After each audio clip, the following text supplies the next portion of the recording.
All right, let's get started. All right, let's get started.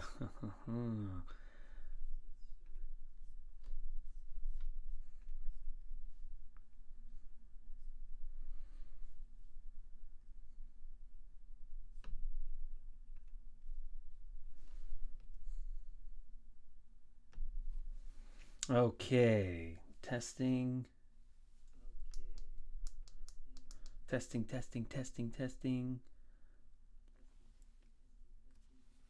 And then we'll go and get started.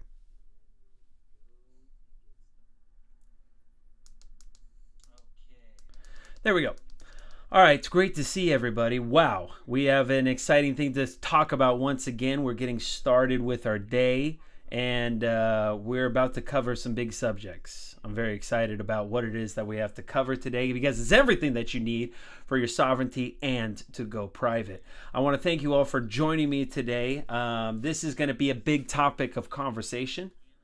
And one of the things that we're going to be clarifying and covering together is deep, because it's the absolute essentials if you want to go private. So the start of this is going to be big. It's going to be impactful. We're in 2026. We have to go ahead and start talking about these tough subjects. So I'm going to try to make it as clear and as step-by-step as absolutely possible. And I'm going to start with a very bold statement. Bold statement is that you are a slave. You've been a slave. You've been treated as a slave. And even though that you want to break out from the bondage that you're under, which is about over federal and corporate and state control, all of the contracts, the people, the attorneys, the social pressure has kept you under their thumb, and they made it confusing process for you to dig or find yourself or learn your way out of this. Here at Creditor Academy, it is our goal and intention to demystify all of these ways of these government tricks that are being utilized against you in order to keep you in poverty, to the 9-to-5 rat race and grind, and for you to finally find your way outside of this government system. And how we're going to do it is this. It's everything in this document is here to get you out of it and to freed. I'm here to tell you it's as simple as knowing which entity that you need to utilize in order to entangle yourself from all this liability. And the liability that I'm talking about is the liability that you're all familiar with. The liability is that the government, when they decide whether you're essential or non-essential, get to decide if you get to keep on working or not. Remember that? That was just 2 years ago. We're in 2026, and then if you went back to 2022, remember when you went out into public and they said, sorry, you can't work here. You know, unless you do certain things, you can't have a job. Oh, I'm sorry, your business is non-essential. So we're not going to allow you to make a living for yourself, your family, and your community. Oh, I'm sorry, you're non-essential. You signed this contract when you registered your business with the state, and you have to follow by our guidelines. That's true slavery. That's what they have us pinned under. That is what the system we have to escape. It is simple to remove yourself as long as you do not contract and become liable for everything that they want you to be liable for. When am I talking about liabilities? How about for those of you that have ever registered a business before, which I've had many companies growing up, a lot of companies. And one of the things that when I was running these companies was, I had the contract with the state. I actually ran a home health agency, so I had to be approved by the Department of Health. I had to follow the Department of Health statutory guidelines, procedures, policies, and all of that, which was fine. It was for the betterment of the community.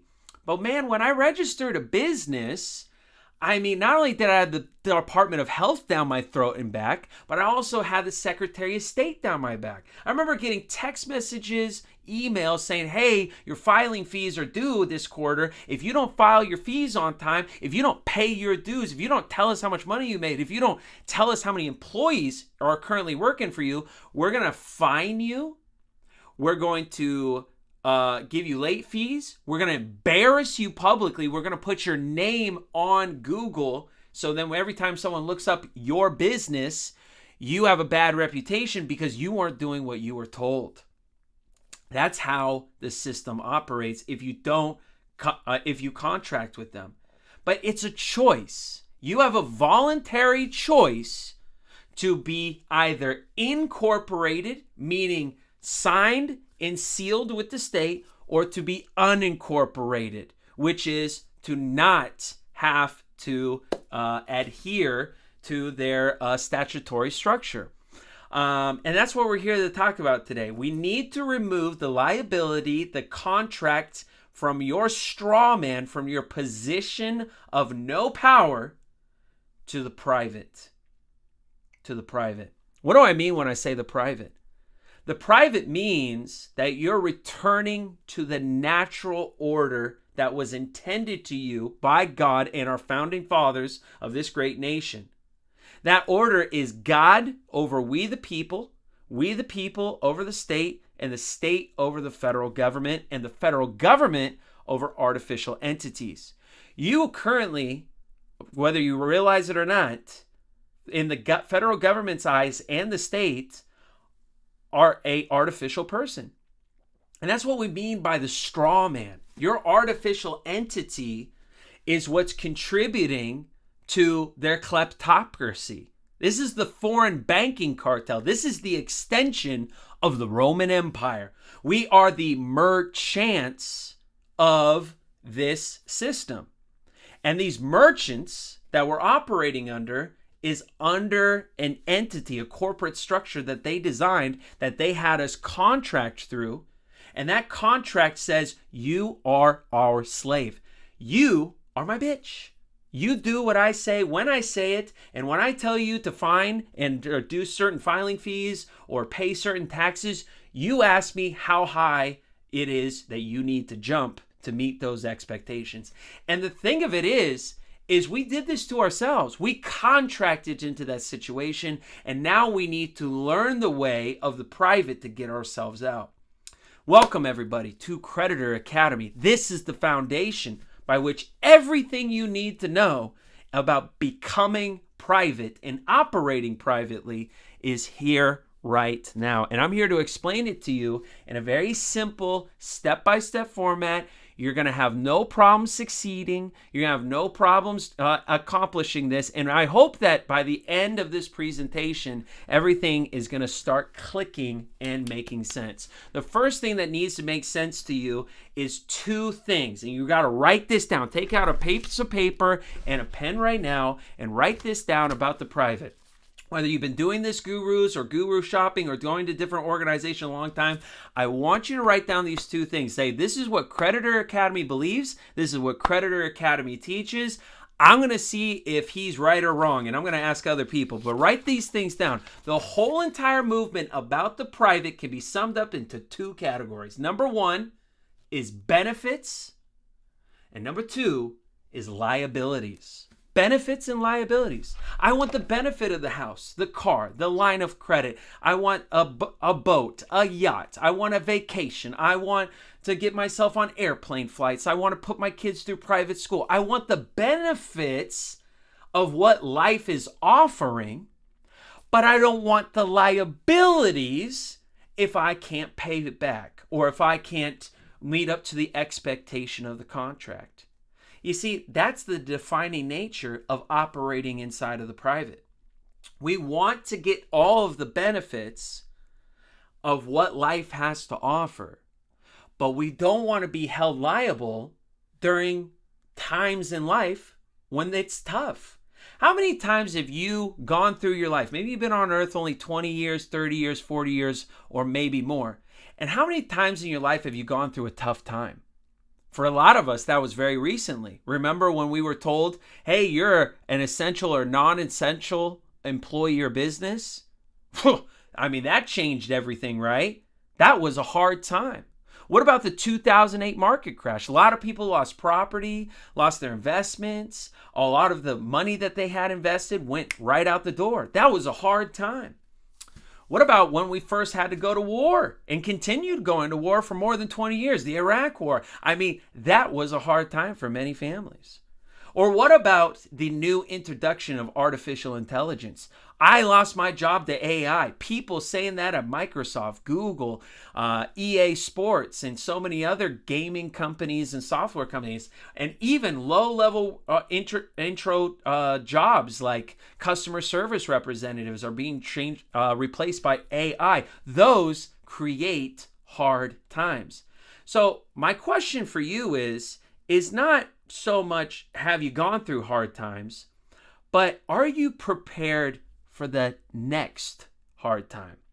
Are you prepared for all of the benefits that you're receiving in life right now? Are you prepared to pay what you are liable for if you go through another hard season? And that's what we're here at the Academy to help you prepare for. We need to help you prepare for the unexpected, because life just comes at you in different ways. And you need to know the way of the private in order to best insulate yourself. It's the best insulator for making sure that you don't get hit with those hard times. Okay, so let's go through this. You now know Creditor Academy teaches two things. Everything in the private is about benefits and liabilities. We want to decrease liabilities as much as possible. Paul Michael, how do I decrease the liabilities? Everybody I sign a contract or wants my name and social security number. You're honestly addicted to it. You can't stop it. Every single time I talk to you, you keep on saying, but Paul Michael, I love signing my name and social security number and putting a personal guarantee. How could I possibly have that not be my way of life anymore? And that's the teachings of the private. You got to not use your straw man entity. When I say straw man entity, I'm really saying your corporate version of self, your paper version of yourself. The paper version of yourself has its own unique identifier. It has a name. It has its own federal ID number, which is a social security number, and it has its own credit score. It has its own address. It has its own corporate persona.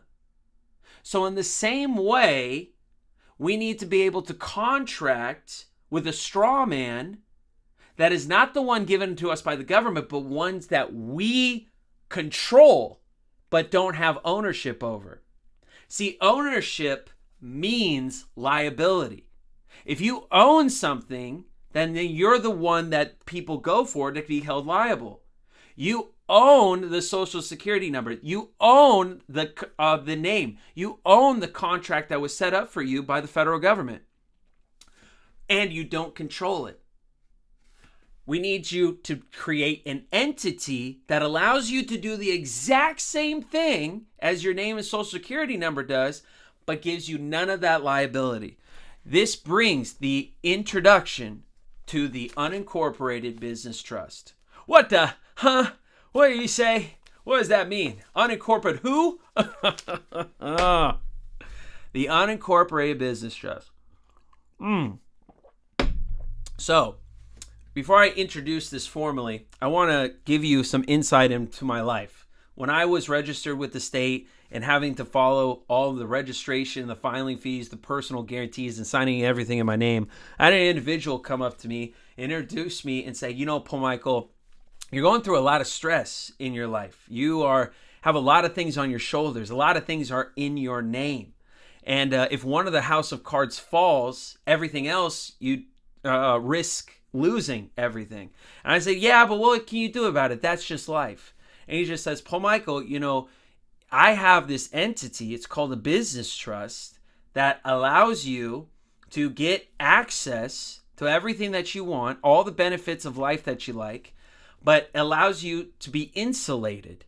And it's really great. It's really powerful, but you got to stop a really addicting habit of yours.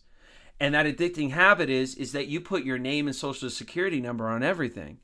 And I just said, that's just the way of doing business. That's doing the way of life. And I remember telling this person 7, almost 8 years ago, I was just like, there's no other way to go about it. And he's like, well, there is a way to go about it. And you just got to know about history and about the Rockefellers. And he's like, do you know about the Rockefeller family? Do you know about the JP Morgans? Do you know about the Carnegies? Do you know about these influential people? Have you ever heard of Google and BlackRock and Vanguard and all that?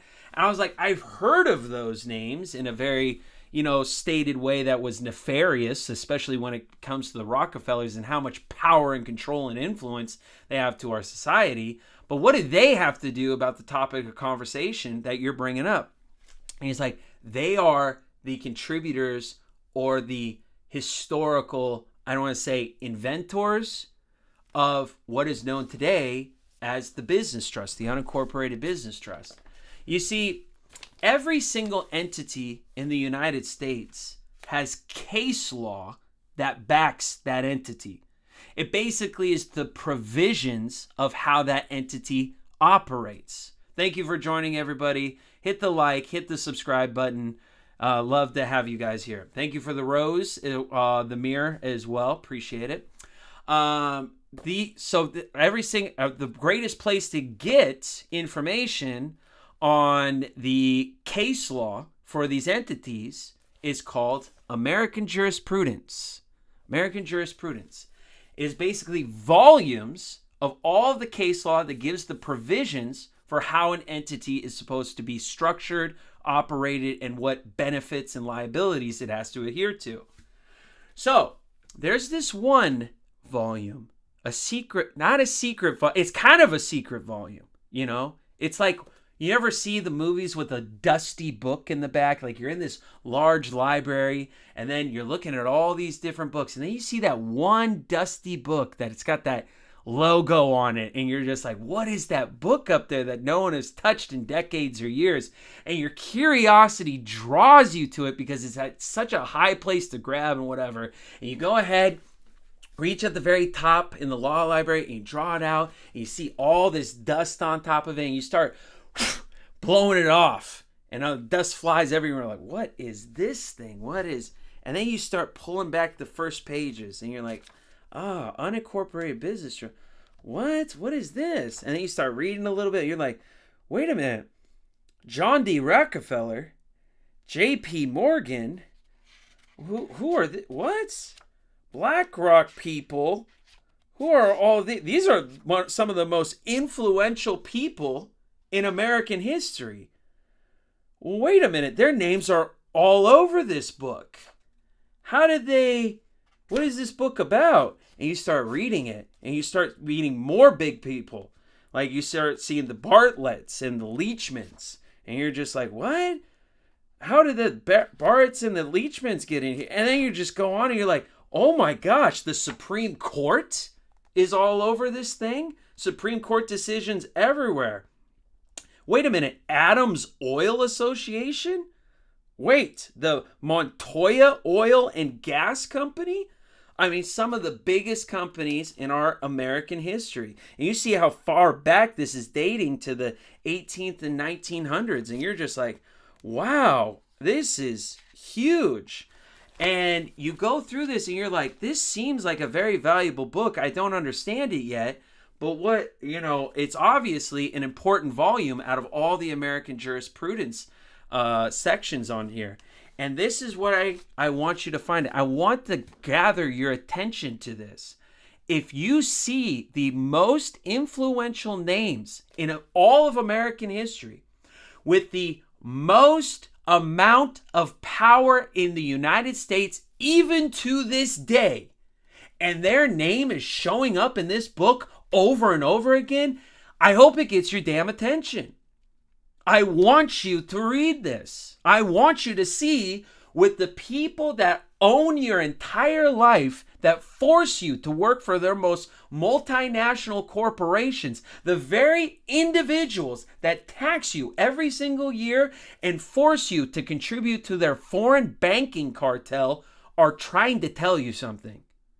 And all you got to do is read like the 150 pages that they wrote about how they operate and how they've been keeping this secret from you, and how this may be the most important volume of American jurisprudence that you can ever lay eyes upon. And I'm bringing it up for you today because this is the Bible of business. This is how the whole game is played. And it's called American Jurisprudence, 2nd edition, volume 13, on business trusts. On business trusts. Okay? The reason why this is such an important volume and why you don't hear many people talking about it, or maybe when they talk about it, they, create a lot of confusion around the subject, is because it's the only entity that allows you to operate your business, get access to huge, unlimited lines of credit with zero liability, all without registering with the state. And it gives you all of the asset protections of a trust for your business. That is extremely unique. So, what an unincorporated business trust? Let me kind of explain this to you in such a way. A business, when you ever been to a cocktail party and someone said, "Hey, what's your business?" right? Or, "Hey, tell me about your business." "Oh, I've got to tell you about my business."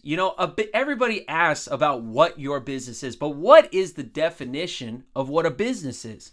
Did you know the definition of a business, according to the IRS and the Internal Revenue Code, is that a business means unincorporated? The word business means unincorporated. There's no such thing as an incorporated business. What? What does that mean?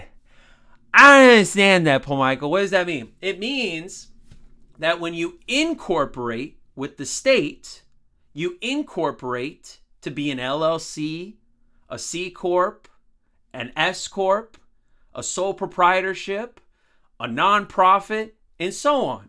You incorporate to be one of those tax classifications. Can you imagine going to a cocktail party? It's like, "Tell me about your S corporation." No one says that. They just say, "Tell me about your business. Tell me about your company," right?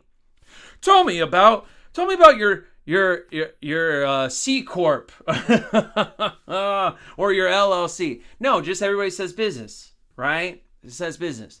A business means unincorporated. A business can never be incorporated. I want to make that clear distinction, okay? So no businesses are incorporated. All businesses are unincorporated. So what does it mean then, or what's the disadvantage of being unincorporated? An unincorporated business. Well, remember when you were a kid and you would mow lawns, or maybe you had some remedial job where you didn't have a business, it was just you. You went door to door, knocked on the door and say, "Hey, I'm selling this," or "Hey, I'm going to mow your lawn if you want to pay me," right? That's an unincorporated business. You don't get any limited liability. You don't get a bunch of tax advantages. You don't get the insulation protections that incorporated business gets. Does this make sense? Okay. So that's why people go to incorporate, because they want the protections of a C Corp, an S Corp, or an LLC. Does that make sense so far? It's for tax, but also for protection reasons. So now when you pick up this dusty book right here, right, it says that it's a business trust. Business means unincorporated, right? And trust means a very specific structure.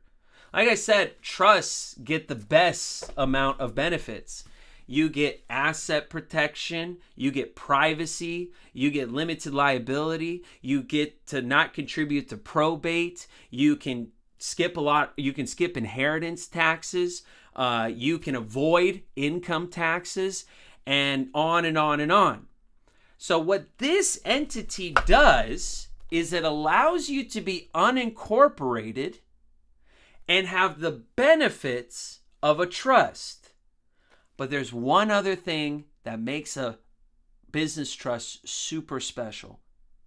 Is a business trust is the only unincorporated entity that is allowed to select its tax classification. and receive the same amount of protection, benefits, and tax advantages of an incorporated entity.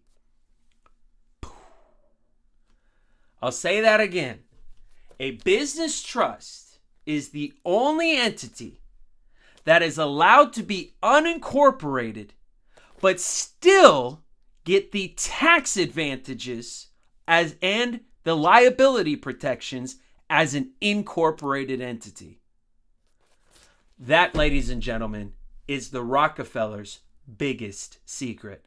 That is how the Rockefellers, the Carnegies, the Vanguards, the Googles, and all the major companies get to operate. They get all of the benefits of having a trust and what that comes with. They get all of the protections of an incorporated entity, like an LLC or an S Corp or a C Corp. And they get all the benefits of not having to register their business with the state, and the state have authority and dominion over them. The combination of that three, if you're understanding what I'm saying right now, should be earth-shaking to how great the private is and how many advantages that you can get in life without any of those inherent liabilities. And that's what I want to draw the attention to you for. That's what I want to get you excited. We're going into the year 2026. And if you're interested inside of this, what I'm talking about here, and you're trying to wrap your head around what does it mean to be private? What does it mean to be able to not have liabilities? What does it mean to be able to be free, to be sovereign, to be independent, to get yourself out of the 9-to-5 rat race, to not be under this mandated statutory government control?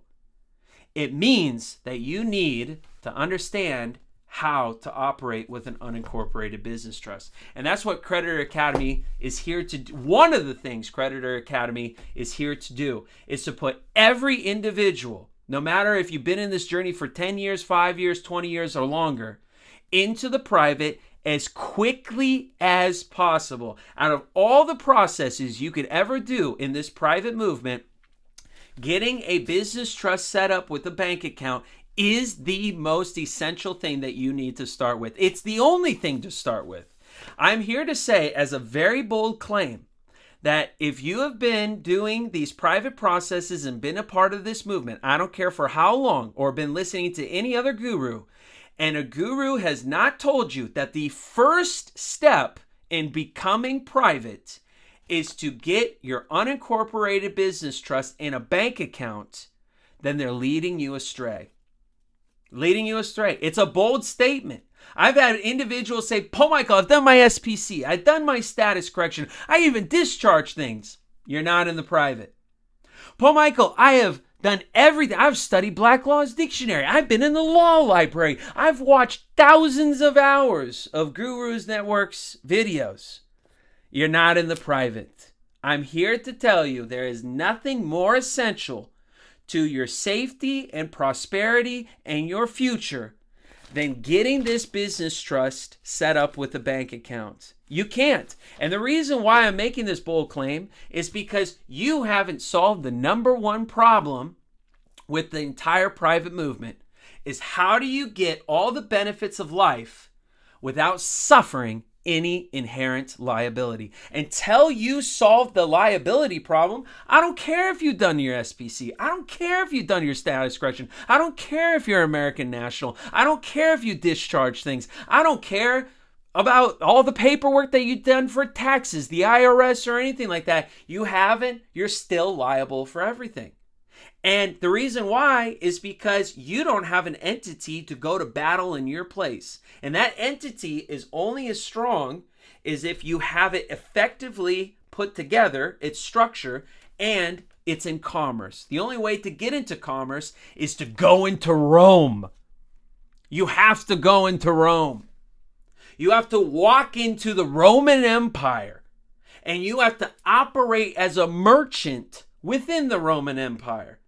But remember, you risk to lose everything if you fuck with the Romans. The Romans will take your life if you don't play by their rules. So better yet, it is better to have your own straw man with the same capabilities and protections and operations as you as a living being to go into the Roman Empire in your place and to do your bidding for you. It is better to do that. Now you can take the advantages of the system without you creating the liability for you to be locked up in jail, lose all your life, or be stuck in the 9-to-5 grind any longer. So how do we do that? Okay, what are the steps in order for you to go private? There's only 3 steps, okay? Take out a piece of paper and a pen and write these 3 steps down, okay? They're the most important steps to be in the private. Honestly, if you don't do these 3 steps, you're never going to be in the private. It's just, again, it's a very bold statement I'm saying. Thank you for the follows. Hit the join now. Hit subscribe button. We really love it to see you here all at the Academy. If you want to learn about Creditor Academy, you can go to www.creditoracademy.com. You can watch our web class, which is free, on our website and register to see everything that we do here at Creditor Academy. It's really exciting stuff. So the 3 steps, okay? Step number 1, okay, in order for you to be in the private, once and for all, for the year 2026, is you have to get your business trust declaration of trust template. I'm going to show you what it looks like, or at least what ours at Creditor Academy looks like, okay? So, number 1, I just want to say I've been doing business trust for almost 8 years now, and I've been doing it a really long time. I've seen a lot of declaration of trust documents, okay? And here's the biggest scam when it comes to business trust. Now, if you've heard business trust before or trust in general, I'm here to demystify the lies, okay? Lie number 1 is a organization or a guru brands their own private trust. I have heard organizations say, Paul Michael, the best trust is an equity trust. A best trust is a constitutional trust. A best trust is a grantor trust. The best trust is a pure trust. The best trust is the foreign grantor trust, or the foreign trust, I have heard many different names. I've even heard, common law trust. I've heard many different names for different trusts that are the best at doing their processes. And I'm here to tell you, it's all just marketing. It's not real. Every single trust that is taught about in private is actually a business trust. All of them. They just gave a different fancy name, right? So this is the Bible. This is the Bible for operating in the private, okay? And everybody has their own pastor notes about how the Bible was put together and written. Does that make sense? So you're hearing all these pastors giving their spin of what I would call the gospel of the Bible, which is the business trust, okay? So don't be fooled by the name, okay? Just know that whatever that they're teaching is actually a business trust. Doesn't matter what name that they give to it, okay? So with that being said, your declaration of trust document has to coincide with the business trust in order to get the benefits and the protections and for the operations, right? So it has to be like a mirror. It has to be very thorough. That's why in my declaration of trust template, it's absolutely laid out with everything that you need that mirrors the Bible, okay? This is I guess this would be the gospel and this would be the Bible itself, right? Now, here's the problem with the other templates that I've seen where people try to brand their own business trust and declaration of trust templates. The first problem is they do not mention anything about a business trust inside their documentation. Because if they did, then you would know where they were getting their information. And remember, this is all about branding for them. It's not about freedom. It's not about privacy. It's about you buying the next class that they're teaching on whatever it is that they're doing, right? But if the language doesn't match or isn't backed by the case law, then what's going to happen when you go into a court situation? The judge is going to look at you and be like, I'm going to go ahead and make a ruling on you. I think that you broke your fiduciary responsibility and you have not been operating properly. Well, what are you going to do? Are you going to just take out your declaration of trust document like, but it says this, but it says that? And he's like, what case law supports anything that's inside of your documentation? Right? So you got to ask your guru the question, where does the information come from to back this declaration of trust document? If that makes sense, go ahead and hit us with the follow. Thank you so much, user, for the following us live. So you always got to go back to that. The next thing is you got to know how to fill this out as well. It's not only got to be thorough, but you got to know how to fill it out. What I love about the Declaration of Trust document that I put together with my attorneys years and years ago is we made this into a super simple template to fill out. You're going to only need one Declaration of Trust template for the rest of your life, right? And you just need to be taught how to utilize the template and to fill it out. We made it so easy that the average masterclass student at the academy only takes 10 minutes to fill out, if even 10. I mean, 10 minutes is a long time. But 10 minutes to fill this out, it's very self-explanatory.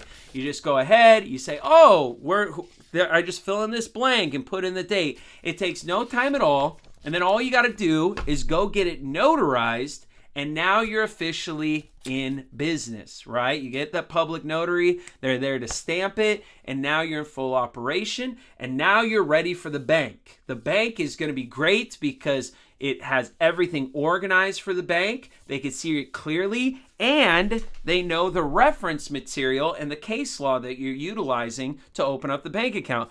And that's super important. And that's why most people don't get a bank account opened. Okay, the hardest thing, another thing I have a lot of debates on. The hardest thing you will ever do when it comes to being in the private, the hardest thing 99.99% of people cannot or have difficulty doing is opening up a bank account with an unincorporated business trust. It will be by far the most difficult task of your entire life. Some people get it in the first shot. Say, oh great, I'll open up the bank account, no problem. Other people, it takes them 10 bankers. And then finally on the 10th or 11th one, they finally open up the bank account for them. And the reason isn't because you're doing anything illegal or anything like that, but most people don't know what type of bank account to get or how to answer bankers' questions when it relates to business trust. You know, there's no step-by-step or clear understanding about how to go with that. So at the Academy, I not only give you the template as a member, I give you the instructions on how you utilize the template and fill it out, but then I teach you how to answer bankers' questions because I know it's the most difficult task. I definitely know that. Simple is better, right? So after you get that bank account, then you're truly in the private, and that's my biggest motivation for you. And every time someone gets a bank account, we in Masterclass cheer. Monday through Friday, I am live. You never hear some organizations, they say, hey, I'm only live like Monday and on Fridays. No, at Creditor Academy, we're live every single day for the Masterclass members. Freedom, great to see you. Peace and love to you, my friend. Stan Lee, thanks for the follow. Appreciate it. So what we want to do is we want to organize you. We want to make sure that not only you're able to open up this bank account, but you have a community of like-minded people that are focused on the 3 steps. I'm going to keep on going into step number 2 and 3 here in just a moment. But it's super important that you get that bank account open. Like I said, it'll be the most difficult thing that you do in your life. I know other organizations, they say, Paul Michael, it's not that hard. It's not that difficult and whatnot. I'm here to tell you they're making it sound, I don't know why they're doing that. And it's probably because they're telling you to get the wrong account. Because if you get the wrong bank account at the bank with your business trust, you're not going to get unlimited credit. There's certain accounts that, yes, you can get very easily. You'll get no pushback. But what's the point in getting that bank account when you say, hey, I would like $200,000 or $500,000 now? Oh, sorry, that's the wrong account. You know, it's almost like a savings account. Hey, I'll take a savings account. Can you give me lines of credit? We don't give lines of credit for a savings account. So you need the right account. That is super muy importante. So after you get that completed, you sit down with the banker, you get the business trust account opened. Now we got to go into step number 2. Step number 2 is the most vital part next in the steps in order for you to operate privately. And you got to know how to operate with payments. I remember my grandfather, he used to sit me down at the table, and he was very a handyman. And so he was also a firefighter for 40 years. And as a handyman, he would say, oh, I would go over to fix someone's table, chairs, or house or something like that. And he used to use this term. He says, Paul Michael, I used to get paid what was called under the table. And I was just like, oh, what does under the table mean? And he says, under the table means that the tax man doesn't see what you're doing, or you're getting paid, in cash, right? And I always thought that was cool. I was just like, oh, I get it. And he's like, yeah, anytime that you can ask for cash, then there's no monitoring in it. Well, we live in a different day and age now. In today's day and age, we don't accept cash and check anymore as often as we do.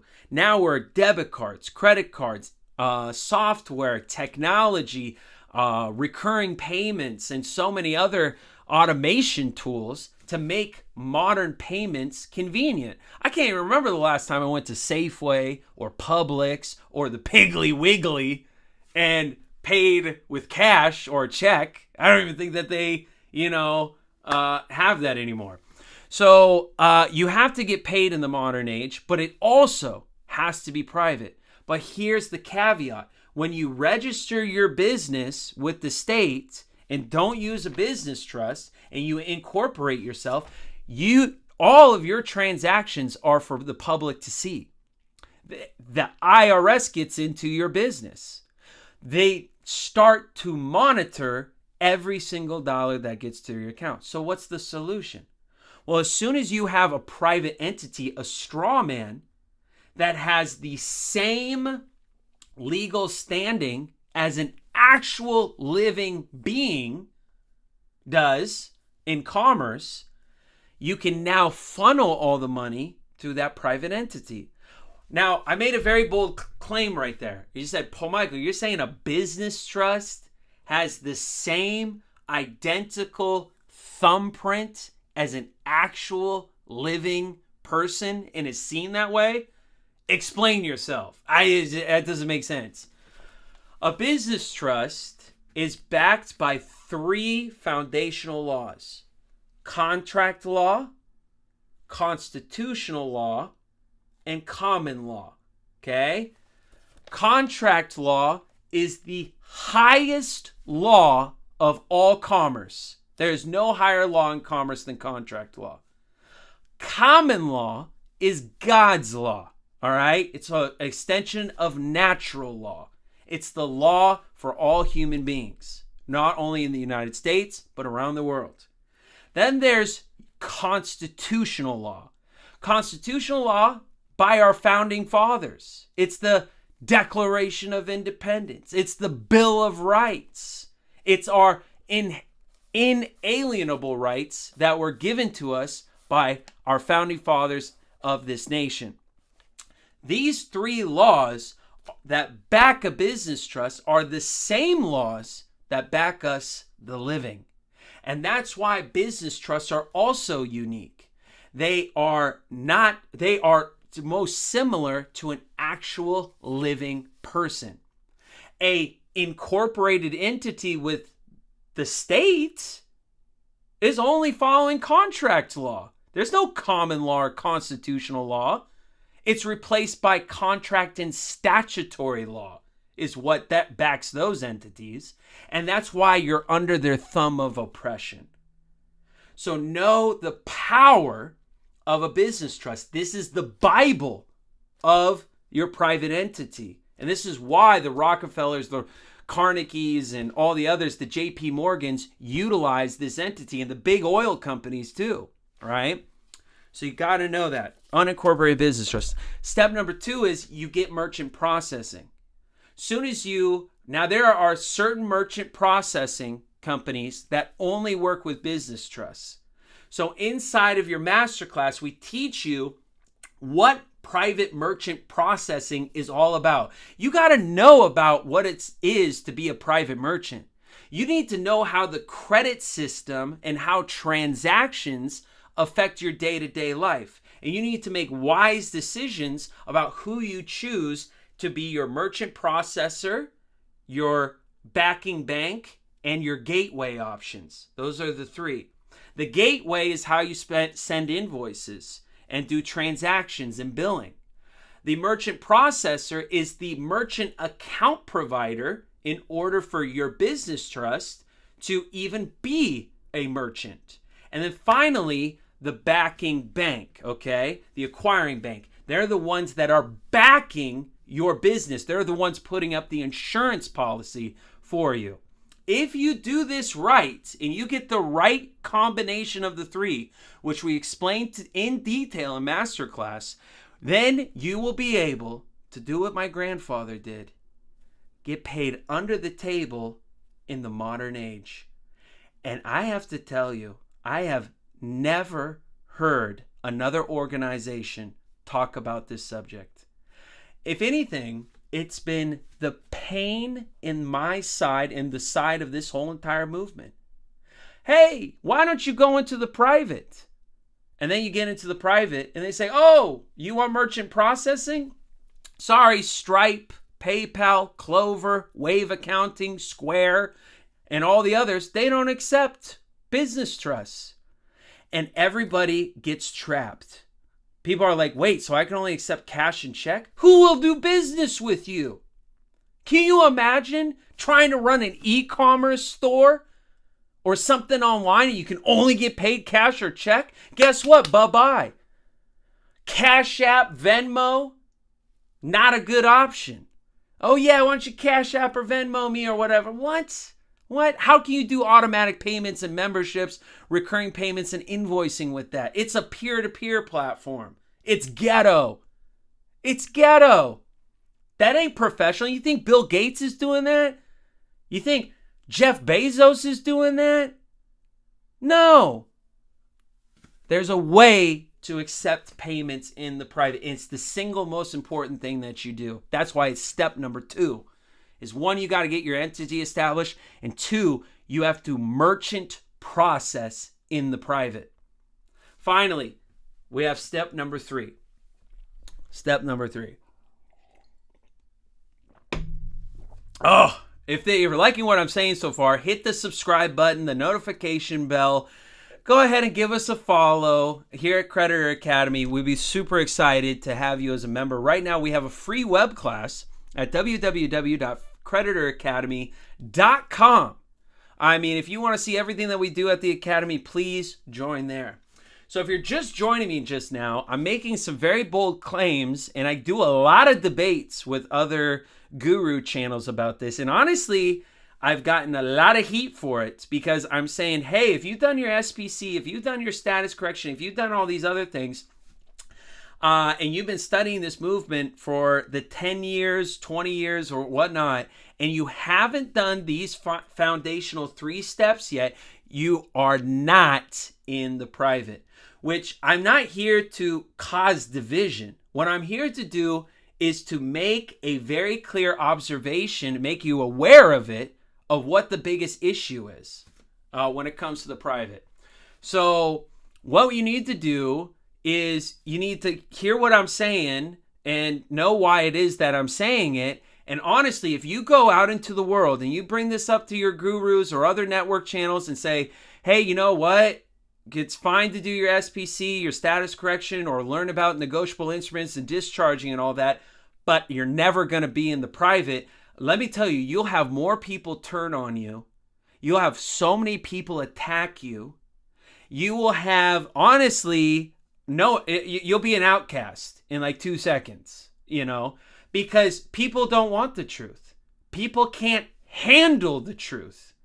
Because what I'm telling, these 3 steps I'm telling you, step number 1 is the hardest thing for anybody to do. I'm here to tell you it's like the eye of the needle in the camel, right? Very few people can open up a bank account with a business trust. It's almost impossible. It's still possible, but it's very difficult if you don't have the right training.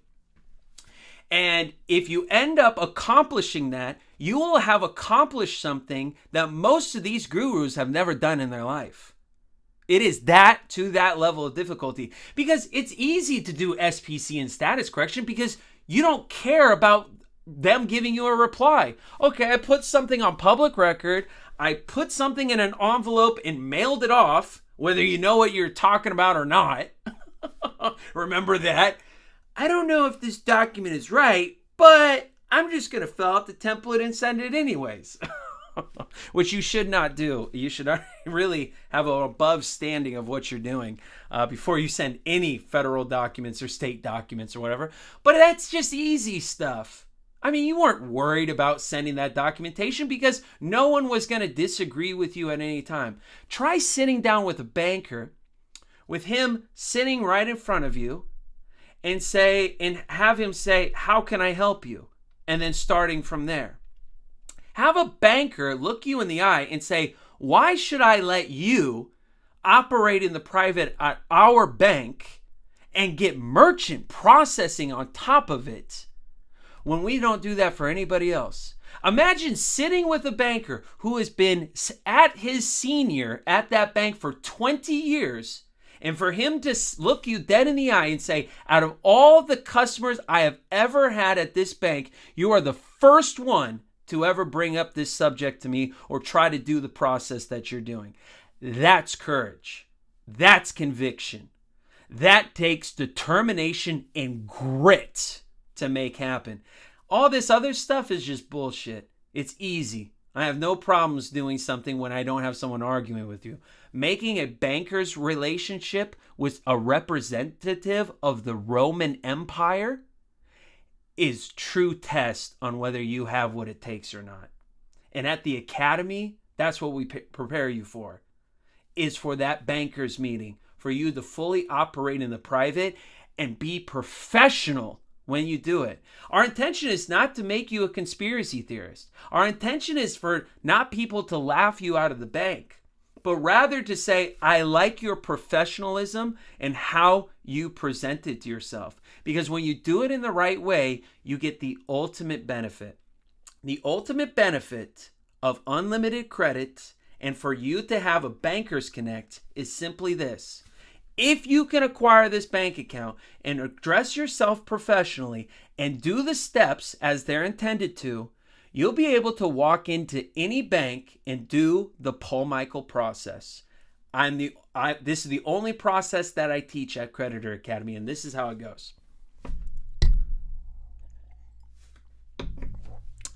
I walk into a bank, and the banker says, hello, Paul Michael, good to see you. And I'm like, hey, Mr. Banker, how's it going? And he was like, Paul Michael, how may I help you today? I said, you know how you can help me?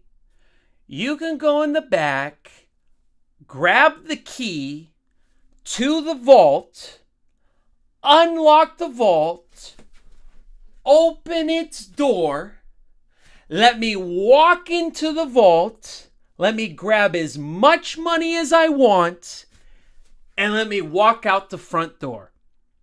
That's how you can help me. And you know what? That's exactly what they'll let you do. Because you're private banking at its finest. You have no problems grabbing whatever it is you want to your bank. Because you addressed yourself professionally. You did the first step. You got a powerful entity in a bank account open. You've developed that relationship. You have merchant processing in the modern age. Every business has merchant processing. Now you look professional just like everyone else. You're still in the private. And finally, you did the third step. The third step is called credit optimization. Write that down. Step number 3 is credit optimization. Credit optimization is where you meet the underwriting requirements in order for that banker to open up the vault and let you to walk in. That's what step number 3 is. Well, Paul Michael, what are those underwriting requirements? The underwriting requirements are exactly what it used to be like before the 2008 market crash. Remember that? Remember mom and dad? You know, they used to tell you back in their day, oh, back in my day, grandpa too and grandma, back in my day, I could just walk into a bank, say, hey, I want that $1 million house or $500,000 house. And then the banker would be like, can you afford it? Can you afford it?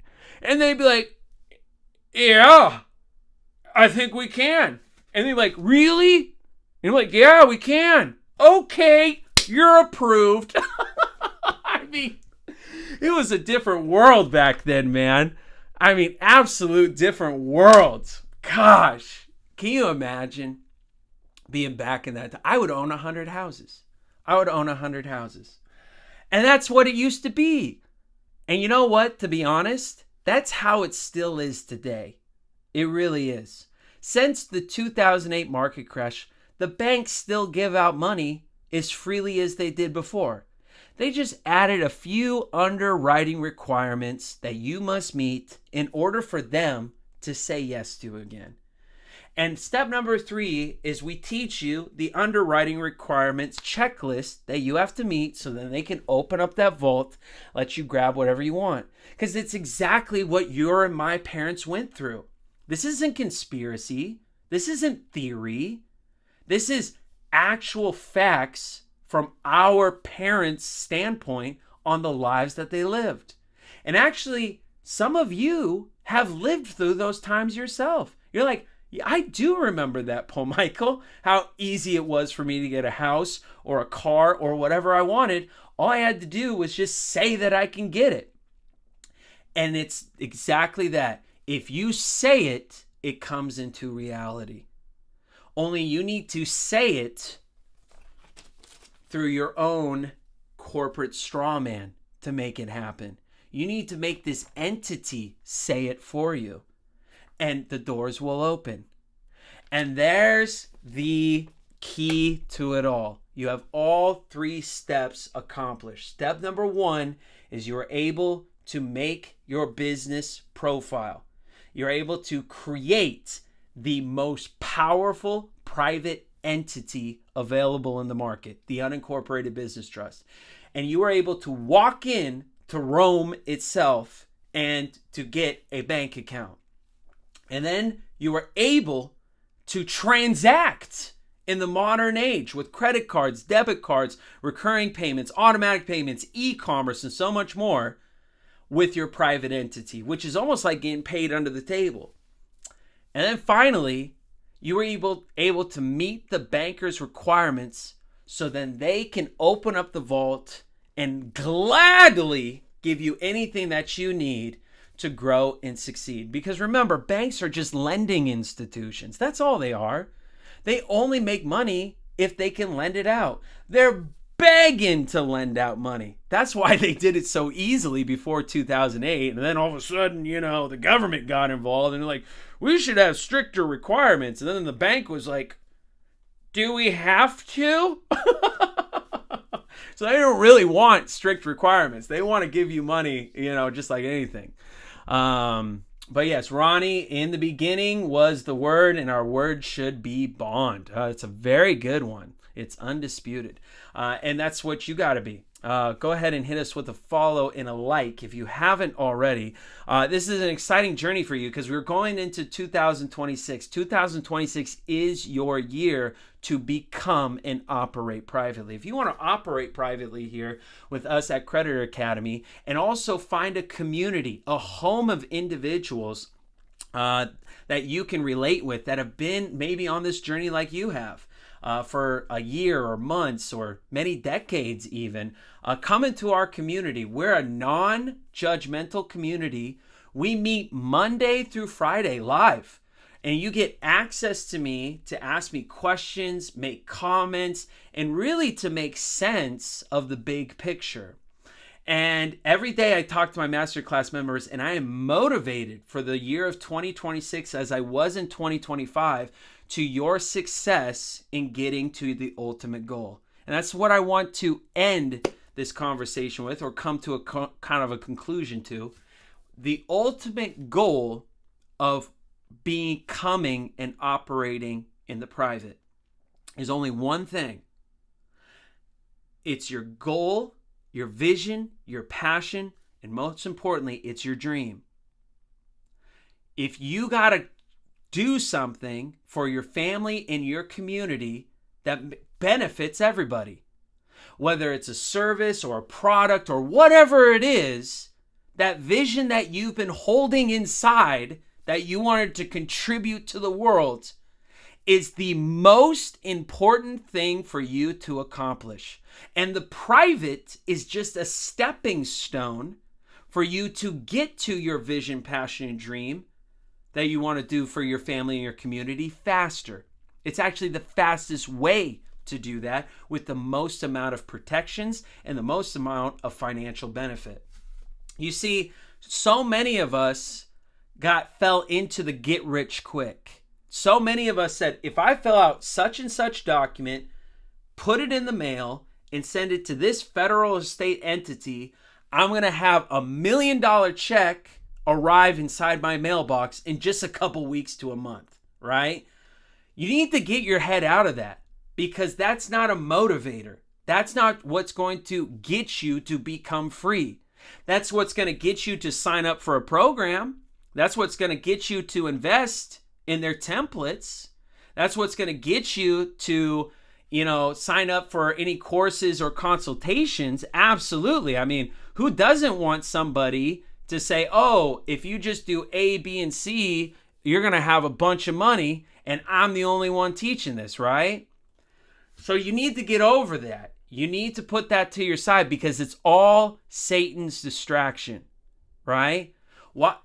This is not a lottery ticket. The thing that is going to make you feel fulfillment within is if you're doing what you're passionate about doing every single day.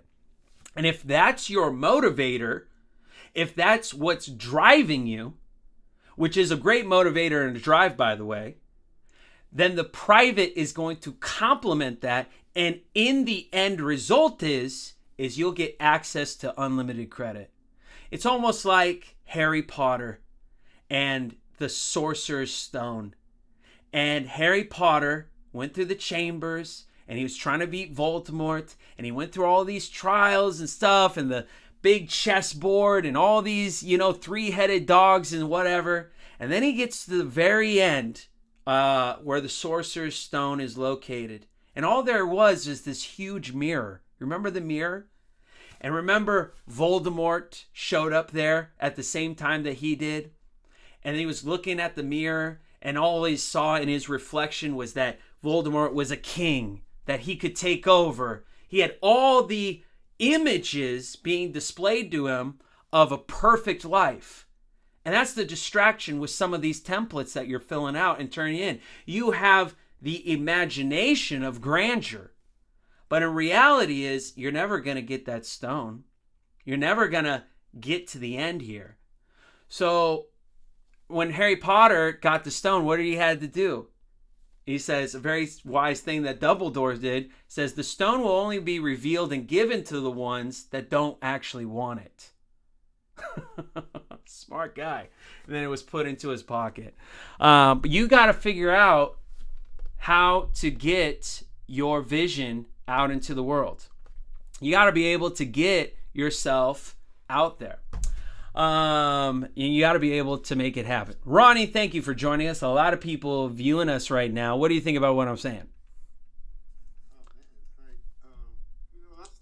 I've been studying for a minute, and I'm going to continue to study, but you're bringing it down so simple to where it's like, everything I study, I feel like I still don't got it. I'm missing something. Yeah. But the way you bring it is like, yo, you're not missing nothing. You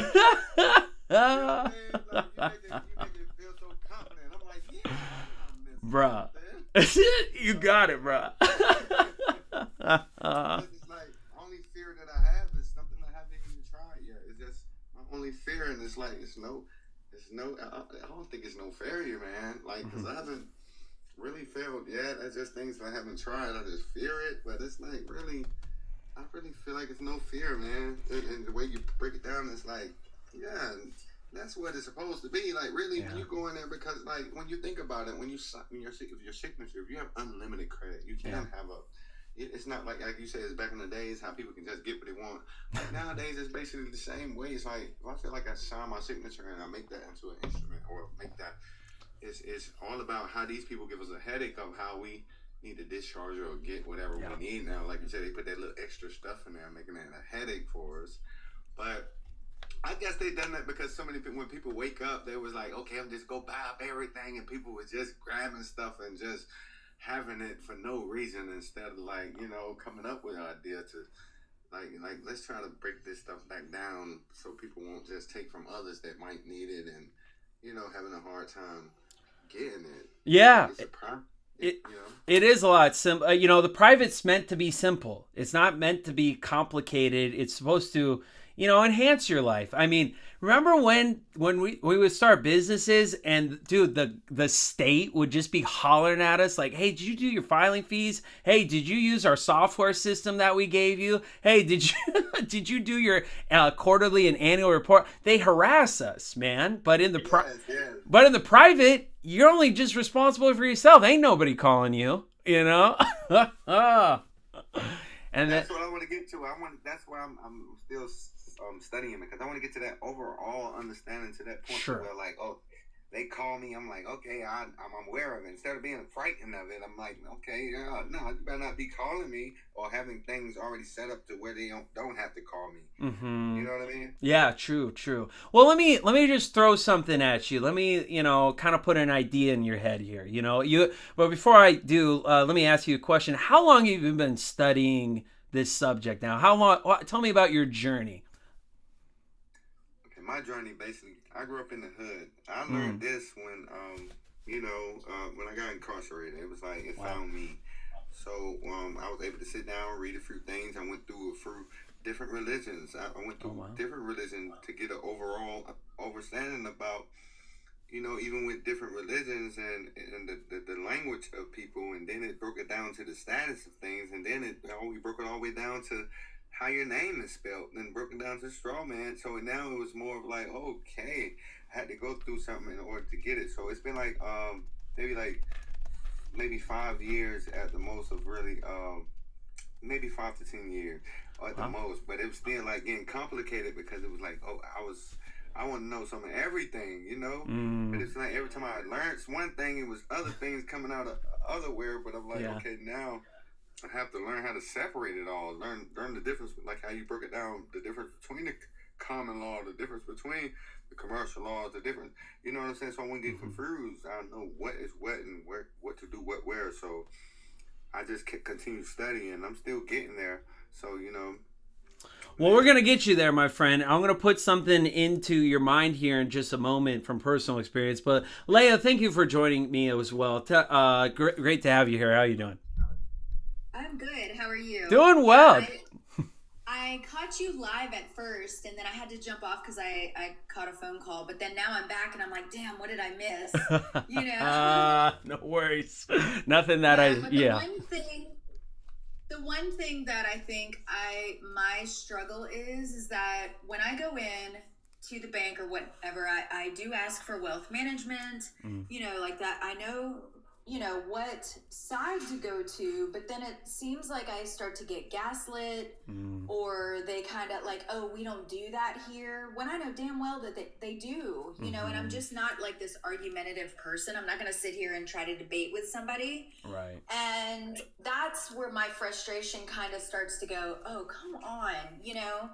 I've contacted several bankers. I've spoke to probably a dozen private bankers, and they laugh at me, and it just like I've been through that same thing. Don't feel no way, because it's just that they don't know what they're doing. They just like pawns. But see, I got things done, even though certain people would laugh at me. Like, and I'm like, I know I read the law. This is what they're supposed to be doing. But in the end, things will come great. You just have to go over their head. Sure. Yes. Yeah. And I have. Go ahead. I'm sorry. Yeah. What were you trying to? My question would be, what were you trying to accomplish at the bank?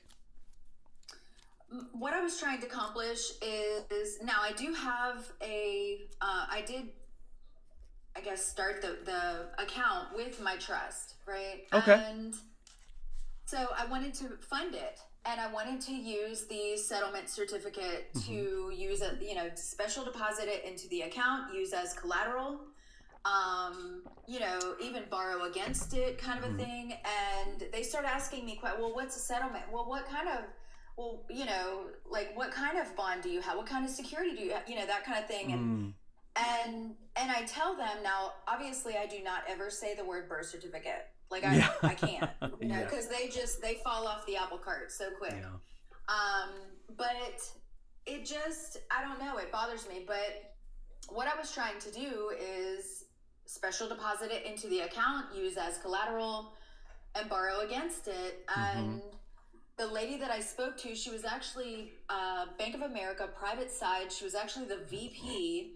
I'm still in communication with her, but she kind of acts like she doesn't know what I'm talking about too. So I'm like, I don't even know what to do. I feel like I'm spinning around sometimes, like in circles. Sure. Okay, so we need to find a guaranteed way for you to get access to funds, to have everybody understand what your process is, and to get it within a reasonable amount of time, which for me would be like maybe 15, 20 minutes or anything like that. Does that sound like a good, would that be an ideal situation? Yes. Yeah. And that's fine, because the one guy that I spoke to, I ended up connecting with a real estate agent. He's actually commercial side. Sure. And I'm telling you, he knew what I was talking about. And then I talked to Capital Investments, and he knew exactly what I was talking about too. But then it just seems like whenever I talk to lower, I don't want to say lower ranked people, but you know what I'm saying, like on the pecking order, you hit them, the front desk people, and it's like they're clueless. Yeah. So I just try to go over the heads, like Ronnie was saying, just keep going over the heads, to see. And I don't know if I'm doing it wrong. I don't know if I'm saying it wrong. I just, it makes me want to just cry sometimes. I mean, there has been times that I've sat in my car and just cried. Like, what the hell, Yeah. Well, that is very emotional, and I gotta say that is tough, especially when you got bills and everything that you're relying upon to hopefully get some funding out of this. Is it when you were doing these processes, were you in a good financial spot at the time, or did you just get done paying someone to learn this information? Tell me about that. I'm financially set, but as far as like even paying somebody to do this, no, I haven't purchased any processes. Just because, you'll have friends in this space that are like, oh my gosh, he's great, he's got receipts, but then you know what I'm saying? You end up spending all this money with people, and you're just kind of like, okay, I didn't learn nothing out of this, So I just got to the point where I was like, I'm not paying for a process, that's going to end up being a template that everybody has. I feel like as a creator, we're also creators, actually, I know that we're creditors, but we're also creators, and we should have our own thought and our own creation of what we are actually doing. And I want it to be authentic, so. That's what I do. I create my own documents. I take, I have purchased a few things, but I take my own, but I want to make, like you say, we creators, so you want to come how you want to come. You want to hit them. I don't want to give them no room to run around. I want to hit them direct. I know what I'm talking about. And that precise document only gonna come when you put it together how you want it to come. But even though you can take a lot from certain ones, you can use some. I have a few documents. I'm like, oh my God, I ain't got to change nothing but my name on it. But it's all about, like, when you study, you want to create that to that point. You don't want to have the same thing everybody has, but if it's straight law and being to the point, you might not need so much. Just something simple, and giving them no room to run around. You get, and very, very well said to say that. Sorry to interrupt. I'm going to go ahead and add a couple cents into this because, Leah, I really, feel for your situation. Ronnie, I feel for your situation as well. I want to point out to you guys something because, we have some other people that are listening to this as well. The most important thing that you two have is your time. You spend a lot of time. You might not have spent a lot of money on different organizations or gurus or anything, but every moment you spend your time studying is time away from your family, your friends, and contributing to your vision, passion, and dreams. Really take a moment to see how much your time is worth and how much you've exchanged that trying to do these processes. And I understand the difficulty of these bankers either not knowing what you're talking about, or maybe they most often know what you're talking about, but out of jealousy or pride, they don't want to help you because they don't know how to do it themselves. So we need to find out how the Roman system banking cartel works and to apply a process that you can confidently execute, get a high amount of success that doesn't overcomplicate your situation. Allow me to make my argument for a process that works 99.99% of the time, and for you guys to start getting results and lines of credit as soon as possible. Did you hear, Leah, about the 3 steps that I was speaking about? I think I missed some of it. That's where I'm sorry. No, totally fine. I'll go ahead and recap very quickly. First thing is that we want to create a private entity that has as much influence and control as we do without inherently putting ourselves at risk. This whole entire private journey is only about 2 things: benefits and liabilities. We want the benefit of the house, the car, the boat, the line of credit, the vacations, the hotel stays, and everything that life has to offer. But during tough times where we just lost a job, a family member, or anything like that, and we can't pay those things back, it's the inherent liabilities that kill us. It's the liabilities that put us into that 9-to-5 rat race. Truly, I tell you, your issue is not so much about learning the correct process, but really how to manage the liability if you can't pay something back that you're benefiting from. So that's the premise that we're operating off of. The only way that I can help you stop being liable with also receiving all the benefits is you got to stop your addiction. Your addiction is that you put your name and social security number on everything. You personally guarantee everything because that's really the bargaining chip. That's the only thing on the table. Hey, you either give me your name and your social security number and you sign this contract yourself, or I'm not giving you a house, a car, or even an approval for an apartment. Right? So we need to create now an entity that acts as our own straw man inside of our place. Now, you two seem that you have a good grasp on just entity creation, so I'll be very brief about this. But the Unincorporated Business Trust is the most powerful private entity in this movement that is available.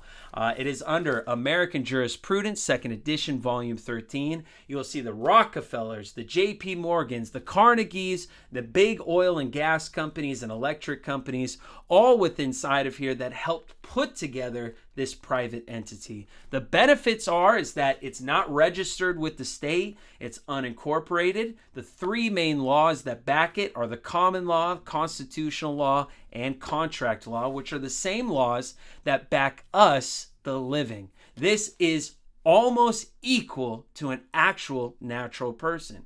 So now when you go in to open up a bank account, You're not just opening up a bank account for you, the living, but for another almost living entity. And that's what makes it so powerful. As soon as you open up that bank account and you establish that banking relationship and you complete step number 2, which step number 2 is you got to get merchant processing.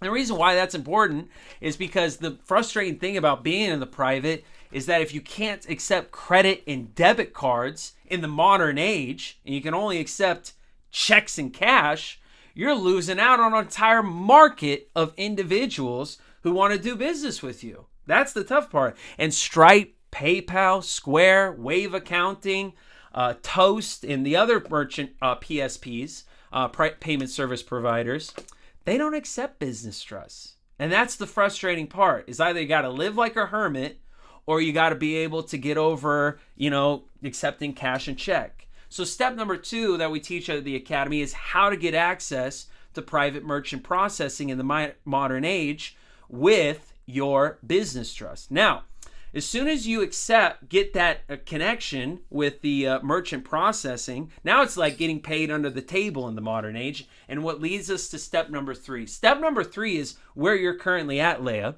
is you want to get access to this unlimited credit. Now, the banks have underwriting requirements that you must meet in order for them to open up the vault, so to speak. And in order for you to have them open up the vaults, you must do 2 things. 1, their underwriting requirements. And 2, you must have the card, the black card, to exchange for them to open up the vault. I'll get into the black card here in just a moment. I got lots of black cards.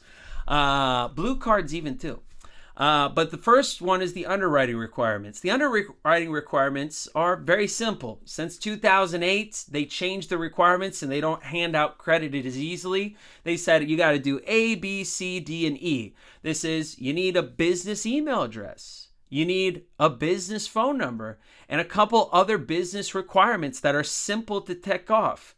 As soon as you meet the underwriting requirements that is requested of you, the system will give you your new Social Security number.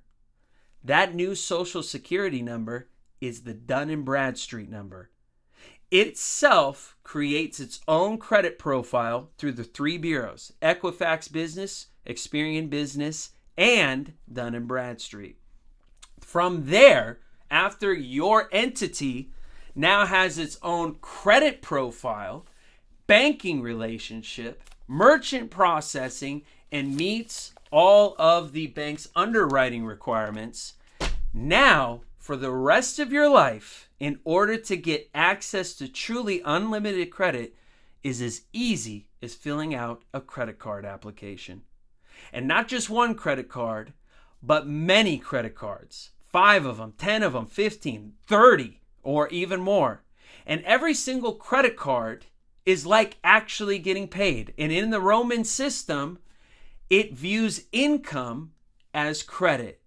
If you work 10 hours in a day and you receive $200, it's equivalent to the $200 worth of credit that's attached on a card, but it's attached to your private entity, meaning all the liability of that credit is attached to it. After you apply for a bunch of cards, some of them have 500, some of them have 5,000, 10,000 or more, and you bring these stacks of cards, that is your ticket for them to open up the vault. And it's done very professionally. They'll be able to open up the vault, no problem. This is normal business behavior.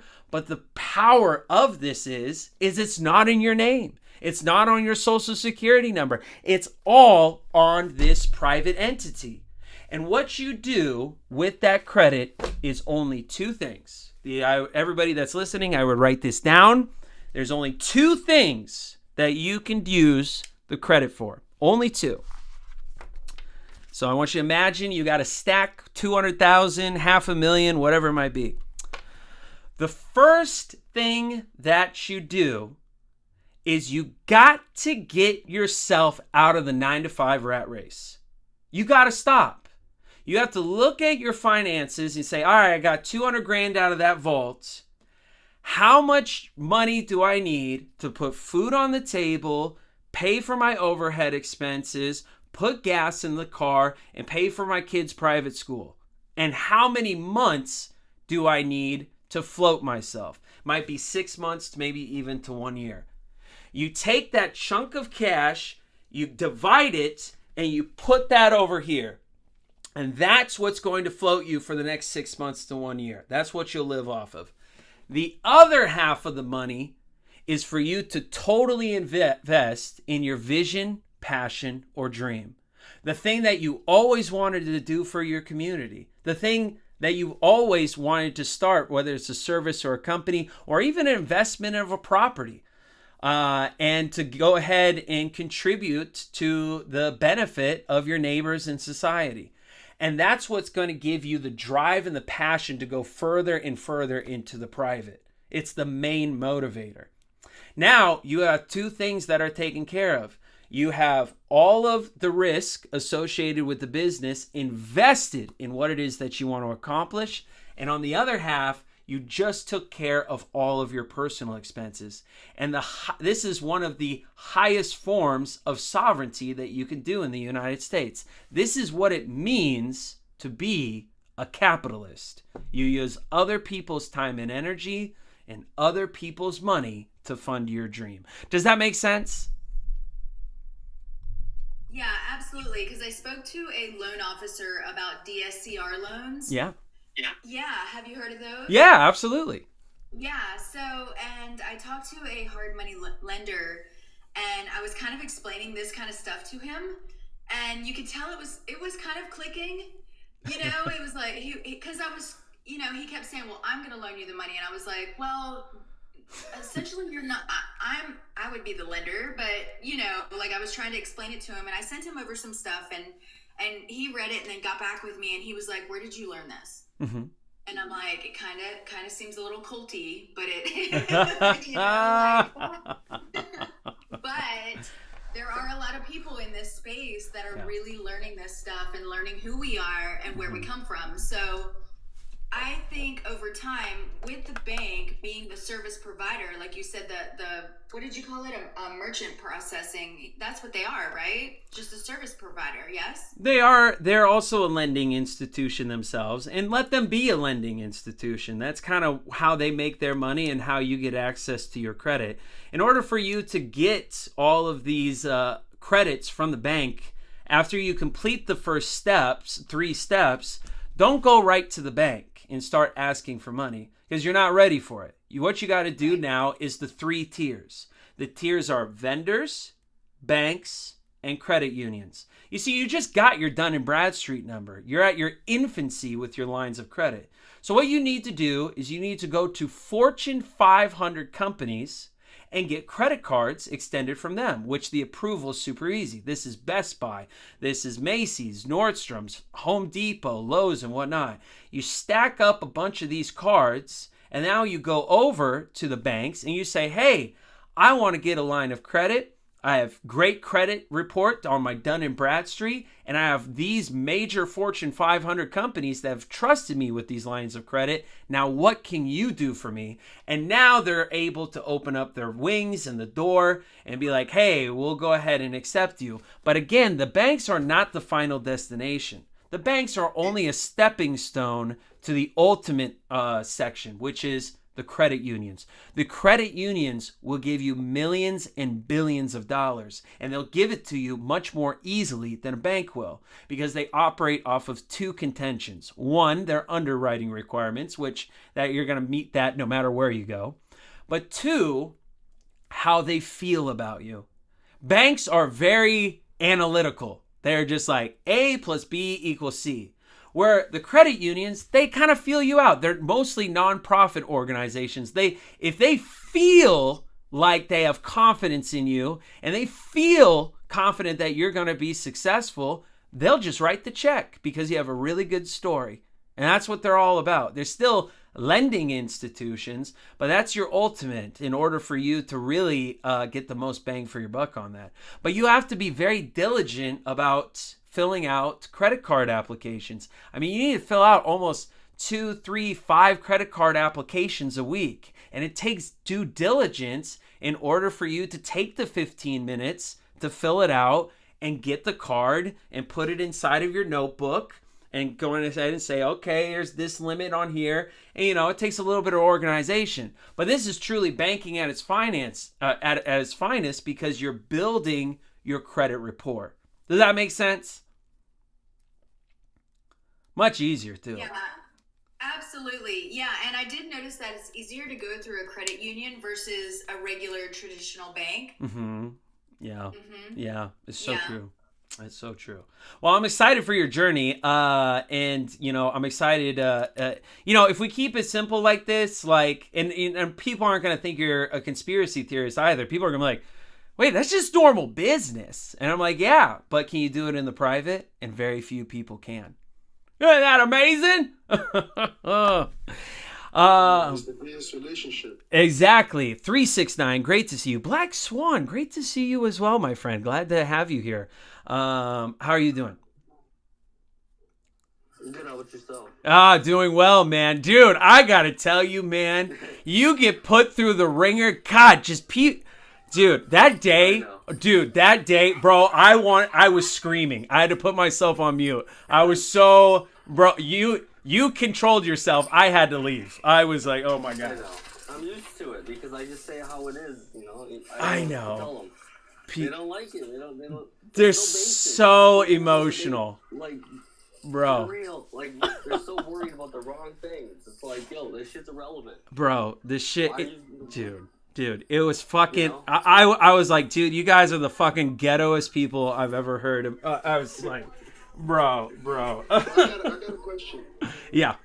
So, so let's say you just completed the administrative process in terms of having a business trust. Yep.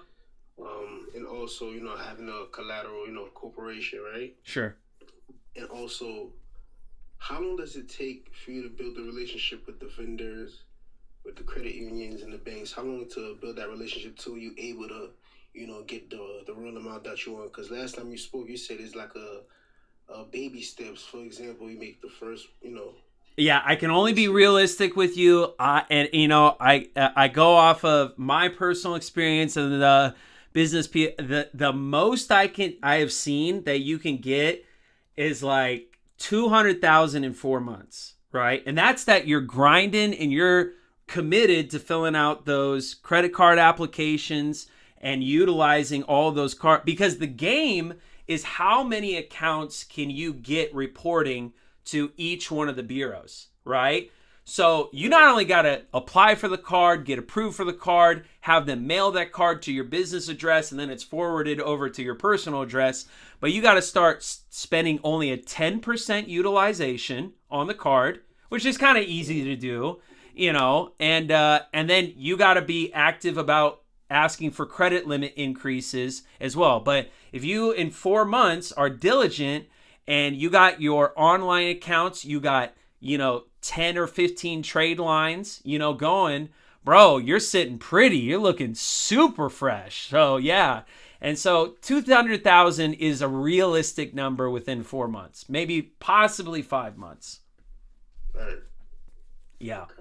Yeah. So I need about 15 trade lines that consist of the credit unions, the banks, and the vendors. Yeah.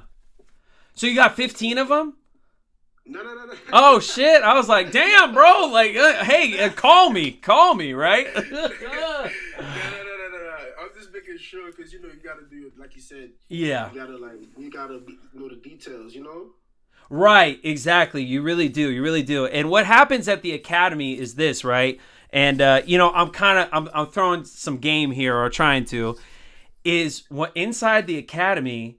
Everybody, as part of Creditor Academy, has to do the 3 steps. I don't care who you are. Everybody's got to do the 3 steps. And then we have the premium course or whatever. So what happens is the class is there. You get in. You do the 3 steps. It only takes like a week and a half to do the 3 steps. Like, it doesn't take long at all.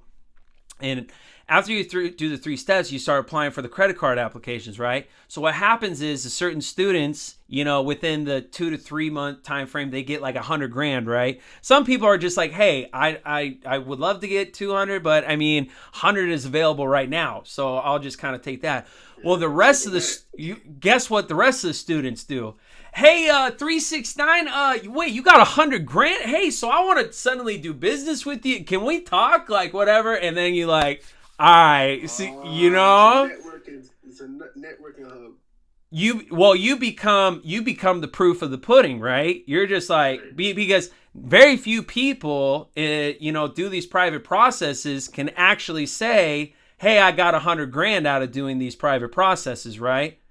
And so then like, hey, and then you start seeing people's character and stuff like that. I'm like, hey, I'm willing to do business with you, but you got to hit these certain landmarks and steps, and you got to go ahead and at least get $50,000 or whatever. And what happens is there's a bunch of minnows. So you got 100, the other person's got 50, another one's got 25 in credit or whatever. Now remember, all of you have no liability on the entity, right?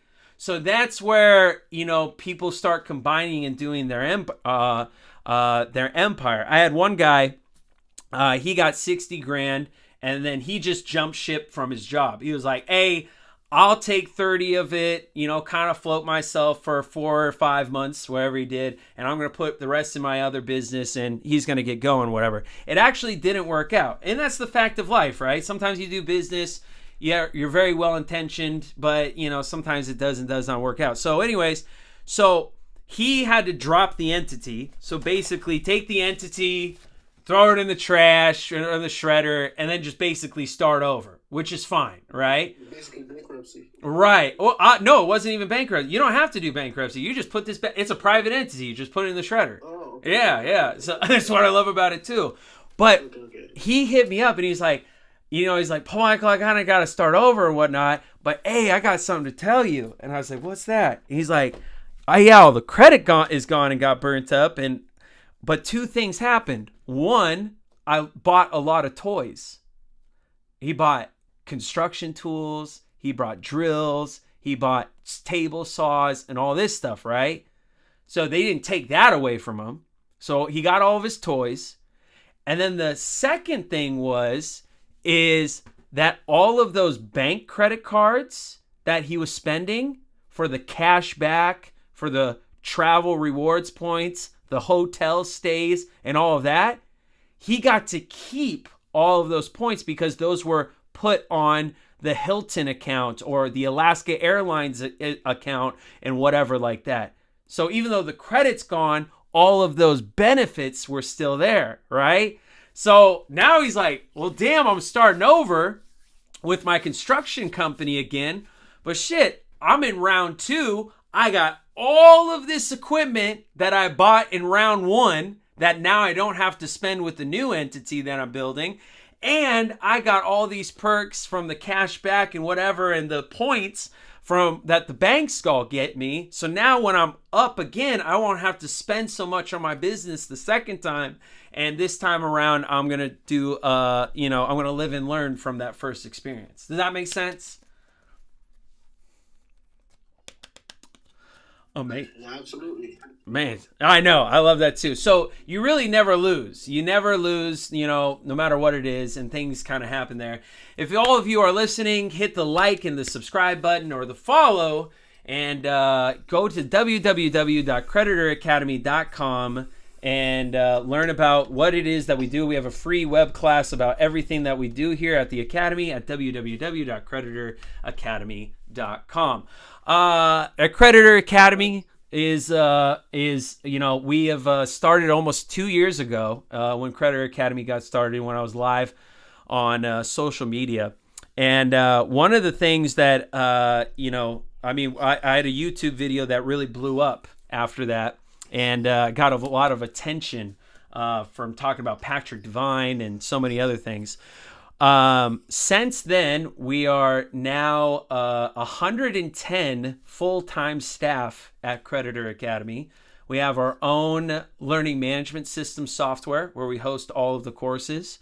All of our lessons and courses are developed by our instructional designers. We have 21 of them on staff. They all have their bachelor's and master's degree in course creation and organization. We really want to focus on education. You know, when I came into this movement, just to be honest with you, I really didn't know everything. You know, I knew about SPC, status correction, could teach on it. I really knew about Patrick Devine from hours of listening to him. I knew business trust at least at the back of my hand, but I was still, you know, learning so many other things. And I'm not here to say that I know everything about the business and the private. If anything, I'm really confident about the foundation. And it's on my personal opinion that the foundation about the private is really all you need. It's really all you need in order for you to start your vision, passion, and dream. But my intention is not to be the smartest guru. It wasn't. And really, I don't think being the smartest and most knowledgeable in this movement helps free people. I think that anybody who comes into this movement and applies education and execute it and dominates in business better than anybody else will free more people than you can imagine. Organization and structure is a very hard thing to accomplish, especially if you're doing it by yourself. And a lot of the times I got burned in my personal dealings. I won't mention who these groups or organizations are, but I would pay a lot of money for consultations or programs that they gave, and I would invest quite a bit of money, thousands of dollars even at a time. And what I did at that time was that I had to reevaluate myself. It was my own standard. I had very low standards in my guru. I said, hey, if you're popular on YouTube, if you're someone that is, got a lot of subscribers and followers and you got a lot of clout, now I'm going to spend the money with you, right? What ended up happening is that a lot of organizations I invested in took the money but didn't utilize that money to reinvest in their company or the development of their organization. And if you don't reinvest in your own program, you're going to fail the students that paid you the money because you only have so much time and availability and things that you can do. Think about any business, from human resources to marketing to sales to onboarding to customer service support to software development to website development and all that. The gurus themselves have to do all of those things, plus consultations and promotions on social media. That's right. That's why it's very imperative to connect with one another, because we can all help each other out when we start to grow. That's a way towards us growing and be able to get in the right position to where we can help one another, instead of just like you saying. I got burnt like that too, but it was like once I got the information, it was more of like information I brought from someone else, and it was like it was like no real unity there, to the point to where, okay, can we work together? If I got a LLC and a trust and an EIN and like you said, the Duns and Bradstreet number, the business phone, okay, now most of them, like I'm still learning too, but most of them were still trying to reflect to my personal credit, even though I had all of that. Yeah, it's a lot. And, I always encourage group meetings, study groups, and connecting with others.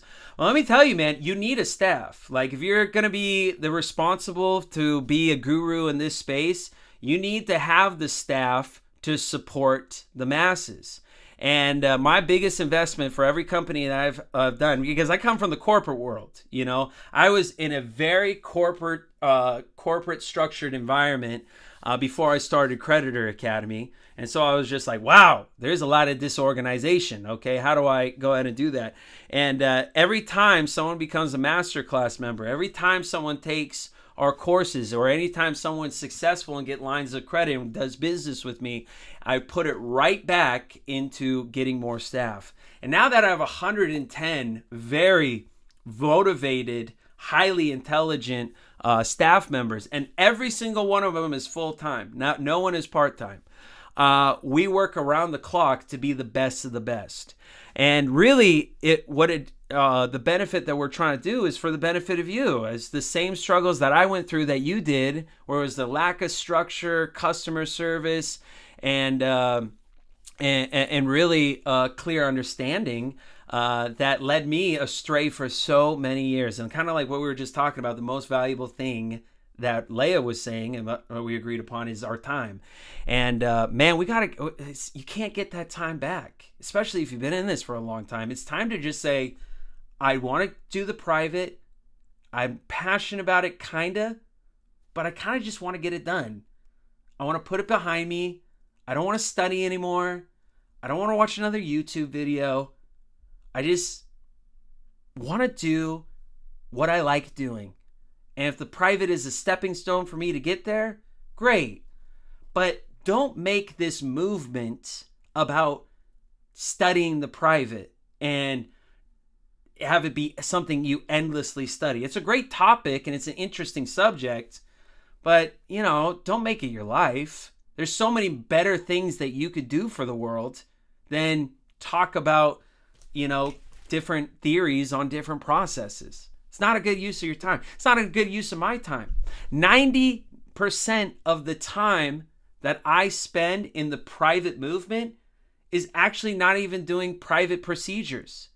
It's me just doing normal business. Be like, hey, I'm going to talk to my human resources team and do the final interviews for some new staff members and software developers we're going to do. Hey, how's my accounting? Okay, let's look at the numbers and how we're doing. Hey, I talked to my instructional designers. How's the development of the courses coming along or whatever? Like, your life is not supposed to be about the private or whatever. And it's so true. I appreciate you saying that, Ronnie, because man, it's if the guru convinces you that in order for you to be free and get unlimited credit is you have to immerse your life in this subject and nothing else, they're leading you astray. They're honestly, I cannot say, and especially if they don't hire staff for the amount of money they're collecting off of you, they don't care to invest in your future because they don't even want to invest in their company. You know what's a really big one, Ronnie? How many gurus you gone to and you say, what's your email address? And it isn't even a business email address. It's like at gmail.com, right? At gmail.com. I've been giving them my business address. They're looking at like bro, I know. They get your business address, but they got a bunch of Gmail and Yahoo. Like, yeah, town dog. Like, dude, like, at least. It's great, though, but. And look, like what you were saying, I like what you're saying because I have the same idea. Like, even if you want to live in the private, okay, think about, you don't know who owns McDonald's. You can have business out here and do a lot of business and make a lot of money and still be in the private. Yeah. Like, you don't know who owns Burger King. I mean, like, certain people may know certain things if you dig deep, but certain things are in the private. So I want to be that private, but also building for the community. Like you're saying, hiring staff, giving people opportunities, linking with one another, helping each other build, and not just for that moment, just everlasting things. So and that our children can meet and they grow and pick up from there and turn it to a better place. That's all I'm saying. No, I think you're absolutely right in what you're saying with that too, because one of the big things that we have to overcome is our own biases, especially, the biggest person to get yourself convinced of is the person in the mirror, especially if you've been doing this for 10 years, 5 years or whatever, and some dude is coming out of nowhere and say, hey dude, sorry, you got to start from the very beginning. I mean, it's a pride issue at that point. So it's a difficult thing it's the hardest thing for me to get people to realize that, hey, you maybe haven't been going in the right direction. I try to be reasonable with it. I do a lot of debates on the subject. I get going to debates all the time. Jamie, thanks for following the live. But yeah, I mean, it's a difficult thing. But let me tell you, Ronnie. Okay, now here's my little nugget. And I'm not trying to brag about this. But the 3 steps that I'm teaching as far as masterclass at Creditor Academy, that's how I made my living before I started Creditor Academy. I did some other things as well, but if you know business trust basics, you can make $300,000 a year. Easy. And let me tell you why you can make such an absorbent amount of money. So what I did is when I learned about business trusts, I just concentrate on the 3 steps. All right, I'm going to help you get the business trust, merchant processing, and get the underwriting requirements done. I then joined the Chamber of Commerce. The Chamber of Commerce allows you to go into their group, and once you're a part of their group, then you can, do a little speech. That's always the first thing that they do at the Chamber of Commerce. They sit you in front of everybody and they say, welcome, Paul Michael. Welcome to the Chamber of Commerce. Here's a microphone. Here's a stage. Talk about your business in 2 minutes. That's every Chamber of Commerce group. They do the same thing. So what you do is you talk for those 2 minutes, give a good presentation, and pretty much everybody at the Chamber of Commerce is like shaking your hand saying, I want to learn more about what you're talking about. Hey, that was really great and whatever. When I was given the opportunity to go for 2 minutes in front of the Chamber of Commerce and tell the benefits of operating with a business trust and not registering your business with the state, and to relate to people and business owners that have done to that, I swear you could hear a pin drop inside of there, because the Chamber of Commerce is a group of people who are all business owners. Every single business owner has in that room registered their company with the Secretary of State. And now you're the only one inside that room saying, hey, if you don't like these statutory regulations, if you don't like these filing fees, if you don't like the software system of the state, if you don't like not getting these liability protections and tax advantages and all of that, then you should consider operating your business under an unincorporated business trust. I had more business than I knew what to do with, because there is no competition for you. There's no one that is telling people not to register their business with the state. And that's your huge advantage. It's truly amazing. And you get a lot of business. And all I did is I say, all right, if you want to do business, it's a couple $1,000s, but I teach you the 3 steps. Here at Creditor Academy, I teach you the entire 3 steps just by being a member of the Academy. And very, very affordable. Very, very affordable. It's the most affordable. We're having a special right now, which is $69 a month for you to be a member of the Academy, and you get the whole 3 steps. You get the template, you get the how to talk to bankers, you get the merchant processing hookups, you get the full step-by-step for all the underwriting requirements, you get the Dun & Bradstreet number, everything that you need to be in the private to start getting access to credit. So amazing opportunities in there. But Ronnie, why don't you just do business trust, man? I mean, that's a great business to get into. Hold on. I have a question. Sure, Leah, go. Ahead, Ronnie. No, Leah, let's go to you. Okay, so I'm sorry, Ronnie. That was rude. No. Okay, hold on. So I want to circle back to the Duns and Bradstreet, because I've tried to do it several times, but I did it with my Yahoo. So when you said that, I was like, ooh, shame. But my question is on the business name, you wouldn't necessarily use your actual name for the business. I feel like you should already have like an LLC or some other thing set up, correct? Absolutely. Well, I mean, to a certain, when you talk about an LLC, tell me what you mean by an LLC. It could be a trust, LLC, or anything that has you get from the IRS with an EIN. Honestly, I think it should be a corporation due to the fact that it's a separate entity. Yeah, that's what I would think. Okay, so let's kind of talk through that for a minute.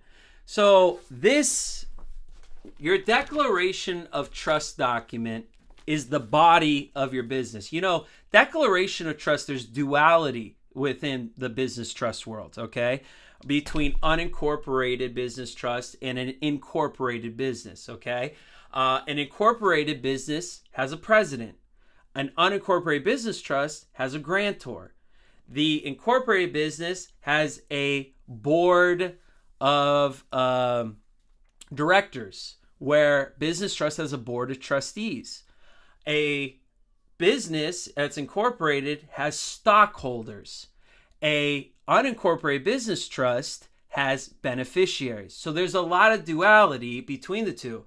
The core documents between the two for an incorporated business is called Articles of Organization, meaning how the company operates on internally. And on this side, it's called a Declaration of Trust. When you have both of these documents, whether it's state incorporated or just unincorporated, they both require an EIN number for tax classification. Not only that, but also to make the determination on the type of protections that they give based off of how that they're operating. So what the incorporated business does is it goes to irs.gov and applies for a free EIN. And they can choose an S Corp, C Corp, or LLC, or a nonprofit, or whatever. And then a business trust does the same thing. What happens as soon as you get the EIN number, which is you'll get your CP575 copy, after you get your EIN number, is that EIN number then needs to now be attached to the body of the business. And how you do that is simple. You just write in the EIN number on the Declaration of Trust document or the Articles of Organization document. And now that entity classification is now assigned to that business body. Does that make sense? I got a question. When Sure. you say you literally write it down, so like what? Like you literally like write it down?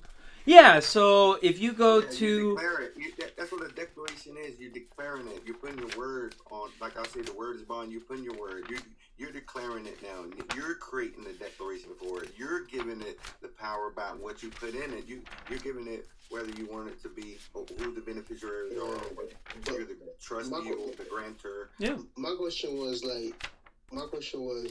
does it have to be like record? Does it have to be on record, like, or not just like write it down like in a private? Yeah, so you write it inside of your Declaration of Trust template that I provide to you. So there's going to be a little line where it's going to say who's the grantor, who's the trustee, who's the beneficiary, and what's the EIN number for this trust.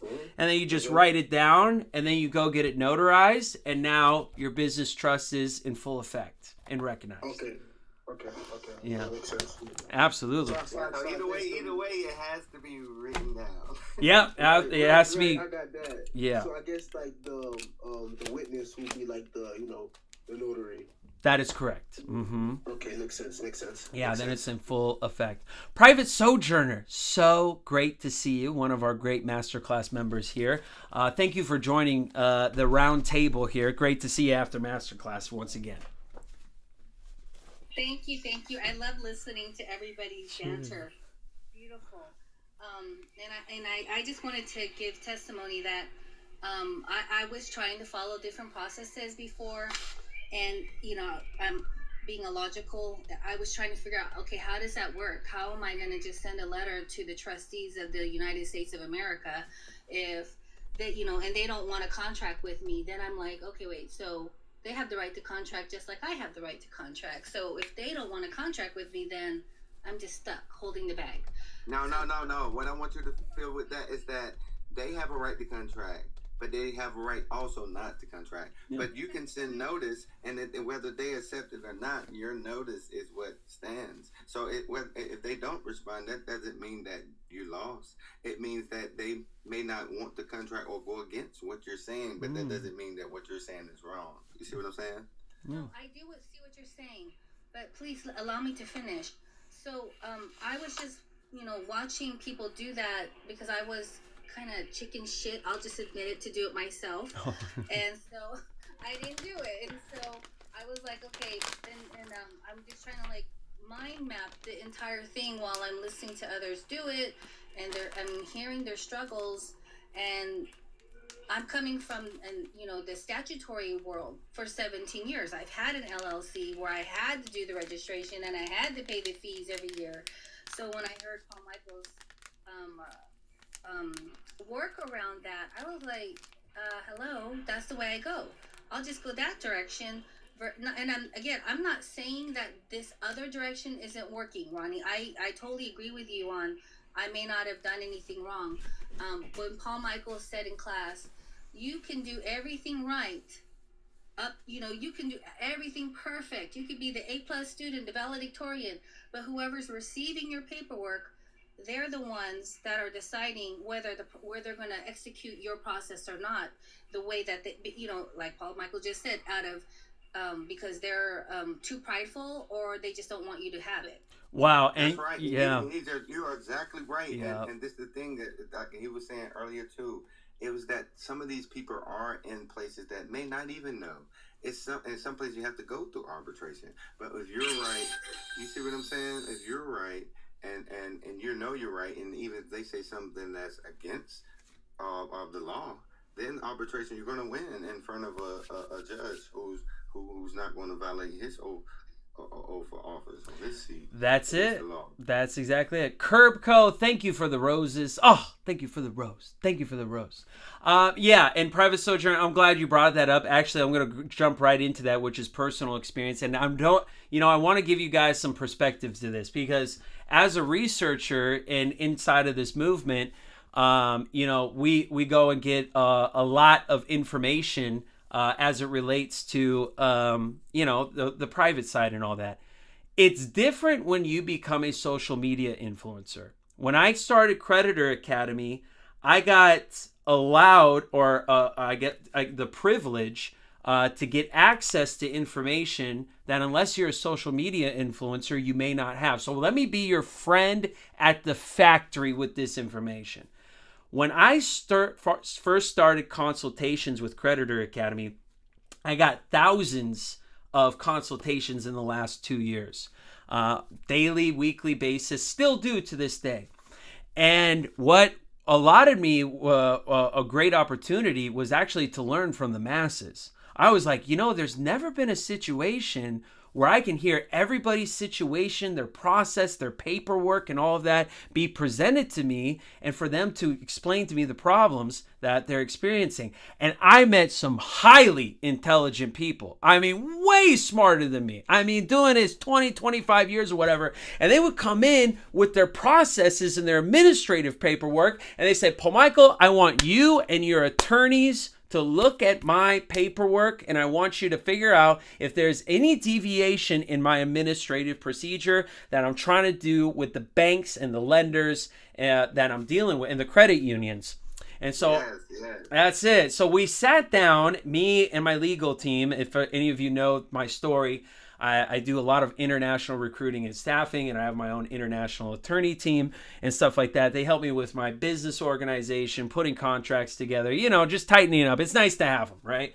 So we would go through it and we would read it. And honestly, it'd take us about a week, and I would go back to the individuals and I'm like, listen, I can't find any deviation. You did your administrative paperwork perfectly. I cannot express to you, there's nothing more that you can do here. And they're like, then why are they still pushing back on me, Paul Michael? Why aren't they putting this through? How come I can't get my remedy if I did everything perfectly? And this is what Private Sojourner is talking about. It's because of two things that people have said. The first one is the people who receive your paperwork don't know what you're doing, don't know what your process is. Not out of ignorance, but because the institution they work for never taught them or doesn't want to teach them about how to handle paperwork like that. That's the first situation. The second one is, which happens the most often, is the people on the other end who are receiving your paperwork do know what you're doing, understand the process you're trying to execute, but out through jealousy or pride, they do not want to help you, and they push it back. And that's the frustrating thing, is you see people get certain results, and in life you kind of think, well, if A plus B equals C, then if I do the same thing, I should get the same intended result. And it's not. Really, a lot of your processes are determined not by how well you put the paperwork together, but how the person receiving your paperwork wants to deal with you, whether they want to help or be unhelpful. And that's something that is outside of your control. And because it's outside of your control, there's nothing you could do about it besides be frustrated and angered more and more that, everybody else is getting the remedy. And except for you. So when I started Creditor Academy, this just opened up my eyes to a whole new level. And I said, if I'm going to start the academy, then I can only teach processes that overcome this problem, that work for 99% of individuals and can still be applied into the private, but don't get pushback, right? And in order for me to accomplish that, I need you guys to operate privately, but to a certain degree, operate just like everybody else. Kind of be like, hey, not incognito, but can be viewed in plain sight and can still get your remedy for it. And the way to do that is to not push against the Roman Empire system, but know how to operate within it. And the easiest way to do that is to realize that credit cards are free. Applying for a credit card and getting $500 is free. And if you start thinking of it in that way, well, wait a minute, I just worked a 9-to-5 job. I worked 40 hours in a week. I remember I worked at Del Taco. I was the burrito flipper, and I wore a yellow shirt that said, I'm slow cooking the beans in the back of it. And, I was working at the drive-through window, serving people up. I was like, man, I worked 40 hours and I got like $250 for the week. You're telling me I spent 15 minutes applying for a credit card and I got 500, almost double the amount of money than my labor that I spent doing? And when you start thinking of it in that way, you're like, holy shit, it's free cards, it's free money, and I'm not personally liable if I mess up with it. The only thing that the bank is asking me to do is to make a profit enough for me to line my pocketbooks and to pay them back. And the reason why you want to pay them back after they give you free money is because they'll give you more free money and more free money and more free money. That's the relationship. That's the relationship. And all business and banking is revolved around one thing, is what 369 said. It's just relationships. And just maintain that trust and keep on building it, and truly you'll have whatever your heart desires. But you need. You just said it. You just said it. Create that trust, the business trust. Yeah, the business trust, dog. Put that on the refrigerator. Mom, look at this. Have that business trust and create a trust with the banks. That's it. Well, Michael, I have a question though. So if these you were talking about the bankers that kind of push back, or maybe they're a little jealous or whatever, but if they know the process, why don't they just do it for themselves? That way there wouldn't be an element of jealousy or anything like that. It should just be like a knowing, like I already know, and you're coming to me and you want the same thing, so let me help you get it. Like, why would jealousy even? Let me add on that. See, this is what I'm beginning to understand too. That they don't know. They've been only trained a certain way too, so they may not even know. Because if they did know, they probably wouldn't be working there. So when we come there, it may look to them as we're doing something frivolous. I actually like that assessment, Ronnie, because it's either they don't know, but if they do know, Leia, if they absolutely do know, sometimes they want to execute the process, but the system and their higher ups don't allow them to do it themselves. They're basic, yeah. Then I would quit. You quit, right? Yeah. I'd quit. I'd put my little trust together, and then I'd go to the bank and then get my life going. Absolutely. But I do want to circle back to the Duns Sure. and Brad again, just Sure. as far as like a business name. Like, would it be reality to be able to use the actual like name? Like, would I use my actual name, or do I create that, or do I put it like a trust name on it? Because at some point, once you exit the system, you're not going to be able to use your name per se, because it's really not even yours to begin with. Is that your thought on it? Yeah, so two things to that. When getting the Dun & Bradstreet number, it does ask you for two names, the responsible party and the legal name. The legal name is the name of the business. It's the same legal name that is printed on your EIN confirmation letter. It'll ask you for your legal name and your trade name, or your doing business as name. So whenever you see legal name, it's actually the legal name of the business, and then the responsible party is your first and last name. Now, as it deals with your name, and it's in contracts and stuff like that, you do the contract with the legal name of the business as the primary entity on the contract, but the signor is you. It's utilizing your personal signature and your first and last name. What makes it private is your title, is to what authority that you're signing under. Not only as the authorized representative, but the authorized representative is the trustee. You're the trustee of the trust. Thus, for you have no inherent liability because that's backed by the American jurisprudence on business trust that you are not liable for anything, but you have the authority to sign on behalf of the company. And the reason why you have to sign is because corporate dead entities are not living to sign for themselves. And that's why your intervention is important. Right. So I guess you'll be like the individual that signed. Yeah, exactly. And then you'll receive this, Leia. This is pretty much what your life is. And let's make sure I don't have any of my personal information. All right. So okay, I'm good. So you'll get something like this in the mail, and it's accept today. It's a pre-approval, and you have an approval code on the top right, and it says your credit line. So let me see if I can hide the approval code, but it's right there. My credit line at pre-approval is $2,500, and there's the accept today for the pre-approval amount. So what I do is this was sent to me from my business entity. I get these all the time from different organizations and companies. This is a fake card. It's not. It's just like the cardboard one.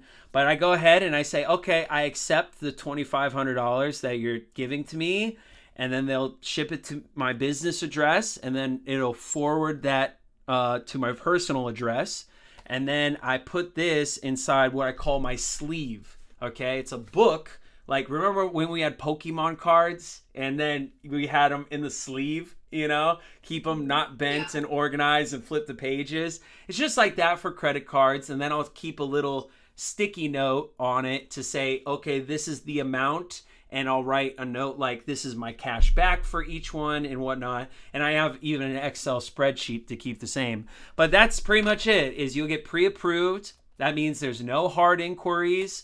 You just accept the cash, and then as soon as the card's in the mail, I try to keep within a 10% utilization rate, and then I just stack it kind of like savings. Well, I was just under the impression that we shouldn't necessarily, in order to move in the private, we don't need to necessarily use our name, like the legal name, right? That we can actually use a business name. So that's what I'm a little stumped on when it comes to Duns and Brad. Do I use like a regular schmegular name, or do I use my actual legal government name? Yeah, so for the responsible party, you'll use your full first and last name and to do that. But in future signatures, you can just put your initials and then put TTE after it, which means trustee. So you'll put LD and then TTTE, and then that's going to create better anonymity, and so then people don't know your personal information. Yeah, because I'm actually sitting on Duns and Brad Street right now. Let's do it. Fill it out. So, well, because last time I did it, Okay. I did use the Yahoo email, but Okay. you brought me down a peg just about 20 minutes ago. No worries, no worries. No worries. I'm to the point where it's like it says business name, and I'm like, I'm stumped here because I'm like, well, I don't want to necessarily use the government name because aren't I kind of like, Just use it. It ain't that big of a deal. Okay, so do I smash it all together? Like, do I run it together as one, or do I write it with a... What if you had 3 different EINs? Could you use everything except your name? Oh, man. Wow, you guys are... Okay. So first of all, Leia, just put your first and last name. You're not contracting into anything that's, nefarious or going to be used against you. This is all for just to find out the responsible party. So fill it out normally. And even when banks ask you for your social security number to create an account or anything like that, don't worry about that, because the inherent liability is about what you contract with your future credit. That's what you need to be aware of. And that's where you won't use your social security number. You'll start using that Dun & Bradstreet and that EIN number in its place, kind of moving forward. But the second thing is Leia, the biggest thing is, yes, one is your business email, to have that. But the main catalyst, I would say, why a lot of people get disapproved is that people use their personal address and not a business address.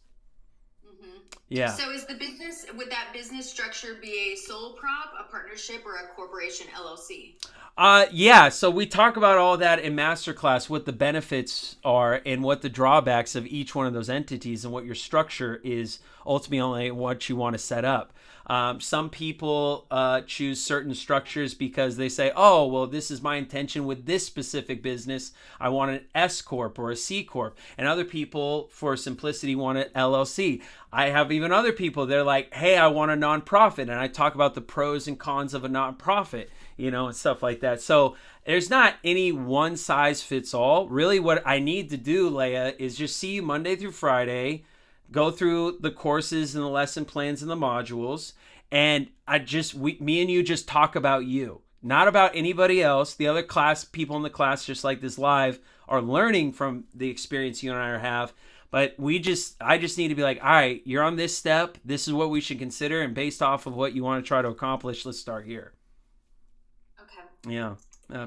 Because I'm filling it out right now. Honestly, that's fair. That makes much more sense. Absolutely. And remember, Leia, you're on step 3 right now. I mean, if you're open to starting over and doing step 1 and doing it the way that I'm going to teach, you're not, I'll make sure that you're in the private, that you got the right account, and that, we start from the beginning the right way. Yeah, no, that's fine. I mean, I don't mind restructuring things. Mm-hmm. I have a pretty good setup as of now. Okay. The other question is that UEI number is it? I had heard through the grapevine that they're going to get rid of the DUNS number per se and just go straight to the UEI. Have you heard that? Well, I mean, the UEI is I mean, it depends on the state, right? But I mean, overall, no one's getting rid of Dun & Bradstreet. And in order for you to get rid of Dun & Bradstreet, you got to get rid of the whole stock market, So Dun & Bradstreet is your pathway to going public.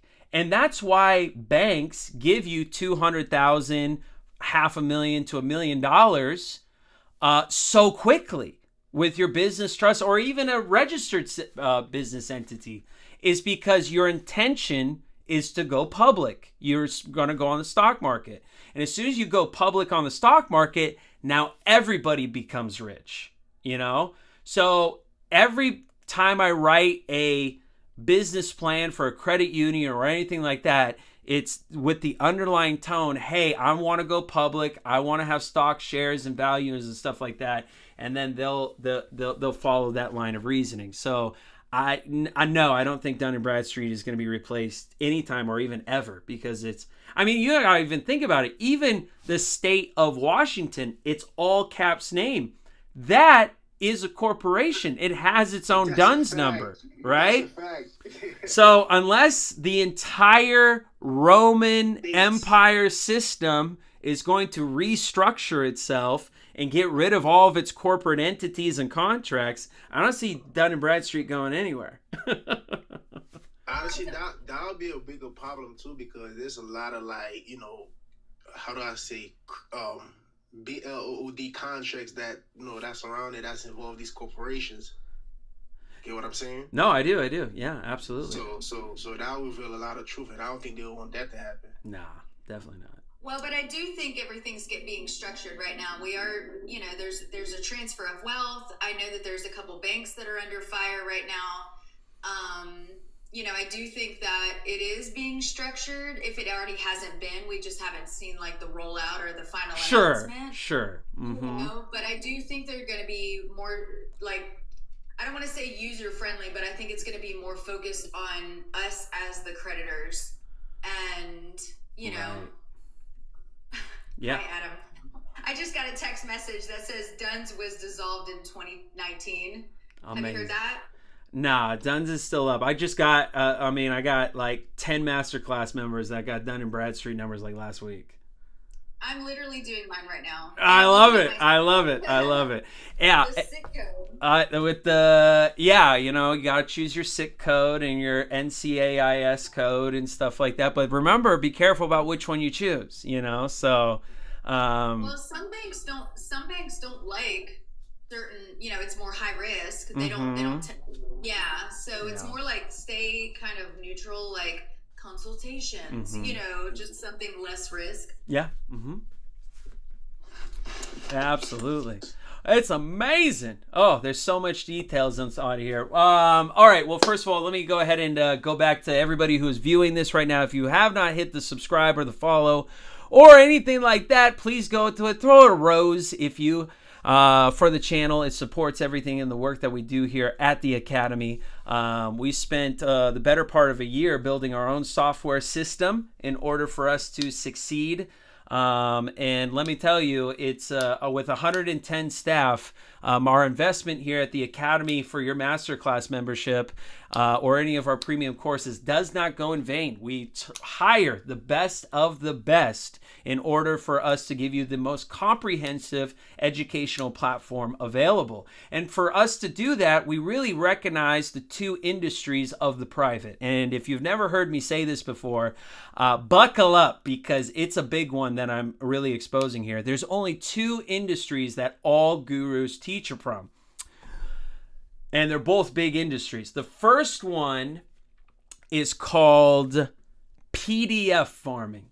Have you ever heard of PDF farming? It's a billion-dollar industry.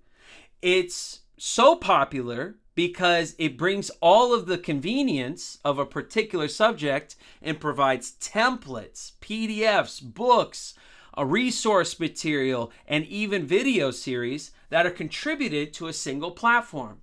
There's no organization to it. It's more like a book club. If you've never been a part of a book club, you have a book club leader and you have the book club members, and the book club leader says, this month we're going to be reading this book and I recommend everybody should do the same. That's what PDF farming is, but it's being masqueraded as education.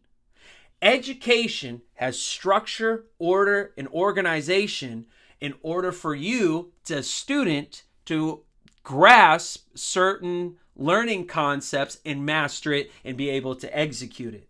PDF farming is what's being masqueraded as education, and that's why people feel like they're getting scammed. That's why people feel so lost. It's like walking into the law library and everybody is suggesting you a different book, and you're just like, where do I even start? What page do I see? And what it does is it feeds into the addiction that we're all drawn to this movement about. It's the information high.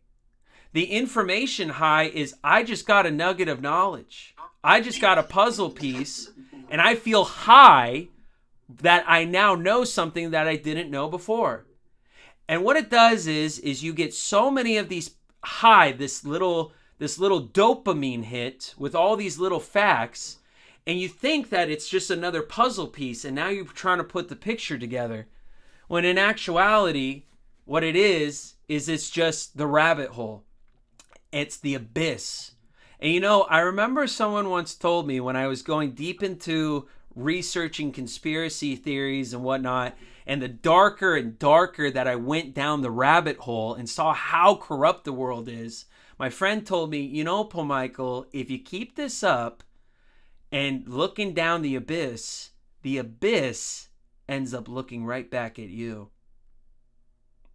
And I just got chills after he said that, because it's true. It's never ending, and it gets darker and darker and more corrupt, and there's no end to it.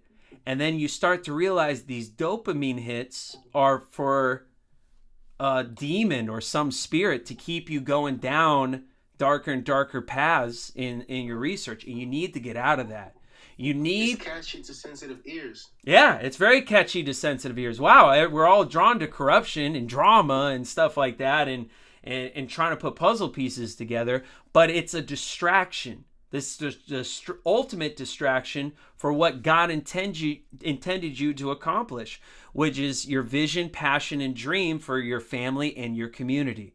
You got to get out of this. It is leading you down your dark imagination. And as long as, you're kept in your imagination and not in reality, you can't accomplish your dream and vision. The private is only to be a stepping stone. It's like me in nursing school, right? I never didn't go to nursing school, and then I didn't have the dean of nursing say, well, remember, nursing school is forever. You actually never actually graduate to go be a nurse. You're just stuck here with us, right? And you're like, wait a minute, then why am I here? There's a means to an end. You got to go out into the workforce. I love the cowboy hat. You got to giddy. You got to go out into the workforce. You have to donate your time and your energy for the benefit of others. And then you're going to really get your full fulfillment and excitement for there. And let me tell you, these steps are not complicated. We might want to say, oh, I learned this little nugget or this truth, and this gives me the ultimate structure. Be okay with being wrong. Be okay with hearing an alternative opinion, and I'm here to tell you that I'm knowledgeable enough not to be fooled. I'm knowledgeable enough not to be fooled. And that's what you need to be. You need to put away your pride, and you need to say, I need to just see the big picture. Get out of the nitty gritty. Stop looking at the puzzle piece to try to create a picture and just look at the big picture. If you can see above the clouds and look down at the earth, you'll start to realize what the direct path you need to go on in, because you're seeing above the forest and the trees. Okay? Above the forest and trees is this. You have to accomplish the hardest step of this movement, which is you need that bank account. Until you have that business trust bank account, forget about everything else. You need to know how to talk to these bankers. You got to make sure that you have the right account. The second thing is you need merchant processing. You have to have it. Don't go any further until you have private merchant processing for your business trust. And then number 3, you got to optimize the business credit profile. You need to look professionals to vendors, banks, and credit unions in order for them to see if you're even reputable. If you're not willing to do the basics, then and be trusted with a little, then they're not going to trust you with a lot. So you got to do those 3 steps next. Then after that, then you can start spreading your wings. Your spreading your wings only goes in 3 directions, okay? At the Academy, we have 3 premium classes. We have Become Private, we have Operate Private, and we have Financial Freedom, okay? They are not in any particular order. You can go in any direction, but Become Private is all about SPC, status correction, and sovereignty 101, which is basically American history, okay? Sovereignty 101, in order for you to get out of the system, you got to understand how we got here in the first place. You got to know how the system works. Hey, what happened in 1913 and the Federal Reserve System coming in and taking over the gold and silver standard and having this debt credit-based system? In order for you to overcome what the obstacles are, you got to know how they stemmed and got created in the first place. Then after you know your history, now you can do something about it. And that's what the SPC and the status correction is. Now, if you heard these terms, but you never heard an explanation of what their purposes are, I'll tell you. Status correction is just like when I went to my father in elementary school. And I said, Dad, I'm being bullied at school relentlessly. And my father said, have you ever went to them and told them how you want to be treated? And I said, Dad, why would I tell them how I want to be treated? Shouldn't they know what they're doing to me is wrong? Shouldn't they know that this is bullying? And my dad said, no. Until you tell people how you want to be treated and what the consequences are if they continue their actions, then you never truly stood up for yourself. Yes, sir. That's what status correction is. It's making a public declaration about how you want to be treated with your constitutional God-given rights that were established by our founding fathers and what the consequences are for violating those inalienable rights.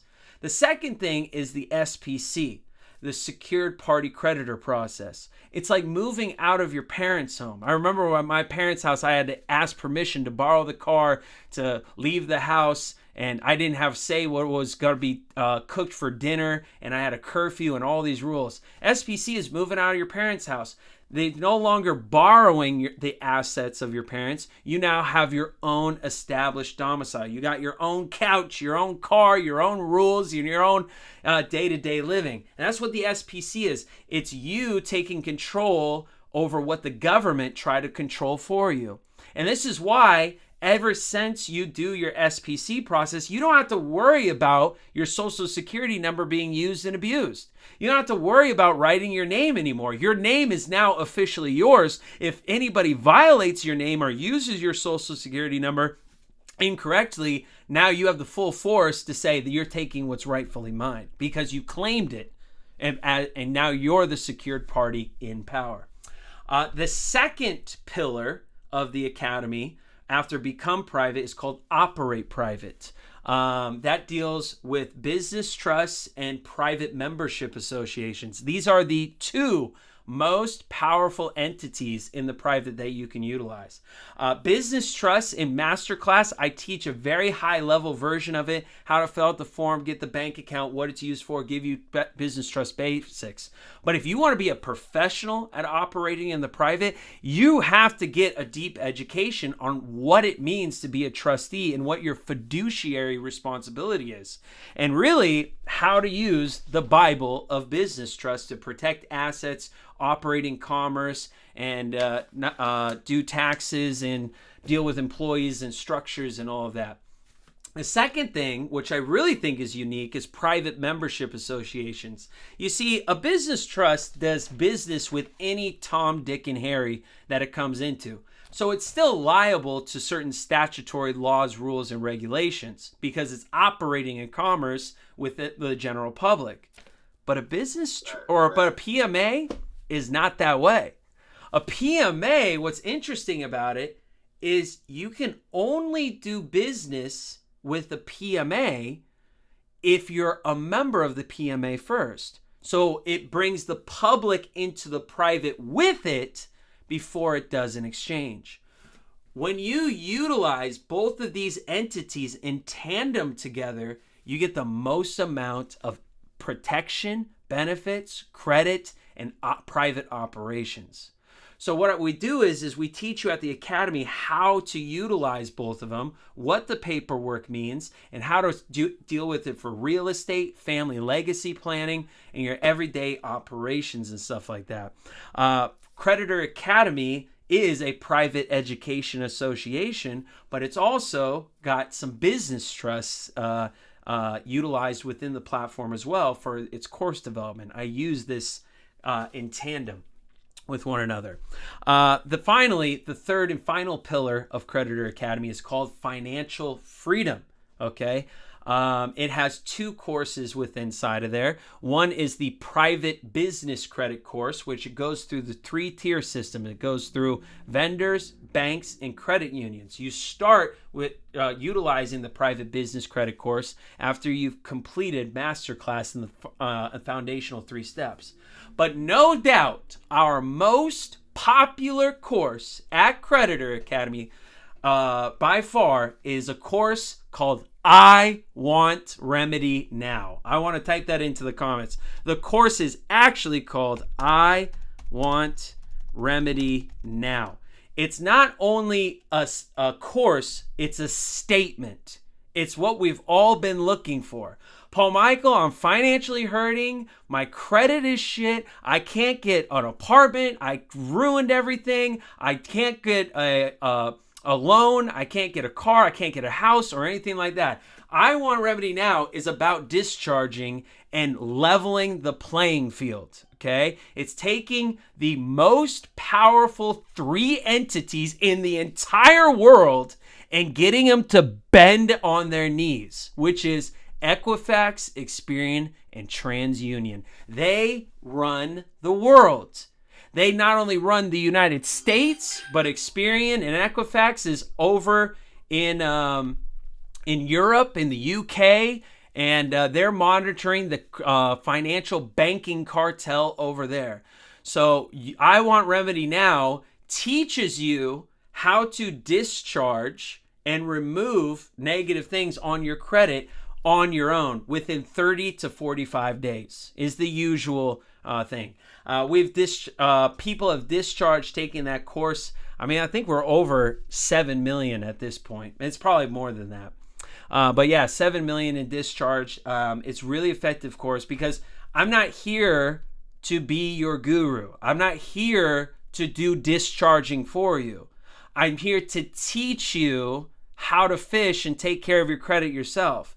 Otherwise, you're beholden to a guru forever if you don't know if you don't know how to do it yourself. And that's really what the Academy is all about, how to make you independent. There are 4 stages of independent independency, okay? The first is called an employee. You use your time, your energy for somebody else's dream. The second stage is called self-employed.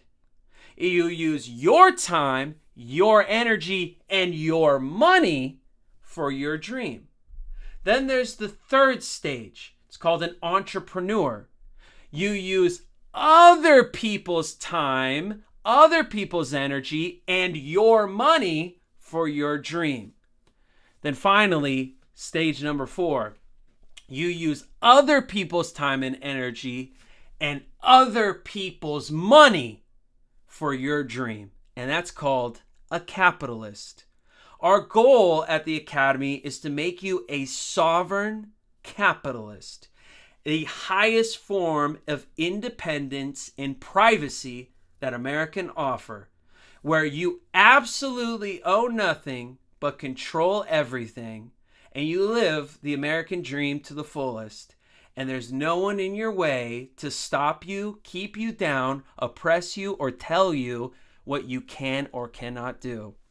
And we really believe that being a sovereign capitalist, if we can bring the basics, the foundations of the private, and make everybody stand on their square and confidently do their operations, that is all you need. Yes, is there more things to learn? For sure. I mean, there's law libraries of things for you to learn. But truly, I tell you, if you want this to be a one and done, all you need is the foundation. Become private deals with you personally. Operate private deals with the entities that you create and operate with. And financial freedom is really knowing how the foreign banking cartel Roman system really works. And as soon as you can master those 3 things, there's really nothing more for me to teach you. Really what it is go out, live your life to the fullest. Go do business with other people. I would love to do business with you. And then we just continue on from there.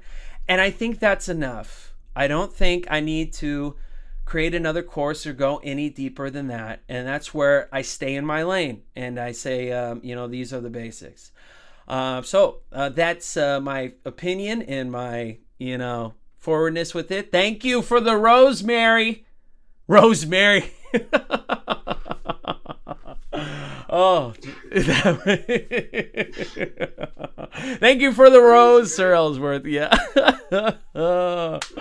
All right. What do you think about that? Was that good? Nah, that was good. That was good. Okay. All right. That was good. I had a whole do a deep breath for that one. No, good. Absolutely. Mr. Does It. Great to have you here. How are you? Of course, brother. You know how I feel. Oh, brother. my man. Oh, I missed you in masterclass. I was like, bro, where are you at? No, my father passed away, so I just been taking care of that. No. Oh. Yeah, man, I've been in Gotham City, man, but he's finally no longer suffering, so we're happy about that. But we're getting all the final details together, so that's why my absence has been. Damn. I told Steve the other day, yeah, it was devastating, but yeah. Wow. Well, my hearts and prayers out to you, my friend. Everybody Appreciate that, brother. everybody put a little heart or an emoji for prayers for Mr. Does It, and Peace and love to peace. bro. Yeah, peace. Thank you, man. I Yeah. appreciate everybody's love, man. I feel that the king finally went off properly, and yeah, we're gonna send them off properly too with y'all's love too. Wow. So that means a lot. Wow. Well, I'm glad to have you here, my friend, and you know, the support of the group and masterclass. We all miss you, man. You know, we're always like, hey, where are you at? Where's the man? Every time I feel Here's y'all's my energy too, I want to join it, and then my brother Marcus goes, "Hey, we gotta do this," or yeah. There's a lot of shit I'll catch y'all up with Sure. when I join y'all in class, but yeah, it's been crazy. Okay. Oh, but good news is I got my Brad and Dunstreet's number. They emailed me this morning. Oh, weird. Shut up. Oh, so spicy.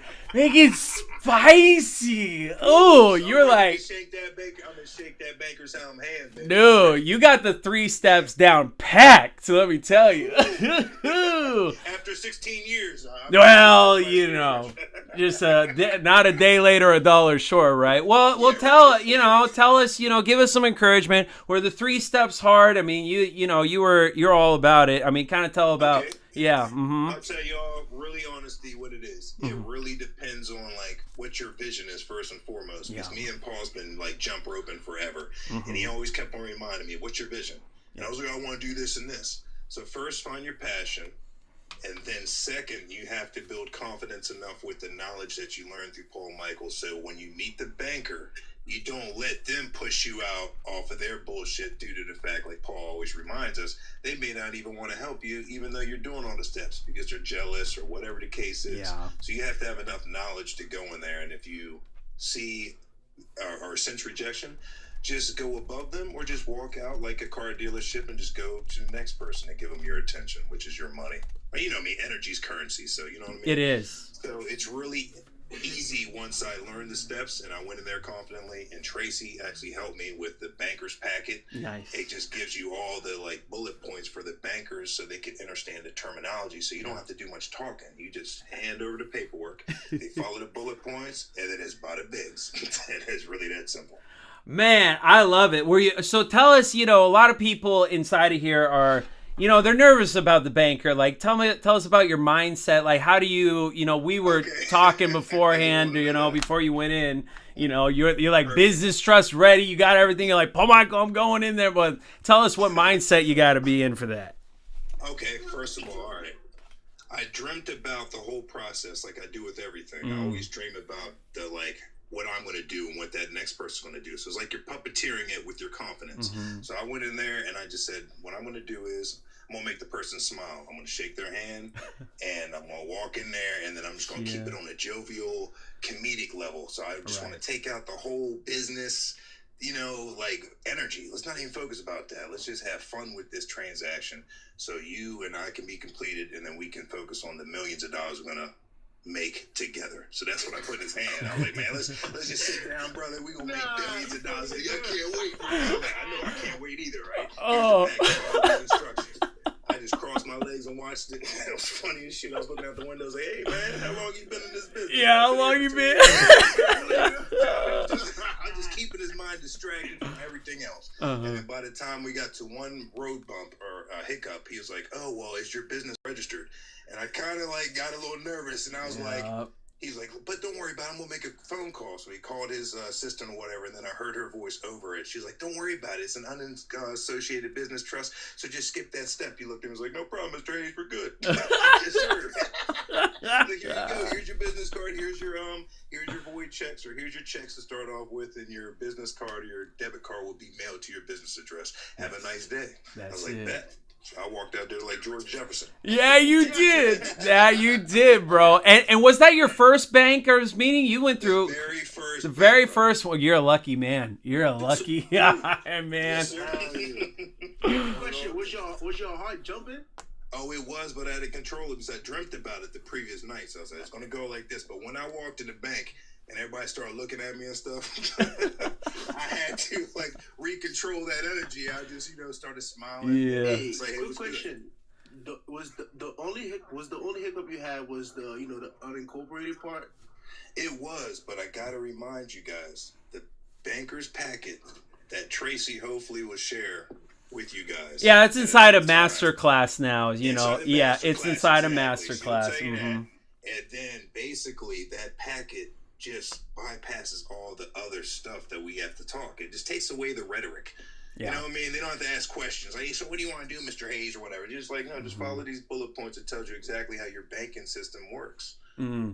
So it's kind of like you have the code for them, the cheat sheet, and then you just like fill Hey, up the like, room with yeah. Step one, step whatever two. else. I love it Step one, too. step two. Yeah. So it's baby steps, but you just have to get the knowledge from Paul, which is the master. He'll tell you exactly how to do it, and then you just go in there with that and your charisma, and it's good to go. Man, and Copy. that's it. Confidence is key. Confidence is Then key. drop the microphone on him. Drop the mic. You're like, what? It's so true. And I love that because, you know, it get, and, you know, what we do is we celebrate everybody who gets the bank account. Like, you know, we're always celebrating, and, you know, we want to celebrate you guys too. You know, as soon as you get it, we know how difficult it is. Some people are lucky to get it the first go around. Some other people, man, do it 7-10 times, you know, or 10th banker that they're going to. So, we want to support you, and then you come back and like, Paul Michael, I got hit with this, or even the whole community. Like, we have a saying inside the group called each one teach one. So, you know, I leave the room open, and then Mr. does it, you know, we'd be like, yo, I've been through what you're going through. Let me tell you what I did. And, you know, it becomes a community communication. And, but what's nice is we're all focused. Now, you getting the Dun & Bradstreet number, though. Oh, that's clutch. That's clutch. Oh, yeah, I woke up and I saw the notification. Yeah. Street, right? So I clicked on it nervously. I was like, watch them say I'm denied. It says, oh, congratulations, here's your number. I was like, oh, baby Jesus. Oh, man, it's there. It's there. You're going to be like, where's that credit card application? I try not to have the black man jump out immediately. Yeah, right. Let me just email Alina real quick so she can pass that along to Paul Michael. Yeah. And we'll take from there. Boosh, that's it. Where's that credit card application? Keep talking about that next week. You at Best Buy like, hey, I got stuff for you. I need it. I was about to go to Best Buy and just slowly walk in the aisle. Like, I'll take that TV screen right here. Yeah. I'll take your shoes off your feet. All right, I'll take your shirt. Oh, that's so funny. Donald Duck shopping in that bitch. Bro, I know. Oh, man. And you know what's cool is like, we'll just be talking about credit cards now. You'd be like, hey, did you know that this card gets you this right now, and they got double the points and stuff like that? And did you hear that Capital One just came out with their new platinum deal or whatever that they got? Dude, it's like the Pokemon days all again. Like, oh, which card you get? That is so true, brother. Isn't it though? I know. That's the fun It's good part. to be a part of that community. Because just like you said, like I was nervous at first because I didn't know nothing about credit cards and business. Like, so my brain automatically shut that down. Yeah. But you guys allowed me to become more comfortable to enter that world of like, it's not really complicated. You just got to simplify your vision, your passion, and these 3 simple steps, and then it's basically that easy peasy. I got a question on that one. When you went to there with your Dun & Bradstreet number, did they? Oh, let me rewind you. I just got my Brad and Dunn Street number today, so I didn't utilize that yet. Oh, okay. I thought you were saying That was the EIN number that I was allowed to use to open up my bank account with my LLC. Oh, okay. Oh, yeah.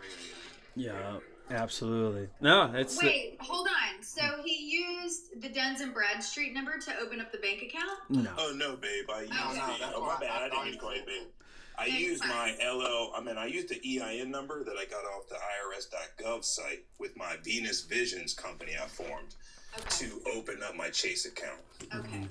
That's why, because I heard Paul Michael say something earlier about the Duns & Bradstreet number would end up being like your new social. Mm-hmm. So when you just said, wait, that's the EIN, I thought, oh my God, I'm so confused. Hold on. No worries. Forgive me if I said that. I do speak fast. Hey, quick question. When you say you got the business credit, like the bank account with your company, you still utilize the business trust, right? You just sign as the company. Yes, if I'm understanding you right. Yes.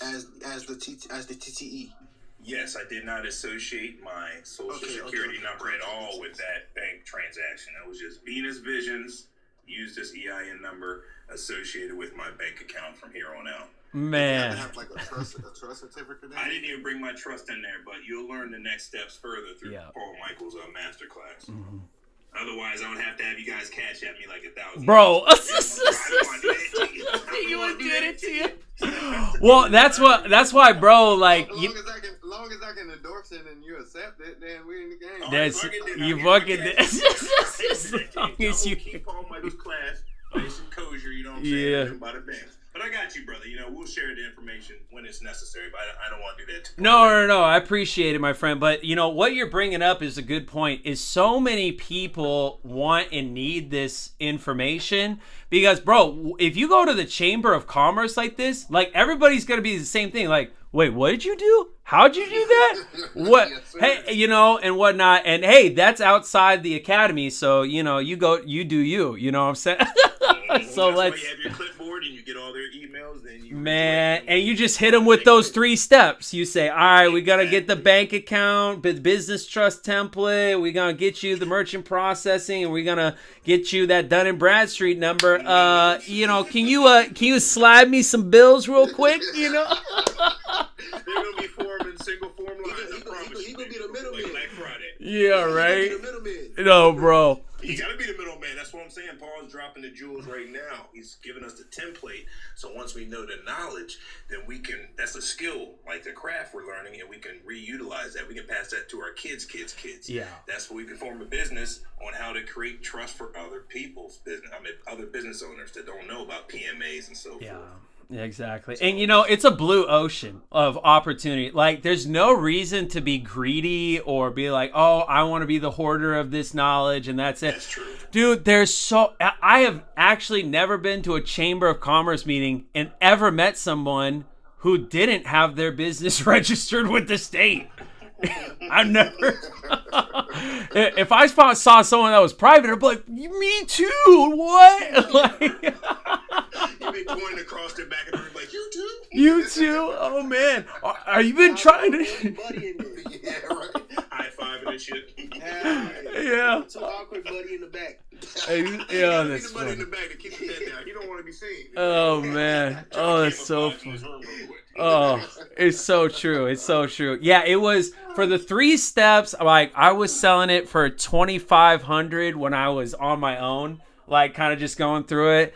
And, you know, you do like a day. So what I do is I take the client and I would say, all right, let's go meet at my local notary or whatever like that. Well, first I met him for coffee. Then we went to a local notary. I picked the coffee shop across the street from the local notary.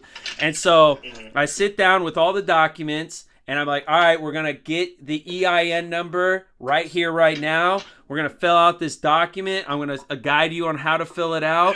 And then, you know, we're going to do a couple other things. And then we're going to go over to the notary.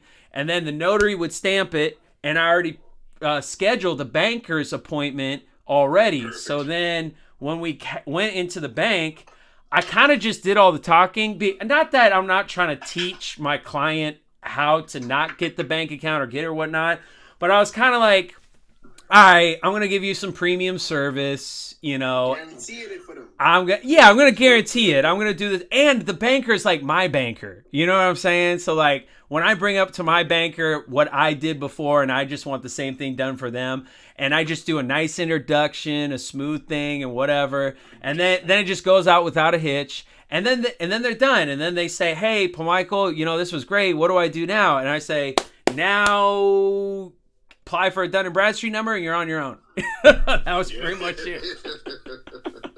Responsibility is yours. Responsibility is yours. Keep on reading. Here's a book or some reference material. Yeah, responsibility is yours. You'll go nervous even more. Oh my God, what did you just do? Oh, that's so perfect right Oh, it's so but luckily, you're not an evil person. That's what I just no. Be like, oh, I hung you to dry, my bad. But yeah. So it's good. So for all the people that are viewing this, you know, just to give you some insight here is we're all passionate about the private. We love the subject.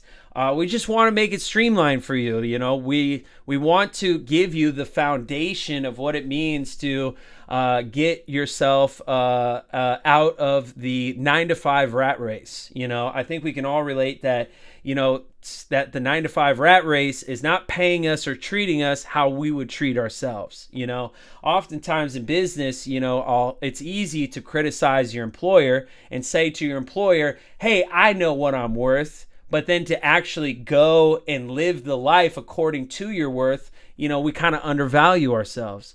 So I want to show that the way of the private puts you into a position where you're treated fairly, that you're able to get paid and accommodated what you're actually worth. And the way to do that is to put your energy into your time into developing yourself. And the first way to do that is through education. Educate yourself on how to be free. Love the hearts, love the hearts. Educate yourself to be free and to contribute to your personal development. These are skill sets that are imperative that you need to learn, that honestly, like, you know, I'm not trying to like dog on myself, but you know, these 3 steps should have been taught in elementary school or even before that, you know? So they're the basics for you to protect yourself from liability, because liability is pretty much the name of the game. If you're liable for the car, the house, the apartment, the boat, the line of credit, the cruise, the hotel stays, or anything like that, and life hits you a certain way, maybe you're a non-essential worker because the government said that you're non-essential, and now you can't supply for yourself, your family, because you didn't do what the government said. No, you're right. Remember those times. Now they just got you addicted and put into the rat race for the rest of your life. Now you are forced into not living your full potential. And isn't that what the devil just wants you to do? Is to vibrate at the absolute lowest frequency. He wants you to be operating out of fear, doubt, and your fight or flight response. Your fight or flight response is actually under your amygdala, and it's called your reptile brain. I remember learning this in nursing school, and your reptile brain is all fight or flight. It creates adrenaline and everything like that. And what creates this anxiety and this adrenaline is not so much, you know, what you're doing by your environment, but also when the mortgage is due, when your bills are due, and stuff like that. So we got to stop vibrating at this low frequency and go to our true nature, which is our frontal cortex. It's our problem solving and thinking brain, and applying knowledge appropriately that aligns best with our vision, passion, and dreams that's pleasing to God. And the only way that you can do that is if you're concentrated on the right path that's going to get you as a stepping stone to your ultimate passion. So we believe at Creditor Academy that the best way for you to get to your vision, passion, and dream and out of the 9-to-5 rat race is to become and operate privately. Okay? Now, we have a lot of courses that deal with that, but we have foundational courses as part of Masterclass that even if you're interested in SPC, status correction, deeper knowledge about trusts and private membership associations and discharging and negotiable instruments and all of that is secondary to the core 3 principles that everybody has to do. And I'm making a bold statement at the Academy, and also my members are too. I mean, I take a lot of time explaining this, is we're making a bold statement that if you have not done the 3 steps, which are the foundations of the private, you have never or never will become private. And the reason why is someone has to stand up and create a standard. Someone has to say, no, this is the right way to do it. This is the absolute necessity steps, instead of trying to go above and beyond in too many different directions. And I'm here to tell you that this entire movement of the private is summed up into 2 things: benefits and liabilities. Your liability needs to be managed. If you're addicted to signing your first name, last name, and social security number on all contracts, agreements, and in order for you to receive benefits, you're a slave, and you'll always be a slave, because now they can attach a liability for you endlessly. And that's why we work a 9-to-5 job, is to pay back the liability that we experienced during hard times. And you'll never be able to get free, because you'll always be too much in debt, not enough money to get you out of it, and the interest rate keeps on piling and piling on top of you to where you can never get free from it. So we have to... Michael, Yeah, sure. I'm sorry. Go for it. So I want you to go over the SPC process. I've already done that process, but I know just people's different views on it. I would Sure. like to hear your view on it, because some people kind of poo-poo the notion of doing that, but I do feel like it's vital to the overall compass of what you're trying to do. Can you go over that? Yeah, sure. The SPC is a very important topic of conversation, because it's where you get control of what's rightfully yours, which is your assets and your chattel paper. A secured party just means first in line, first in time. You have the first priority over everything that is been assigned to you. This is your birth certificate, your social security number. It's your house. It's the title to your vehicle. It's for you to lay a priority claim over everything that was assigned to you. This is an important thing because it's a distinction of ownership. And when people try to violate your personal property, the federal government, the state government, or anything like that, they're trying to assert a higher claim over what you own than you do. The SPC process makes an administrative procedure that is notified to the Treasury Department, to the Secretary of State, and to other federal and state agencies that you have first claim, you have first priority, and that you're not treated second to anybody, and that you are actually reasserting your rightful position within the order of your community. The order of community and God is God over we the people over the state over the federal government, and the federal government over artificial entities and persons. So SPC and status correction corrects your order within society. It is not utilized to do discharging. That $100 million bond is merely an insurance policy as a trustee. You see, the first document in every single SPC process is a business trust.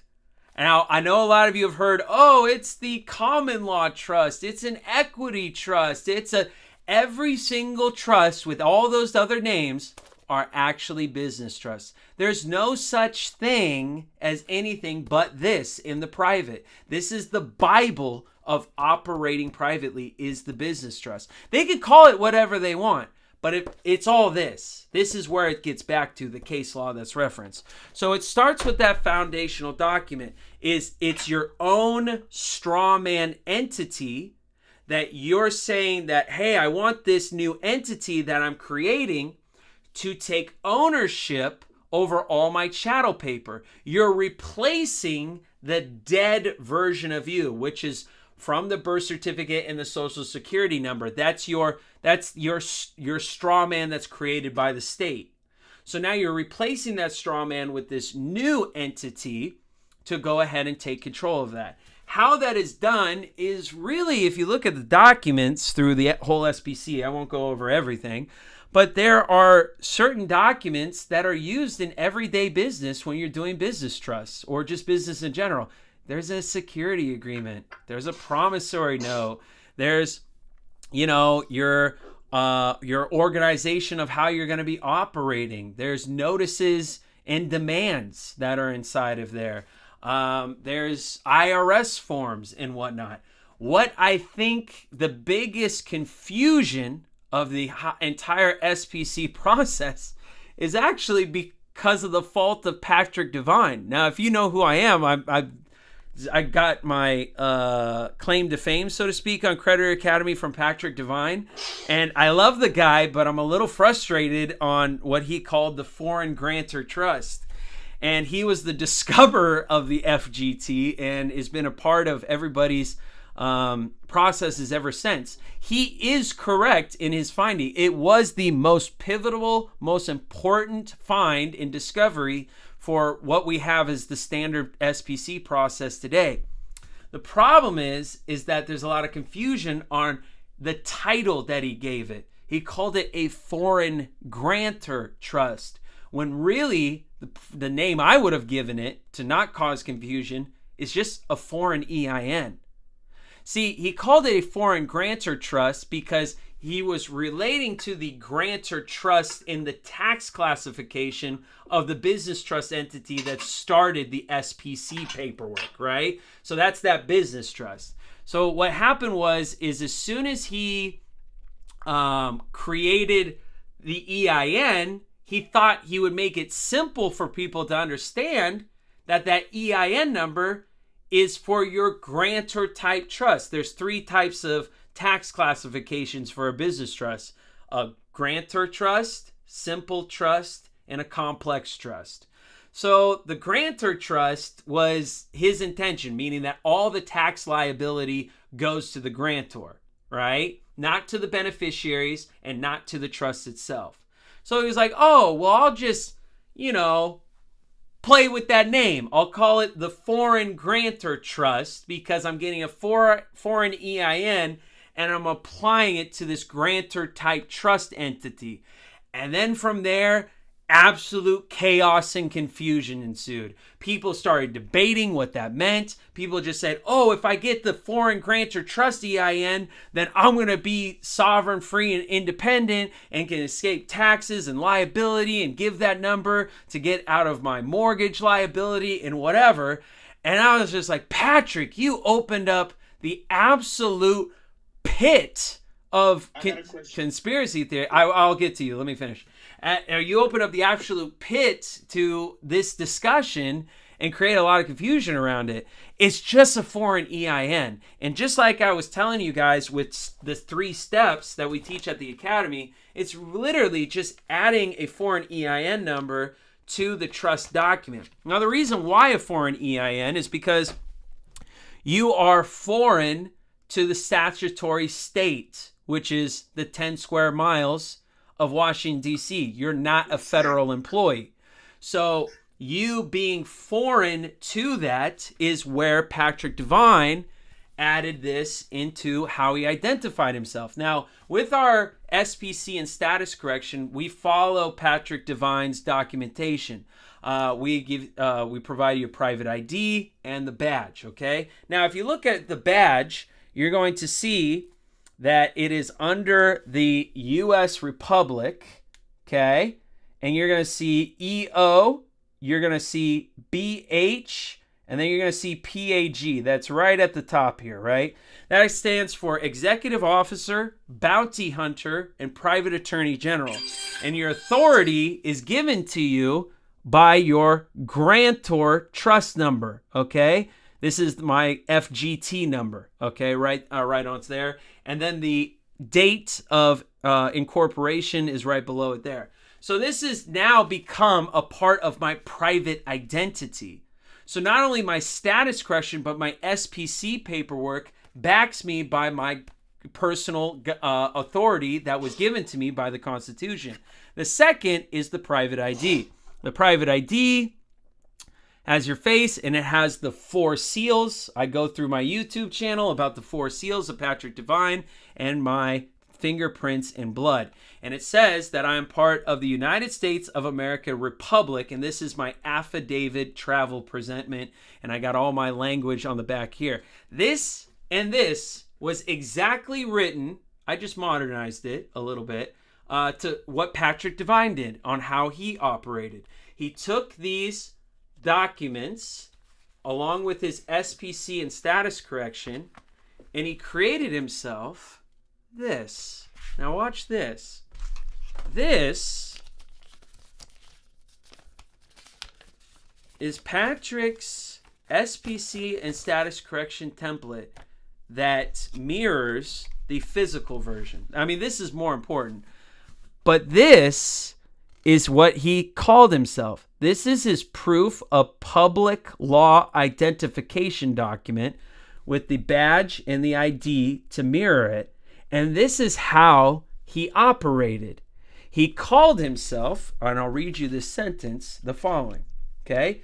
He said, I am a constitutional, Article 4, Section 2, that the citizens of each state shall be entitled to all privileges and immunities of citizens in several states. In the American Republic, the highest usage of the phrase United States belongs to we the people. I love that start, Patrick. And not to the fixed land or the constitutional public servant banking government. I stand over the commercial for-profit United States banking government, as I am a republic grantor and guarantor. And that's what it says right on this badge. It says your foreign EIN and it says grantor right on it, right? And that's in relation to that business trust document that he has at the start of his SPC. This is the foreign EIN for that business trust, and he's referring to it as his authority over the banking cartel because he has control of his commercial chattel paper. It goes on. And I have full rights as a U.S. Republic law enforcement executive banking examiner over my public and commercial accounts and contracts. Very important. He says over my public and commercial accounts and contracts, not yours, not other people's, only things that belong to him.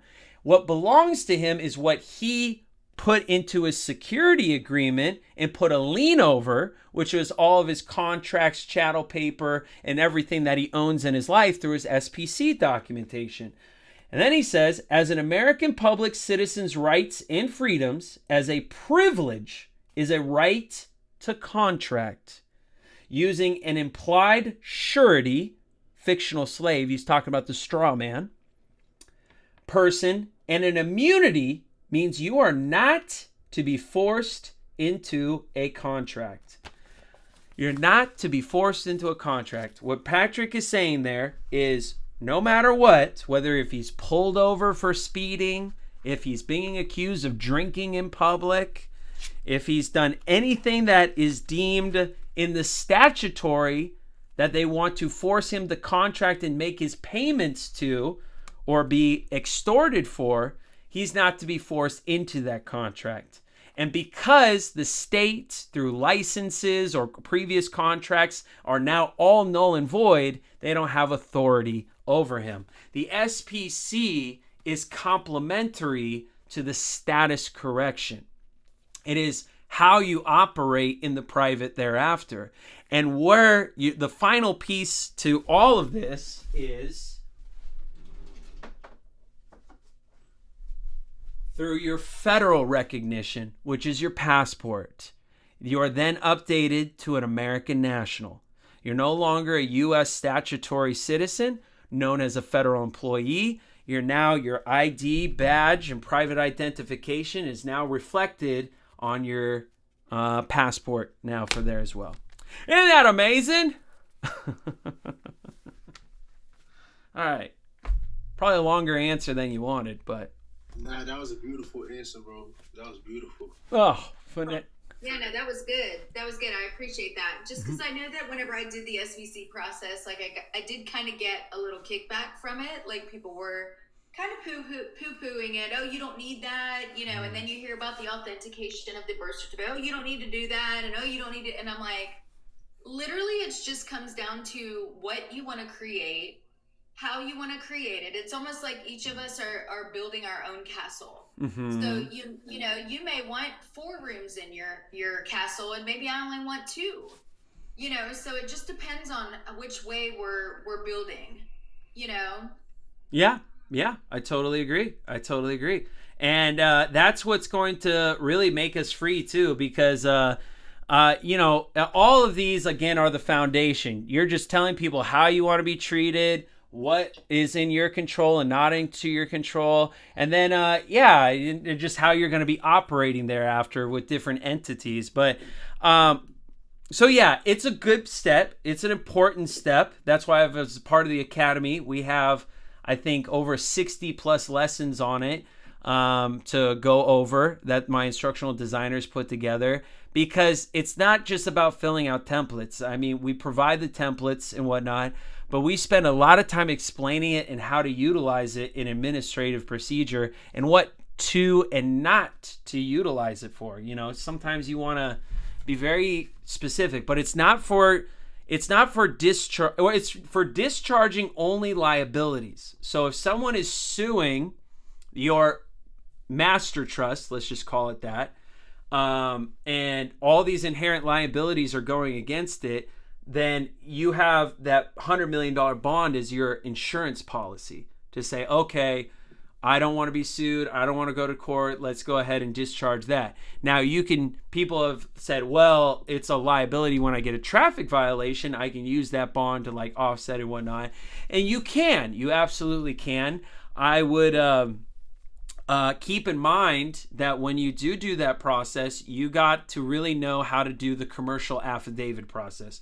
By far, this is the number one thing that we teach in Become Private with the SPC and status correction, is there are many processes that you can utilize for tickets and whatever. We don't really teach that. I mean, I teach it a little bit, but primarily we teach the cap. If you know the cap, then you can defend yourself as well as go on the offensive.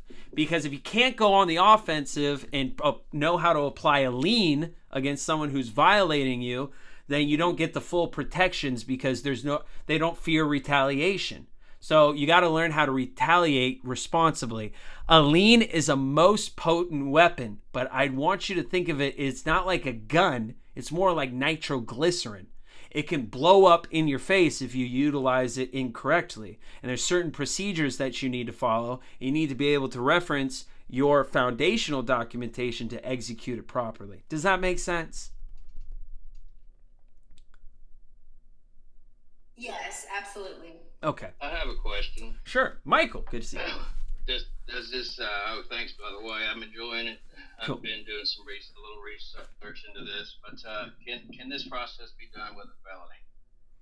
It can, and actually that's what happens. I mean, how can I say this so that I don't break public policy here? We've had a large number of individuals that do the status correction because they have felonies, because they're denied access to certain constitutional rights that are inalienable. So let me give you some of those examples. It is an inalienable right for you to be able to bear arms. It's not an inalienable right for a corporation to be forced to hire you, right? So there are, the inalienable right stuff is totally restored, right? So that's the nice thing about it. But as far as other things, pretty much I would say that it kind of forces you into entrepreneurship, but that's kind of what everybody wants anyways, is you just got to know how to get access to the credit and then apply it. So that's Right. pretty much where the journey goes. I'm already an entrepreneur. It's just been forced that way. Okay. And, so yeah, I'm in real estate. Oh, nice. So, but It- I'm about to set up a trust and holding company and all this stuff, and this kind of ties in it. Well, then let's start with the basics, my friend. Let's go to www.creditoracademy.com, become a member, get engaged, and let me help you get there. Monday through Friday, I'm live for just my masterclass members, where we talk about just you and what it is that we get to do in each step to not only set up the business properly in the private, but to get you access to credit. And when I say access to credit, I truly mean this. It's applying for a credit card with the personal guarantee not being attached to you, but to your private business trust entity. Totally. Yeah. Yes. I've been looking at getting incorporated on how that works as well, where you can get the credit Mm-hmm. have your 4 companies with a nonprofit. No, drop all that. And Don't do the nonprofit. right. Don't do the nonprofit. Okay. The nonprofit is actually, it's one of the only the nonprofit banks don't give out credit to. You have to personally guarantee a nonprofit because there's no profit for the interest that they're trying to apply to you, right?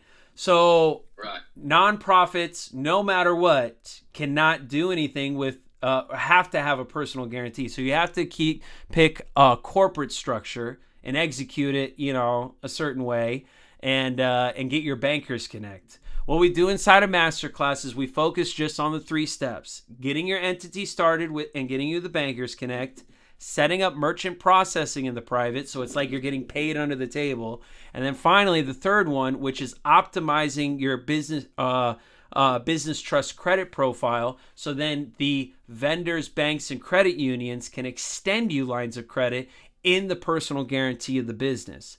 And that's it. It's as simple as that, but it has to be done a certain way. Isn't that amazing? Awesome. Does that make sense, though? That.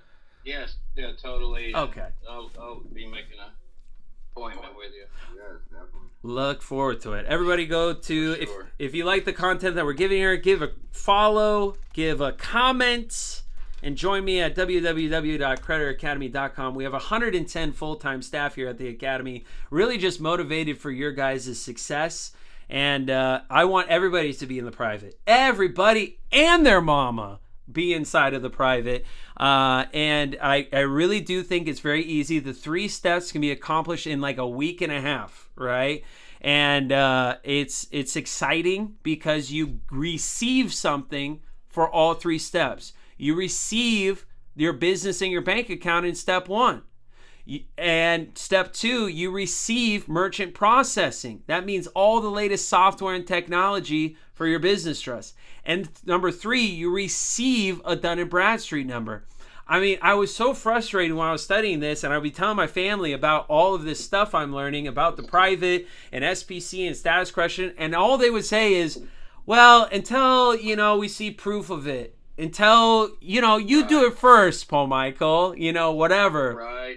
Dude, it's constant. It's like, and like, to a certain extent, you're kind of like, whatever, I only need to prove it to myself. But, I got to a point where I'm like, damn, I just want something to work so I can prove it to myself because I've been doing this a long time. And so these 3 steps have a 99% success rate. But the step number 1 definitely is the most hardest thing you will ever do in your life when it comes to the private, because getting a bankers connect is like fitting a camel through the eye of the needle. You have to address the banker in a certain way, have your documentation in order, and make it happen. So, and I get in a lot of debates about that, because if you have your SPC and status correction done, I mean, that's nice, but you're still not in the private. And now, if you want to see people have points of contention with you, want to argue with you, want to absolutely, try to destroy you in debates because you're making a definitive answer. You're telling people without a doubt, this is the only way to go about it. This is the foundations of the operations to become private. And if you don't do it, you just wasted your time. Well, try saying that to somebody who's been doing this for 10 years. Right. Man. How long have you been doing it now, Michael? Yeah, as far as real estate, a good while. But as far as learning about the private side of things and learning about exactly how we're chattel, and just totally been going down that rabbit hole. Yeah. Mm-hmm. And trying to figure out how to get my rights back. Yeah. I hear you, man. And you're on the right journey, though. You really are, because you're surrounding yourself with like-minded people. Are you alone in this journey? Do you have a lot of people you could talk to about this? Not really, because nobody else really understands it. Talking Chinese to everybody, and the same way with you. Well, until we see something, we're not really going to pay much attention to you. Yeah. See something completed. And I think a lot of people can relate to you on that. I mean, people inside of this room right now. And I definitely can. Yeah. You, Ronnie, you gone through the same thing? Yes, most definitely, man. So it seemed like, you know, I was at that. You can't look at them different because I was at that point of stage. It was like some things, something I went through that really caught my attention, and when I sat down, it was like certain things began to make sense to me. So I began to study and seek more. But when I came back around certain people, it was more like, you know, it was like, oh my God, like. Like they didn't want. It was like he said, you speaking Chinese to them, they don't want to hear it. But you know, you still have to love them. You still have to do for them. So we have to keep going. People don't like change, you know. So when you're coming with change, you know, the people want to balk to that, you know. Yeah. Just want to stay in the same old thing, you know, that their parents and grandparents did. You know, and as the internet came about, and then everybody was able to start learning, accessing things. Yeah. So, so I'm breaking the ice on my side of the family. Well, I want to bring a community around you. Mr. Does It is part of the community as well. I mean, Mr. Does It, any comments about the community and stuff like that? And can you relate to what Michael's saying? See, it's like a Seinfeld moment. I had to step out for a second, so I stepped back in towards the end of the conversation. So in a nutshell, I heard he said you are a felony, or you have a felon or something like that? Yeah, man. So what's going on? I mean, if you can tell me a little bit more about your situation so I can be more helpful. Well, he's just talking about being in this movement alone, you know, and there's no one to really talk about it. And, you know, it's tough to, you know, research and have your family think you're a conspiracy theorist. Okay, well, that I get you on that because I'm going through that daily as I speak now. And I had to come to the conclusion that God's going to show us who cares about your situation and who doesn't, and who just wants to profit off of it. And this is the perfect community right now that people have all types of walks of lives.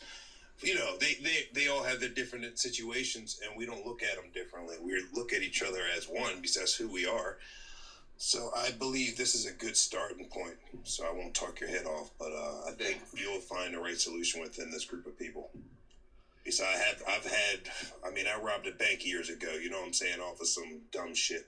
And my family basically disowned me from there, and all due rights. There's a lot more to that story, but just being a black man in America, period, you get a lot of resentment and just a lot of resistance until you meet people like Paul Michael and people that understand it's not about color and it's not about money. It's just about like being like compassionate for someone, really wanting to help somebody and not just say, well, I can't help you. Just, I guess, just tighten your bootstraps. So it's tough, man, especially when your family doesn't listen to you. So I guess you just got to get more closer with God and this community. And I think you're going to find the right answers. Yes, sir. I appreciate that. No problem, brother. It is. I think it's part of the whole change when you start waking up, you know, about everything. You know, that's when you start looking, such as religion. And just thought, you know, everything that we've been taught is wrong. So, just for control, exactly. And people don't like that change, like you said. People don't want to admit, oh my God, I've been living 40 or 50 years like this, a lie. They would rather shame you for you bringing up that truth to them to keep you stuck in their frequency. And that's the tug of rope spiritual warfare a lot of us go through, is like, would I rather conform and stay in this prison to keep my family and supposedly friends happy and comfortable while I'm like stagnating my growth? So you got to look in the mirror and just say, you know what, I'd rather go this way. And if people are not going to follow me, Jesus Christ had to deal with the same thing. You know what I'm saying? It's a tough choice. It's not easy at all. But if you want a better future, I think you should just continue breaking algorithms, brother. Follow your soul and your instinct and just continue doing it. And then look behind you a few months later. And then the true people that's meant to be there will be there, brother. Wow. Just become that Verizon man in that commercial. You know what I'm saying? Wow. People following you and shit. Well done. That's exactly right. That was deep, man. Oh, that was deep. Oh, dude. Oh. I was like, wow. I'm doing that, bro. You gotta have humor. Otherwise, people drive you crazy. You know what I'm saying? You have to laugh this shit off because the truth is stranger than fiction, believe it or not. We you got to figure if everything is frequency, not everybody's going to be on your same timeline. Not everyone's going to be on your same frequency. Of course. You know, so just like the Bible says, you know, like if you're unequally yoked with somebody, that means you guys are on two different timelines. You know, and then plus on top of it, God also said not everyone's going to see. So I had to kind of digest that because, like, although I wanted some people to see and understand and like digest what I was telling them, they still to this day, it's almost like there's a block, like they don't want to even hear it, you know. But then you have to understand that like some people are very comfortable in their bubble and they don't want to they don't want to escape that. So you'll find your tribe. You absolutely will. Facts. Good deal. That was well said too. Wow. It's like you just like what's your name? So sorry, Leia. Just like It's just pronounced Lee. Lee. Oh, I love that name, Lee. Forgive me.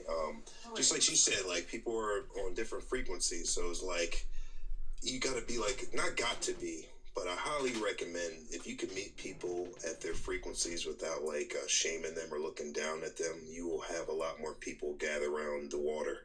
Because you can lead people to the water, you can't force them to drink it. So instead of saying, "Oh, you are a Republican or a Democrat," you can break that algorithm by just saying, "I welcome whoever," just open-minded people. And then they will start hopefully they will start willing to listen to you because you're not being combative, you're not being defensive, you're just being understanding from their point of view. Because it always boils down to a lot of problems in this world where all the problems boil down to people not accepting who they are, not knowing who they are, and no accountability. So they get defensive. They have wars, and then all this stuff happens just to avoid the fact of who they are.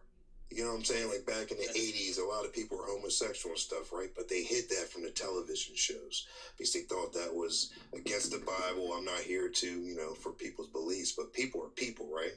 You shouldn't shun them. So during the movement when it came out with like the cancel culture and stuff like that, and then parents were complaining about, oh, I shouldn't be seeing these issues forced to my children watching cartoons and SpongeBob, right? That there's a lot of truth to it, but we should just accept what the world is and stop putting blinders on people and stop forcing people to live a certain way. As long as you're living with God, you know what I mean? Or just with a heart of compassion, then I can be more unified. So I think that's the first stepping stone is just like not looking at it as I'm an individualistic and if you're not going with me, then you're the enemy. Just appreciate everyone's path. They have their free will, but hopefully with your frequency of accepting all frequencies, then you'll start seeing some disciples start to follow you, even though I don't like that. Oh, yeah, man. You know what I mean? You can form a family that way. Yeah, that's very true. Everybody's really on their own journey, too. Exactly. So see where they're at. To their truth, So I appreciate that. That's well said. Yeah, I definitely enjoyed this. I'm gonna go ahead and give me some shut eye. I definitely enjoyed this, man. Everybody be peace and much love, Yes, sir. Yes, same to you, brother. Love all y'all, man, and God bless, man. Bye. Love you. Have a good night. You as well. Where did Paul go? That cat disappeared. I love his background. I love the background. It's pretty. I do love that too. It just reminds you of like some icicles hanging off a cave or something. Water dripping. All right, are you guys in the master class? I take it. No, sir. I'm not. I've done a lot of the processes. Yeah, I've done a lot of the processes that he's already talked about, but I feel like I'm at the place where I have all of these tools, but I don't know how to use them. Oh, right. Yeah, you're in a perfect spot then. These 3 steps is going to help you simplify everything that you have accumulated knowledge-wise to what you really want. Because all this knowledge, like Paul reminds us of, it can be overbearing and overwhelming where it leaves us stuck. It's like a stalemate. It's like, what do I do with all this? I was like that last summer. I learned so much. I literally had to take a mental break. I was like, man, I'm just going to stop focusing on this right now. It's becoming obsessive to where I'm not getting anything else done. Right. And then Paul Michael showed us a simpler way to get it done. So yeah, that's my suggestion. There's times that I'll go into the bank and I talk to the bankers, or like I'm on the phone with the bankers, but I'm kind of at the place where it's like I feel like I'm gaslit. you know, I know what I'm talking about, and I'm relaying the message of what I'm requesting or what I'm wanting, but then it seems like the whoever I'm talking to will be like, oh well, we don't do that here, and I'm thinking, but yes you do. I've already looked up your term, you know. So I think I'm at the point. Well, I think I'm at the point where I'm sick of getting gaslit. Like, you know. Okay. A lot of us, I think a lot of us just uneducated. And I deal with that in real estate, and real estate agents, they're just not educated in creative finance. It's 50-50. It's like a lot of people are not educated, but at the same time, like Lee said, they're gaslighting you because they do know what they're capable of doing, but they don't want you to surpass them. That's all it is. Okay. So that's why you led to Paul Michael, so he can get us in the system without that resistance. Because a lot of people are looking for certain keywords. Oh, are you opening up a trust? Don't ever say that to a banker, because then they'll say, okay, we don't do that here. Right? So there's keywords that we have to say to get under their radar. Hence, my bad. Go ahead, brother. I was going to say, that's exactly how I have to be kind of sneaky about educating them at the same time. And we even hate to use that word sneaky. It's not sneaky, but it's like strategic. Like we're going to replace certain words because they're going to make us like criminals. So just be strategic and use a Roman name for whatever business you create, because that just shows that you're part of the club. That's why I named my business Venus Visions. You know what I mean? Just look up Roman names for businesses and then apply that so you won't get no resistance there. And then like Paul Michael said, you get the vendor and like Home Depot and Lowe's credit cards. And then once you go through the 3 steps, then you can have the banker say that, oh, we trust you because you have other institutions lending you credit. So we can give you millions and stuff like that. So it's just a name of the game. Uline is really good at that too. When I had my boutique in Georgia, I had an account with Uline. But now I'm on this side of the fence and I'm like, damn, I understand more. My financial literacy is a little better. You know, where before I was just coming in as a normal public person, you know, but now I know this side of it and I'm like, gosh, this, you know, it's like, oh, new world. I was literally about to sing that. I was like, I'm not going to cut it off. I was just thinking about that. That's funny. Oh, that's so true. Exactly. Once you learn about this new world, then your brain starts sparkling. It's like, I can't believe I lived this long indoctrinated. And these people looked right in our face, a lot of them knew about this other world, but they wanted to keep us in the frequency of control. So it's just a game of chess. It's like, all right, this is where I want to be, and I want to be my own parent and have control of my own assets. So this is the safest and most strategic way to do it is by putting it in this U-bot. You know what though? I think that the veil is so thin now, and there's so much energy that's coming into this timeline, so much new knowledge, and we're able to absorb that knowledge now and like really have a good understanding of it. So like I'm thankful for the veil to be a little thinner, because then people wake up and people kind of like, you know, start to step into their true authenticity of who they are within the divine. Facts. That's exactly what it is. A lot of these people, well, let me say this correctly. I don't like saying that. A lot of us, because we're all family, are waking it up now because of TikTok, Instagram, Facebook. A lot of these social medias and these crystal babies that are coming in are just being truthful with what they see. And the politicians and the news channels can't keep control of that no more. You know what I mean? They're like, man, they don't like it. We lost the narrative. Hence, TikTok a few months ago, they attempted to ban it and all this other stuff. It's like, it's crazy. So the more people that are on the frequency of just honesty, we are going to change this world, you know what I mean, for the best. And just be honest with each other and stop being like gatekeepers, you know what I mean? If you can see someone that needs help in developing, just open up your arms without looking for an immediate reward. That's another algorithm we should change. But it's slowly but surely, day by day. Yeah, Lee. Go ahead, Michael. I'm sorry. I was going to say, Lee, absolutely. And, you know, now that you're saying those things, you know, it just started with me waking up about 2 years ago. And so I just been on that journey. And then as I keep into that journey, I keep finding more, right? So that's, you know, especially when, you know, I'm going to start tying in this trust, building this for the family. They don't know anything about it. Yeah, they're apprehensive about it. but And that's Keep it as a surprise. Yeah, that's okay though. Like you were, I hate to use the word chosen because it's so like used up, but Facts. yeah, but at some point in your life, like maybe you're the trailblazer, maybe you're the one that, like really gets that, is able to grasp that energy and bring it down to your legacy, to your family. Mm-hmm. that's the way I see it.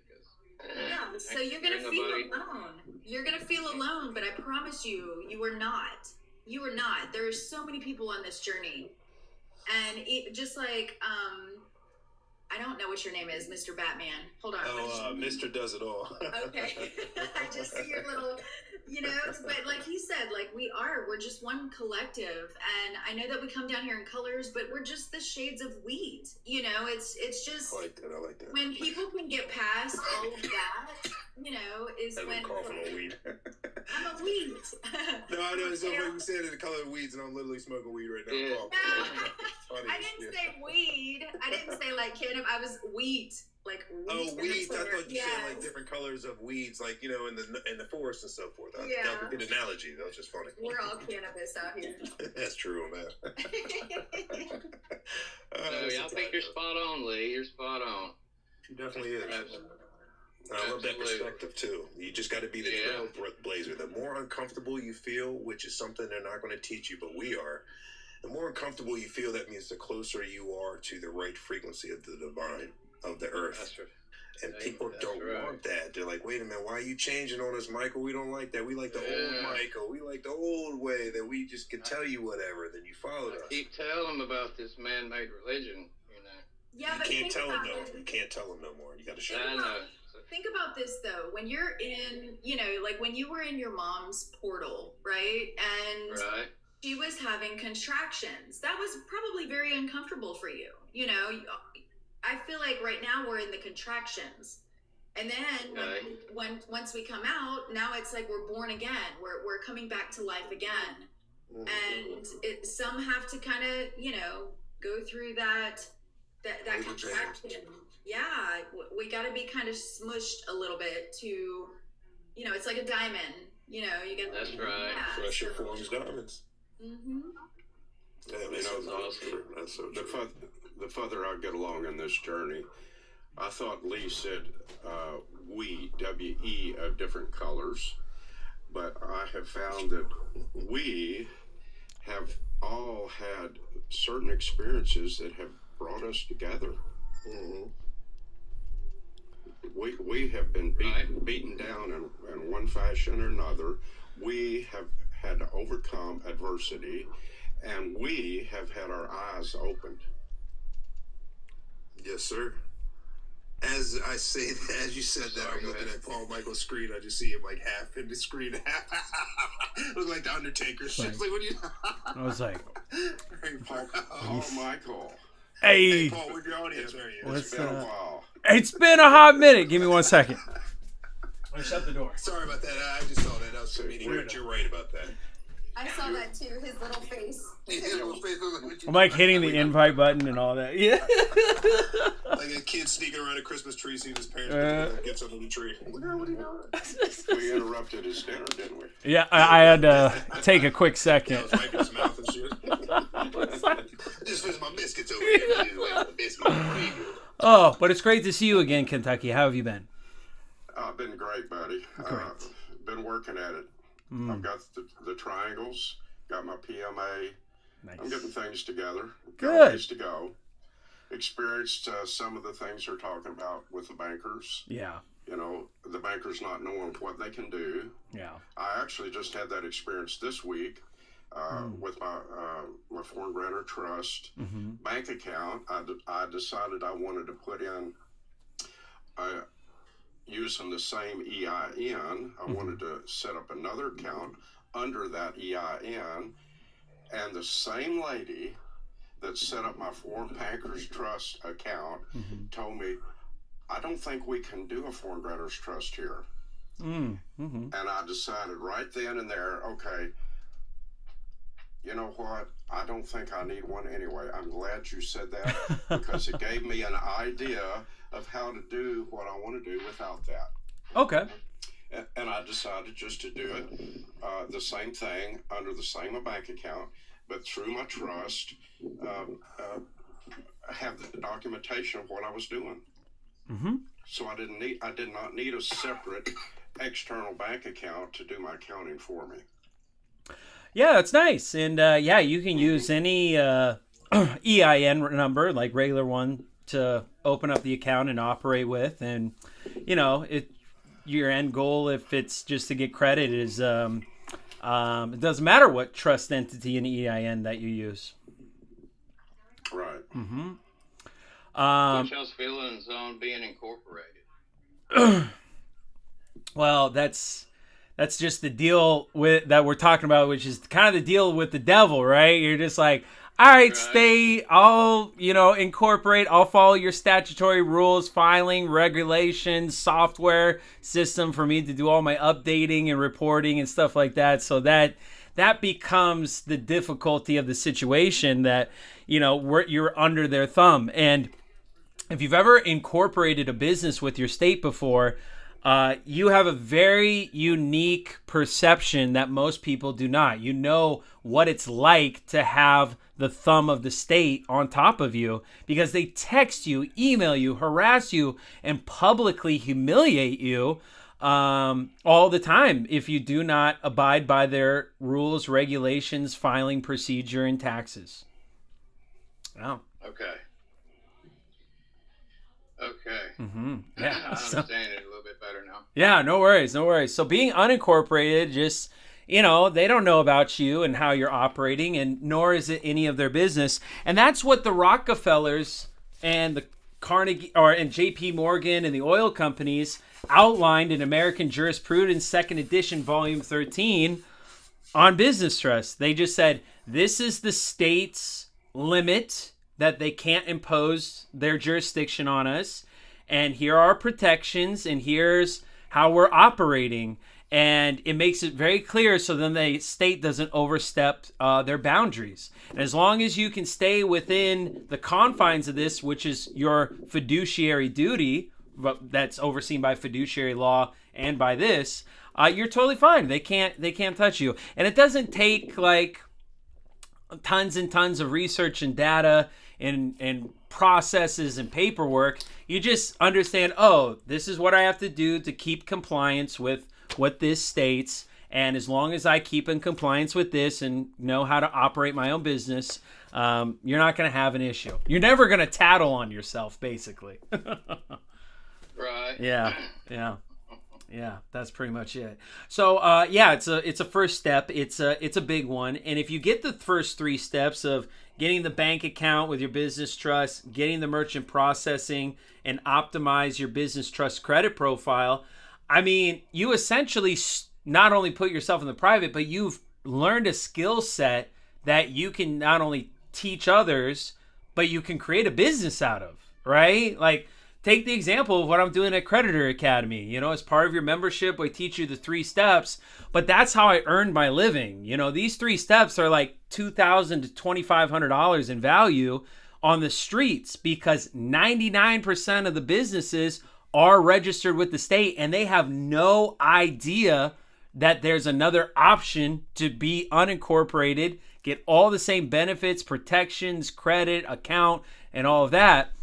So you're like, because people don't want to work with the state. They're very frustrated. I mean, look at Minnesota at the number of fraud that they're doing with the child care centers, right? Right. They're doing the same thing in Washington State, same thing in Oregon, same thing in New York. Guess what? Your business tax dollars contribute to that. Wouldn't it be nice if you didn't have to do your business tax dollars and contribute any more to that? There is a way, but it's only in the way of the private. And that's what you teach people. Right now, the most trending topic on TikTok right now is tax protest 2026, right?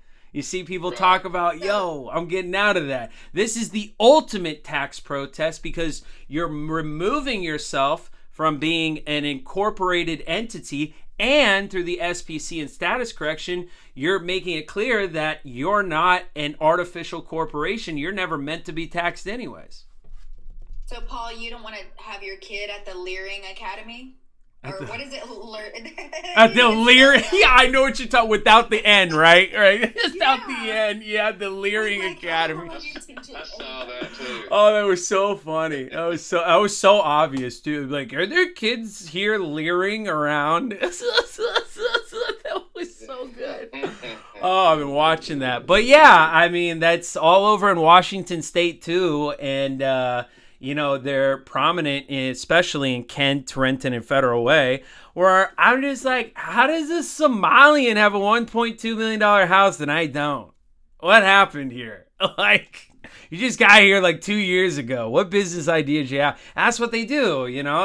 They're a very tight-knit community. If you look at the Somalians, they are very with themselves, but they also come from a country of kleptocracy and corruption, and they had to do certain things to survive. So they brought those survival instincts to our American culture. So now they're banded together. They have their, things, but they're getting support from the state and the federal government I would say more the state government, from the mayors and the governors, for them to carry on this scheme.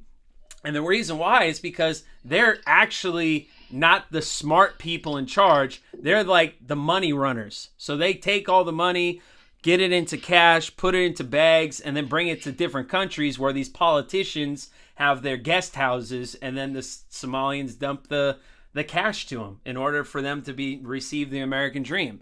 So yeah, so in order to, so you got to ask yourself the question, do you want your business and your personal income tax, quote unquote, to contribute to that? And if you don't, then you got your business in the private, and you got to do your SPC and status correction, because there might be a lot of tax protesters, but as soon as they get a letter in the mail and, the IRS starts going after them, or they start worrying about, how to respond to these, they're going to end up folding really quickly. Where if you do the SPC and the status correction and our administrative procedure, we got the whole packet on how to deal with them, and then it's a one and done, So, two things to think about there. But remember, you still have to pay taxes for your business trust, right? You might be getting out of state income tax, but you still have corporate taxes that you file. And remember, that's to your benefit, not detriment.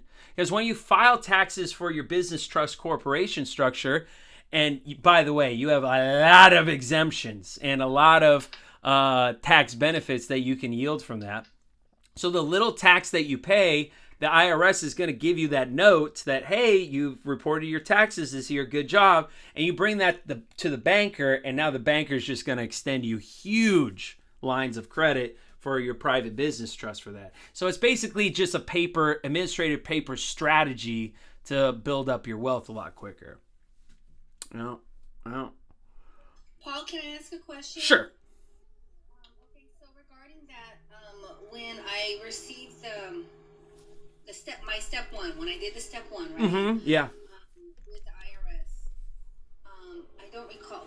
They don't ask you to declare if you're filing 1041, do they? Do you remember? Yeah, so I mean, it's not the it's the 1041 for estate and trust is, the form to fill out.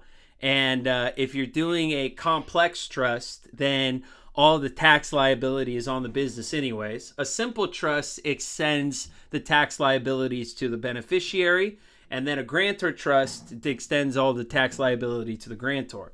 So two kind of common things that I see is some people will choose a grantor type trust because they already did their SPC and status correction, so they're tax exempt anyways, right?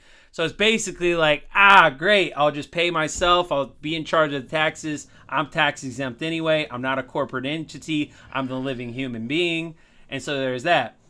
Where I kind of come from, where I was just talking about, is the complex trust structure on that 1041 form. Because now if the trust maintains all the income and keeps it and doesn't distribute it to the beneficiaries and nothing goes to the grantor, then that means that the entity's the holder of that tax liability, right? So now you need expenses, right? You need to say, oh, I got business expenses, I got an office space, I've got a nonprofit organization I give to, you know, a number of things. And then that's where you file to the IRS, and then the IRS will send your business trust a bill and the taxes that it owes left over. You pay that bill, you get your receipt for it, and then that receipt is what goes ultimately to the banker to get you extended lines of credit. Okay, that makes so much sense because I remember you saying in class one day, well, all your expenses that you pay here is going to be part of your business expenses. Exactly. So, Master class is part of your business expenses. That's exactly right. I don't know why I was thinking that it was some kind of like magical wand that I had to do, but yeah. Yeah, no. Anything is deductible within the academy, and you use it exactly for that, you know, and then that's what's utilized to give you access to credit, because now you show expenses, you show income, and you're like, great, now I have a reason for it. And yeah, that is a great question, though. That was a phenomenal thing for you to bring up. Yeah. For sure. So yeah, I think that, you know, when you guys are doing that, you know, just look at the big picture. You know, we don't have to think about so much what paperwork, document, that stuff. Just know what the big picture is, because in order for you to go the right direction, you got to know, you know, what the ultimate goal is. And the ultimate goal of Paul Michaels' teaching is apply for a credit card. I mean, shit. I mean, that's not difficult, and I can get my mind around that. So if you can understand how simple these processes are, but how quickly that you could get hundreds of thousands of dollars, that's less energy thinking about processes and more time and effort spent on your vision, passion, and dream. And that's why the private needs to remain simple, because it's not going to distract you. Because as soon as you get it, you're going to be like, dude, it's just applying for credit cards. What's so hard to understand about that? And it kind of just makes it a mute issue, right? And there's no more debating. There's no more talking about, you know, IRC codes or constitutional codes or anything like that. Everybody can grasp filling out a credit card application. So now I have the freedom now, and so do you, for you to just tell me what you're passionate about. And then we just structure the business strategy around that. My biggest contribution, honestly, probably to, besides the academy, I'm very proud of the academy and whatnot. But you know, one of the other things I really enjoy, and this is really what my background is from the corporate world, is recruiting and staffing. I love international recruiting and staffing. I got 110 people from countries all around the world. I have 4 office locations that everybody works at. And I love recruiting and staffing. It's not only cost effective internationally, but you know, you're supplying for people's food on the table and their career development and all of that. And I take recruiting and staffing very seriously, and it's a lot. It costs a lot to replace an employee. So that's why I give them good pay. I give them an office to work from.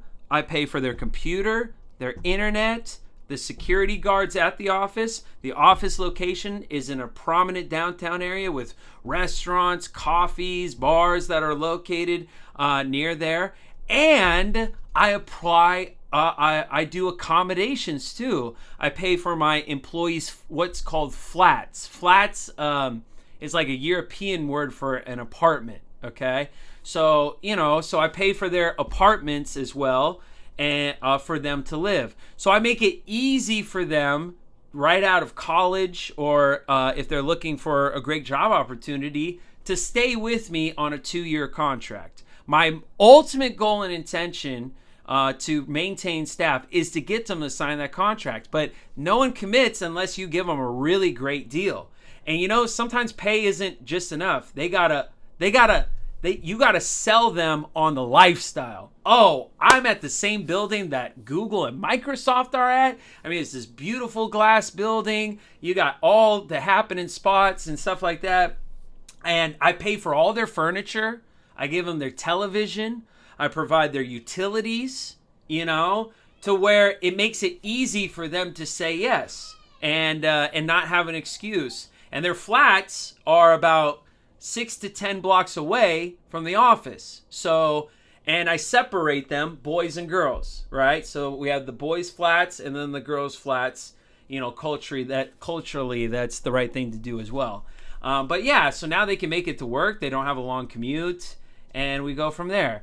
So you have to go do business to that level, because as a private banker, and when banks extend you these lines of credit, they're looking for this level of professionalism. And you know what? Honestly, it's going to benefit your business in the long run, because you're going to have loyal staff. You know, they're going to want to be with you for the long period. And I love doing it because, you know, I personally want to see my team grow, and you're only as strong as your team. Honestly, in this whole private movement, it's not about what I know and what my knowledge is. It's not what you know about your knowledge about the private. It's who can do business better. That is all it is. When I came in, I didn't need to know as much as the next guru. I just needed to do better business. And I've always been that way. And I came from a very structured corporate world, and now you brought me into the private. And so that's where we came in with this. And my biggest thing I want to say to you is that your masterclass membership and any donations, contributions that you do on this live go right back into the investment of your education, into your experience, into your success. And that's why I keep on hiring staff. Not because I just want a higher and higher number, but because my vision grows higher and higher to the amount of employees that I keep on adding on. At first, I had a very big vision, but I had to keep it realistic with the staff that I had. Once I started building that vision more and more, then my vision got bigger and bigger. When you come to the academy, you got everything to be in the private. You not only have the 3 steps and all the primary courses, but we also have merchant processing as a service. We do websites that are bankers approved as a service. We have trade line exchange. If you want trade lines for your personal credit, we can get that to you. And we have a lot of other resources as well that we're adding, including the recruiting and staffing service and private consultations. So all of that is doable because I can hire the software developers necessary, as well as the customer service agents, the instructional designers that put the courses together. And of course, my biggest offer that is going to be my passion of 2026 is Athena LMS. I'm going to put the website in the chat here. I'm co-founder of Athena LMS, which is a learning management system. So not to go too into this, I mean, you might be interested, you might not. You're kind of just hearing my story. But basically, a learning management system is what's a requirement in order for academies, universities, or even anybody on social media trying to do courses or teach courses needs a learning management system. You can't just use Canva. You need to put courses into a structured step-by-step that's SCORM compliant. SCORM compliancy is kind of like an educational guideline by which students learn with certain images, texts, and videos, and it has to be presented in a certain way. So I used like 10 SCORM compliant learning management systems for Creditor Academy, and my instructional designers and me were so frustrated with them. We were like, "Dog, this is shit." And then I remember I went to one of them, and I even had an interview with them on my YouTube channel. You could still see them there, and I made this big announcement: biggest partnership with the biggest learning management system in the world. And I made a big thing about it because, you know, they really sold me on their platform. They have 4,000 capabilities for a part of that platform. And they were so expensive. But I was just like, hey, if it's going to bring me to that academy level, I mean, I'll do it, right? Anyways, It was shit. I was disappointed, and so was my team. And so we just said, man, you know the saying, if others can't do it right, you got to do it yourself, something like that. So yeah, so that's what I ended up doing is we started building our own learning management system, and we aimed to make it the best in the world. And truly, I tell you, I really think we did a really bang up job. We have, and the advantage was this is, when you develop a software system, if you never developed software before, you need the right talent, engineers, and all that. So we weren't worried about our team. We knew we could put together a strong team, but the timing was important because now we're into the age of AI. In software development, in the age of AI, I mean, these software developers can copy entire systems and build things out like you've never seen before. Like one person can do the job of 10 software developers now. So this new age of these college graduates, which were in 2025, my company, Creditor Academy, was inside these auditoriums with the students. Microsoft was there, Facebook was there, and the really big names. And all these new students are just graduating knowing how to do AI coding and to work with AI. So it was a race to see who can get to work for you. And that's why you got to do these accommodations. That's why you have to do these competitive pays and give them the lifestyle that they expect for what it is that they're learning. So now I'm picking these kids up like you wouldn't believe. I got 60 of them. And I said, I need 60 of you to come in. We're going to do you a test, quiz, and interview to see if you're proficient enough in your skills. But then we're going to build a learning management system. The average learning management system takes people anywhere 10 to 15 years to build, is how long these companies did it. But with AI, my team built it in 11 months with just as many capabilities as what they had, with even better layout. And what's great about it is it's all AI centered and centric, right? But what was unique about our learning management system is, if you know about, that type of software in general, is the majority of people that utilize that software are instructional designers. They're the ones that have to use that software to put courses together for universities, colleges, and wherever. Well, the CEOs of these learning management companies are not instructional designers. They're not teachers, they're not educators, and they're not social media influencers like myself. So what happened is we got, I assigned the CEO of Athena LMS to be Farah, which is also my business partner. And she is not just an instructional designer. I mean, this woman is also a software developer herself. So Farah has 18 years of being an instructional designer for Walmart, Disney, Packard. She's been over to Microsoft, and she did some jobs at Google too. And she did IBM. And she did the course development software, or not software, but courses for their companies for their online training. So imagine, you're a new employee at Walmart and you're a cart pusher. You got to go through modules to know about policies, procedures, and how to properly do cart pushing. So she put that together and a bunch of other stuff. So she really knew about instructional design, and she came from the software per se. I made her the CEO. So she's the visionary of putting together the first LMS system with the vision of instructional design. And I came in as the co-founder to give the perspective of a social media influencer.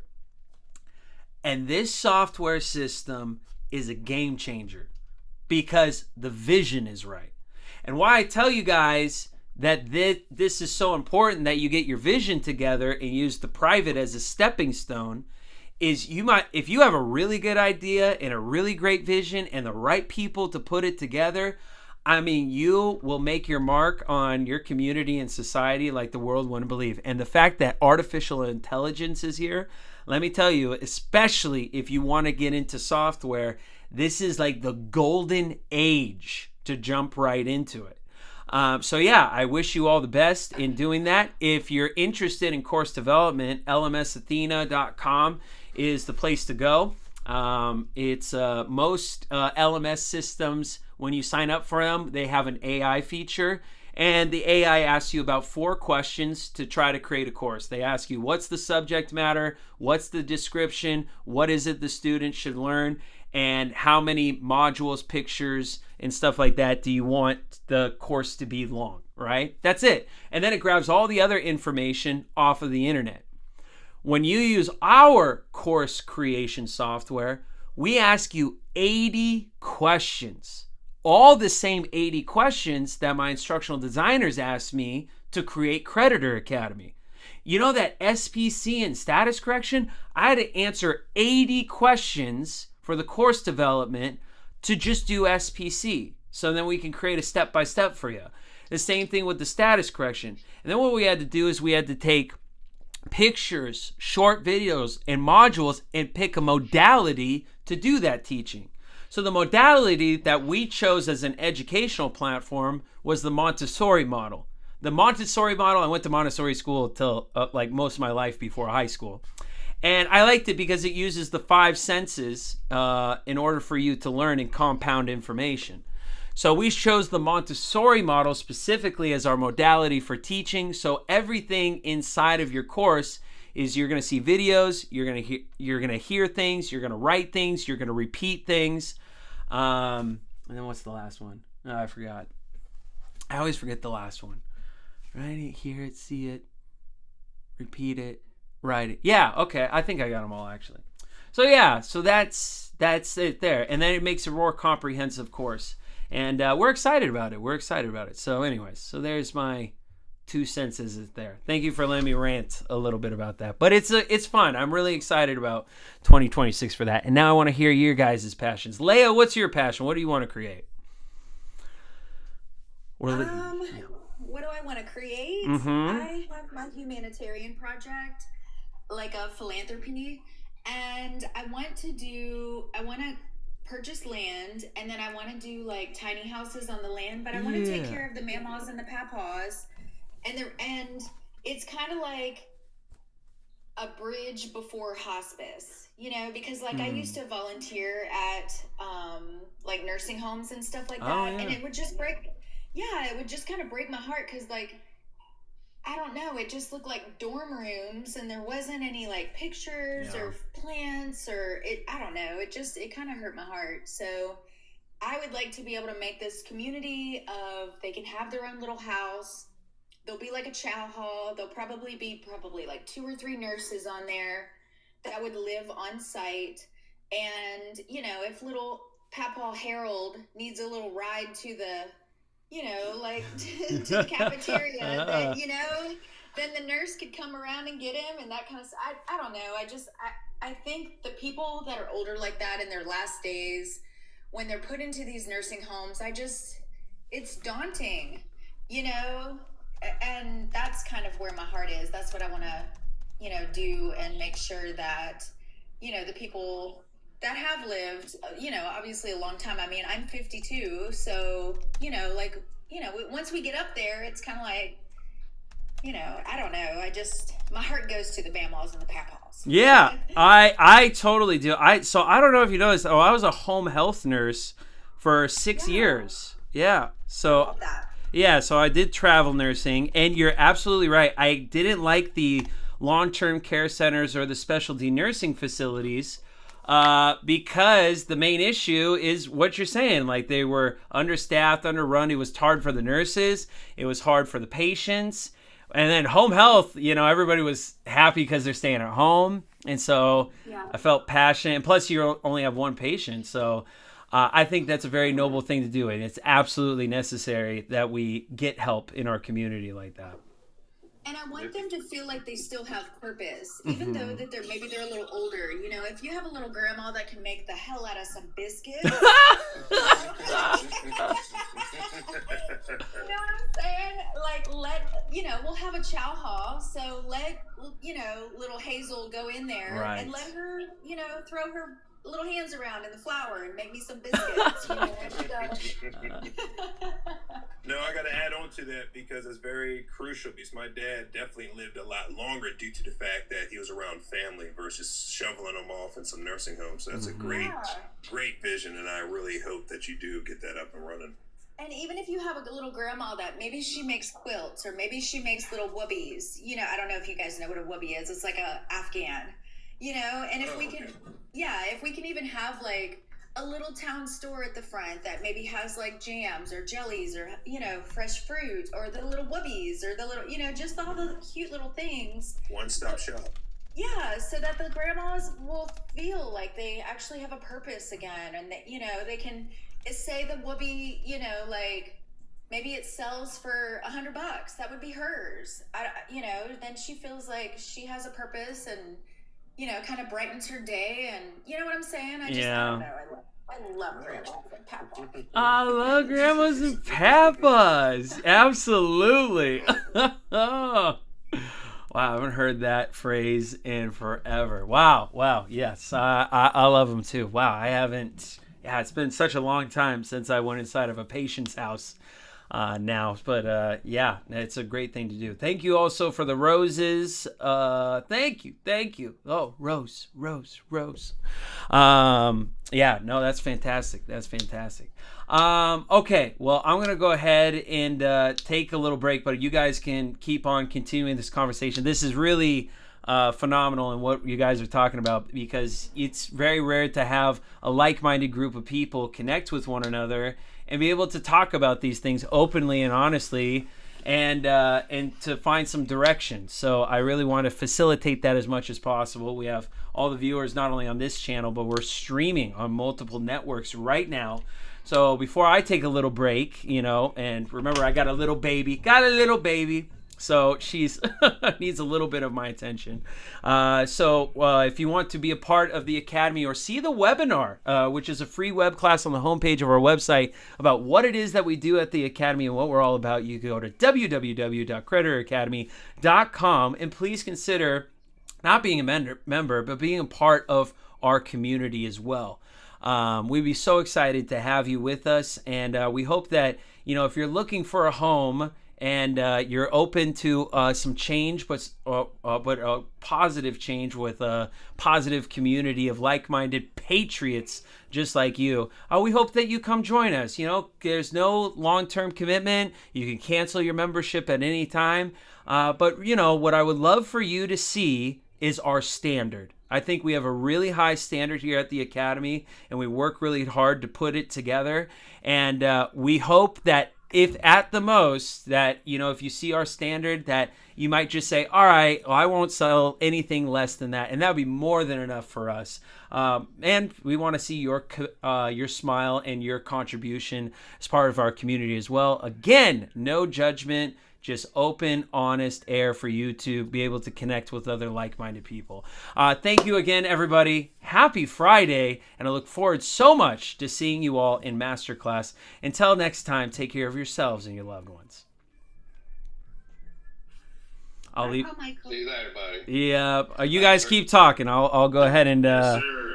And you also have daddy duties. Yeah. And you're also on YouTube too. Yes, I am. So if they want to check you out on YouTube, I was just creeping on your page. Where are you? Cool deal. Yeah. It's like live over there right now. I'm like, the YouTubers are like, yo, what's going on? That's how I found out you were on here, because I heard someone talking and I thought you were on your Creditor Academy class, but then you said thanks for the roses. I was like, that's that's it. Yep. Thanks for the. Yeah, no, for sure. I'm trying to work both angles in that. I'm still getting used to TikTok and all that a little bit, trying to be like, yo, how do I turn my camera off and all that. Anyways, so that's it. All right. Paul Michael, I got a quick question. Sure. Do you have a state driver's license? I had a state driver's license, and I just use my passport now. That's what I want to know. Yeah. Thanks, sir. No problem. That's what I'm here to clarify. And is it the passport book or the card? I have both, actually. I have both. I have both too. Yeah. I like having both, and so I use them for my traveling and just all of that. I don't really get bothered either, and I'm not like a speed demon on the road either. So, and my wife is like, "What are you gonna do if?" And I'm like, "I got it. I got my whole script. I know what to do." It was no issue. So, I don't live in fear in that way. It's a pretty straightforward process to do that. All right, how do I shut off this camera though? That is so wild. What? I can mute my. Over the camera. Some people like your background, so just leave the camera rolling. You know what? I like that. I'm gonna do exactly that. Exactly, bro. You gotta have the visualizations.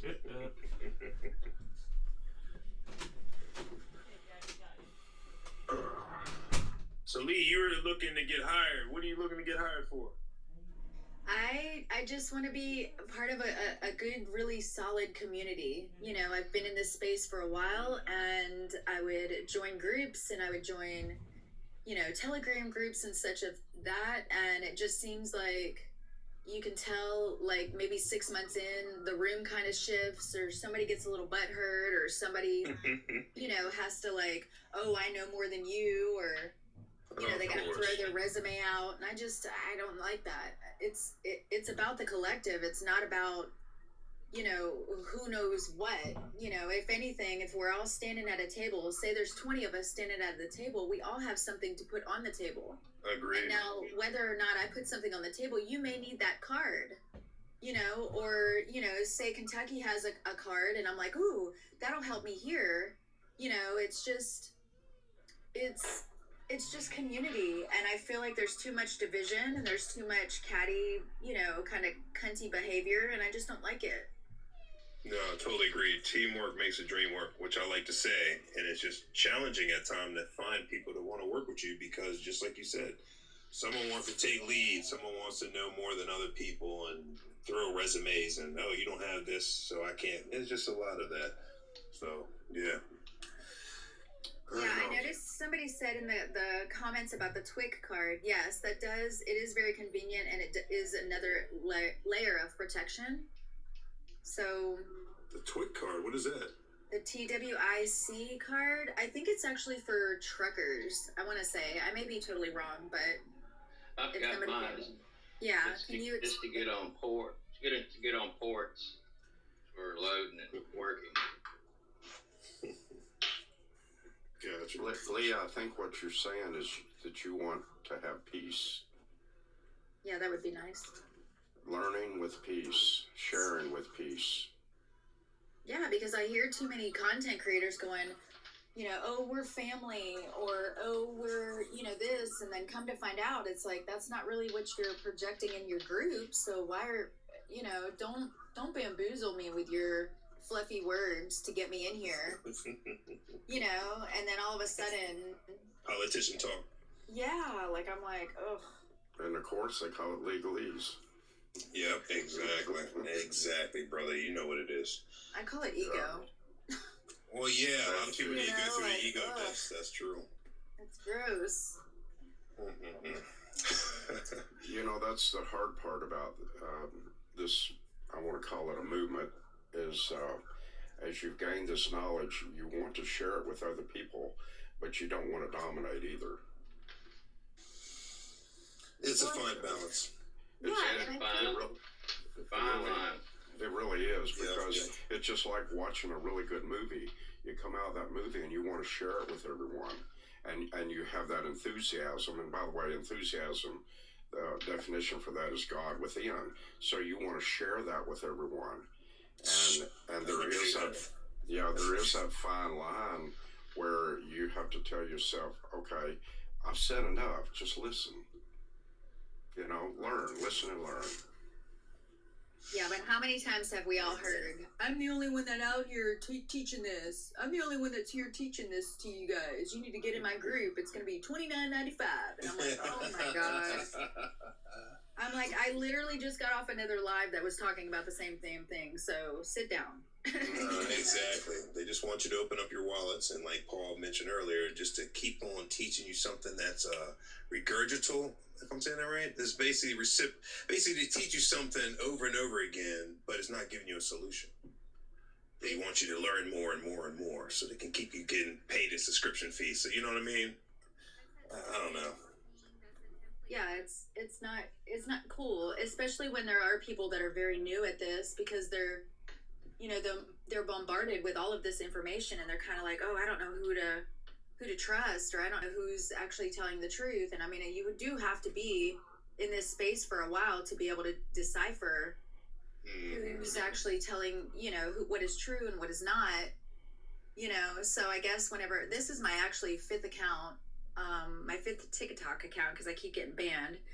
But on my, I know. Keep on getting banned probably for telling the truth. But the fourth one, after that got banned, I was just I felt kind of, not defeated, but just disappointed. Like, come on, y'all.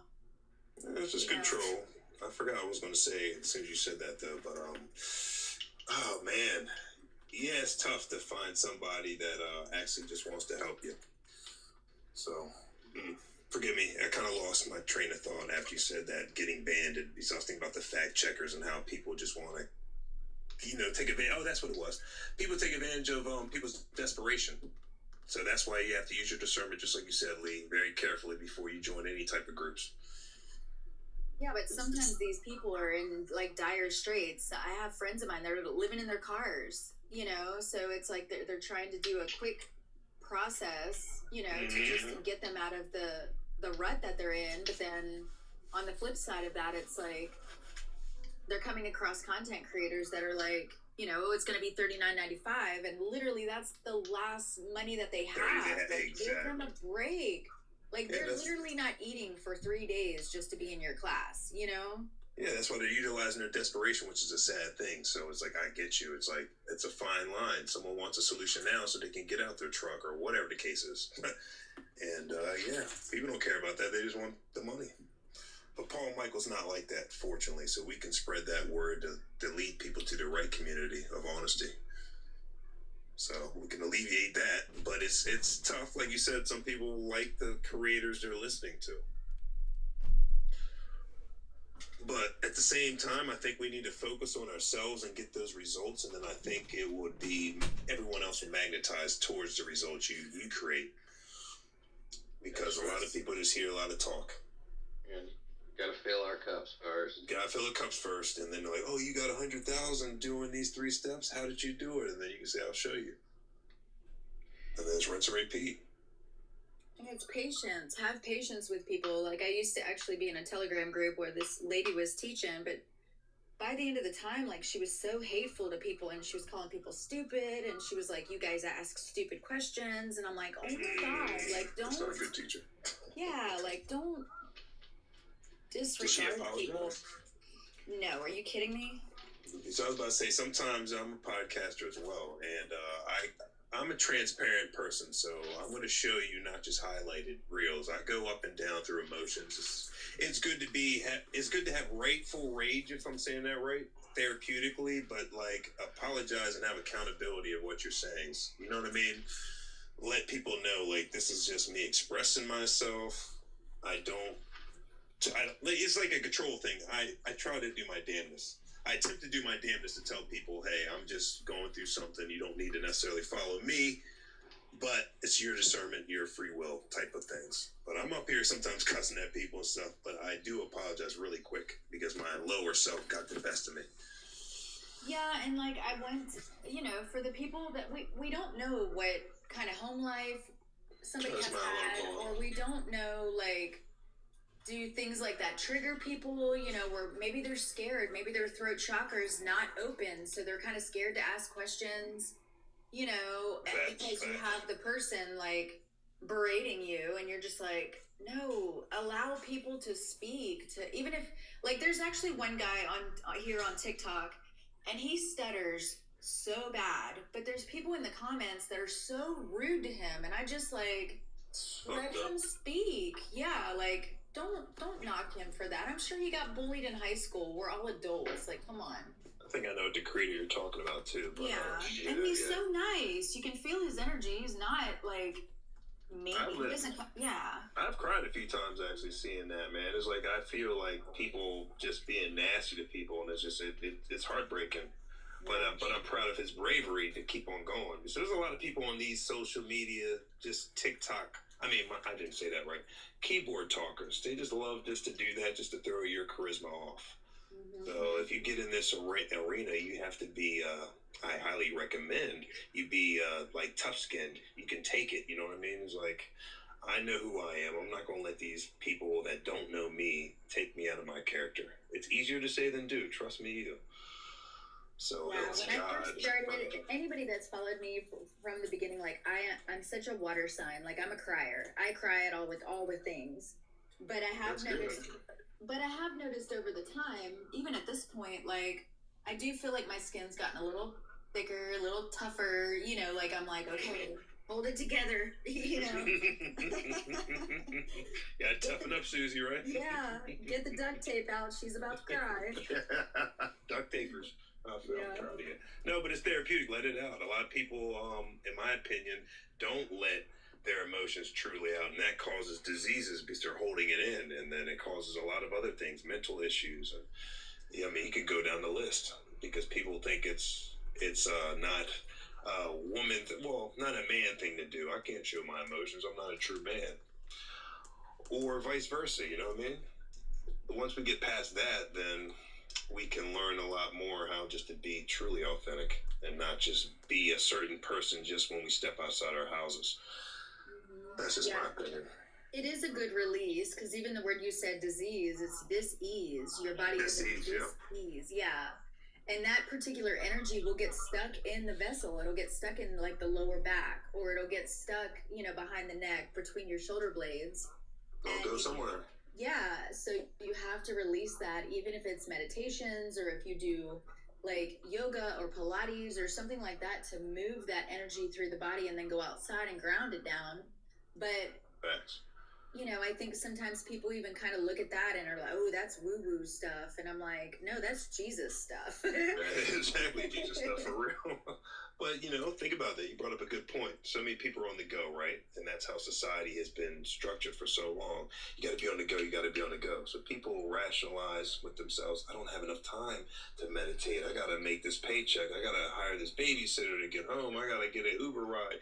There's so many things that's purposely placed in front of you to keep you anxiety and anxious. But I can go on all night about that. So you have to be centered with God to see what you need to focus on.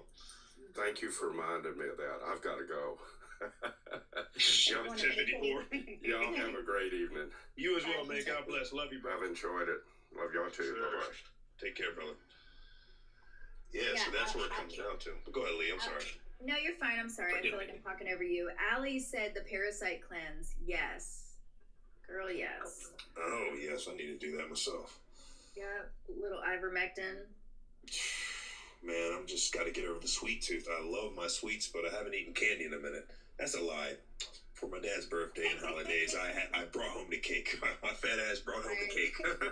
So now I'm like eating the icing and stuff. I was like, okay, as soon as I'm done the icing, I gotta like stop eating the sweets and replace it with more fruit, candy, and all that. I mean, not candy, nature's candy is what I meant to say. Oh my gosh, yeah.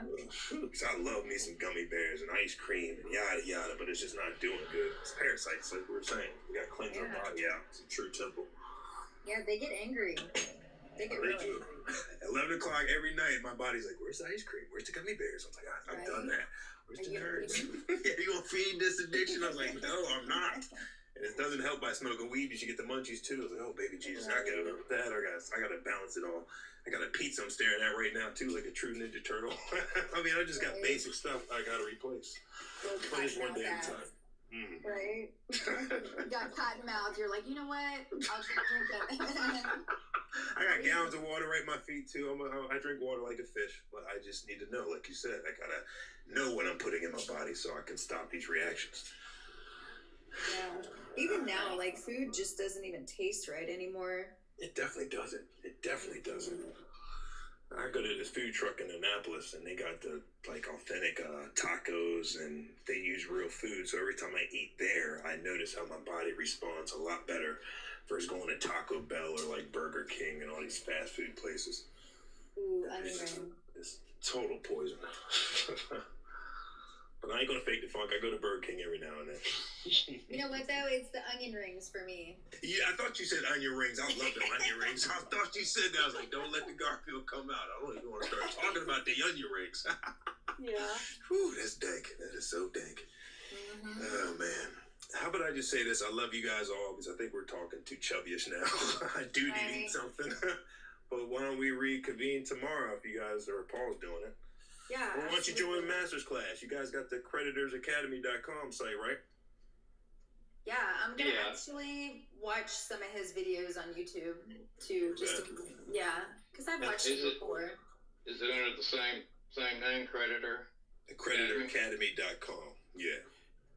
On the YouTube? On YouTube. Well, that's you, and he is on YouTube as well. And creditoracademy.com is his website, and Creditor Academy on YouTube, yes, his channel. Awesome. I appreciate it, guys. No problem. And if Lee, if it's cool, I'll give you my email, and then we can communicate that way if you want to work together down the road. Yeah, absolutely. Message me. I'll do that right now. Well, I don't know how to message you directly from here, or can I? I think you have to go to my profile, and then message me. But I don't really. I mean, I don't know. Just show me send gifts. I hit your page. Hold on, let me see. Hold on. Oh, there's your profile right there. Hold on.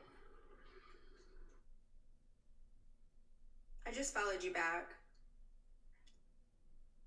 Yeah, but I don't check my messages too often, so I'll just give you my cell number because I do keep up with that versus like messages and stuff like that. Because I'm not good at that anymore. Yeah, It's I so followed hard. you guys too. Say that again, Michael? I said yes, I followed you guys as well. Yeah, absolutely. And keep your chin up. Like, don't think that you're alone. This movement is so big and so just, it's amazing, you know. And I know I was kind of bitching about like people, you know, kind of being hateful and stuff like that, but just, you know, obviously I'm not telling you what to do, but you know, Absolutely. Absolutely. Well, thank you so much, Lee and Mr. Does It. I think it's Mr. Does It All. Yeah. Does it all? Okay. And Allie, y'all have a blessed night. And, You too. We'll see y'all soon. All right. Catch you on the flip side. That's right. Bye. Bye. Allie, you're all in the comments. Open up your mic. I'm actually about to go though because I need to do some doom scrolling. Yeah, those two little Tito's. I'm like, I actually might want to just type everything because I might sound a little better typing than talking right now. But yeah, everything is dwindling down. I don't know how much longer you guys are going to stay on.